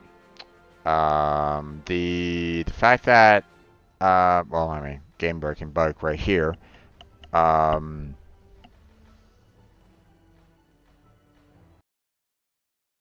Yeah. Okay. We're just gonna have to stop the game there, folks.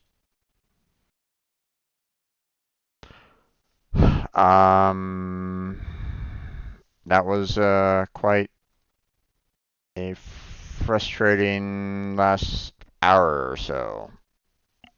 Not gonna lie. It's everything is not awesome with the Lego Movie video game. They really need to fix this. Would you recommend this game to other players? No. I'll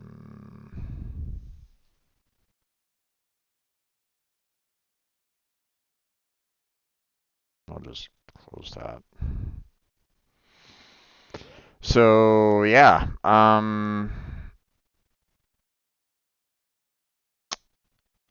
we'll see about trying to pick up where we last left off, but I'm pretty much done for tonight. I mean, I've only done 2 hours, and we're already experiencing some technical difficulties with the game.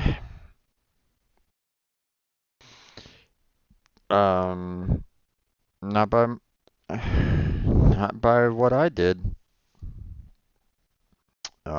Hey, you give me an indicator like, hey, we can fix this rocket chair. That's great. But you then glitch out afterwards. You got some problems there, game. You got some serious problems.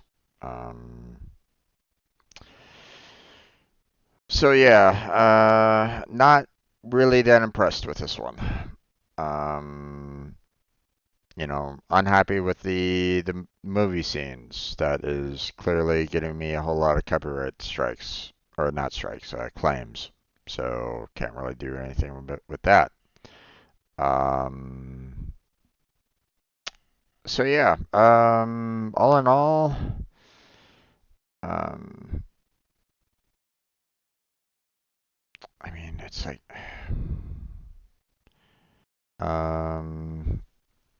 I would say pick one, you know, pick one of the Star Wars games, or pick the, you know, I did Lego Marvel Avengers. Pick that one. That one didn't really have too many problems and was, you know, pretty decent overall. Not, you know, it wasn't. I think there was like maybe a couple parts in the Marvel Avengers that kind of pissed me off, if I remember correctly. Not quite sure exactly what they were 100%. But I mean, I'm already what? Yeah, I've so far 7.8 hours into this game, and for a Lego movie, and it's rough, man. Um, you know, uh, so you know, according to the stats here, playtime for Lego Avengers was close to 60 hours, 58.4 hours. I don't think I ever really experienced a game-breaking bug in the Marvel Avengers at all. So, you know, if I remember correctly, I could be wrong on that, but I don't remember ever a game-breaking bug. Um, I don't think there was ever a time where I was having trouble trying to. No, there was never really a time for that I was irritated with the purchasing of characters in any of the previous ones, because they were never in the world itself to purchase them directly. There was always some form of console that you had to go to purchase, like, new characters to have them available to see them around. They were never in the world, you know, itself. If you know, so Marvel Avengers and Star Wars never really had that issue in terms of the Lego. So that's another problem. Um, the fact that you had, you know, those Lego builds where it's like you had to pick, you know, the right kind of part, right? The problem with that was the fact that, you know, the selection menu, like, they aren't giving you like four choices here. They're giving you a full-on wheel, and the problem is that, you know, you know, it might be a little difficult to try to get the exact direction correct on that wheel to pick the necessary part that you need, because it's not really that smooth. It's not really that accurate at times. And because of that, it's difficult to select the right one and pick that one. All the while, you have a short amount of time, and then suddenly the price of your earnings drops considerably in it. I've never had that happen in previous Lego Marvel Avengers, or at least I don't think that that type of interaction was ever a thing before. So that's, if you know, if that's new, that's, well, I mean, obviously, um, I think the Lego Movie video game came out after Avengers, if I'm not mistaken. Hold on, let me see. When did release date for Avengers was 2016.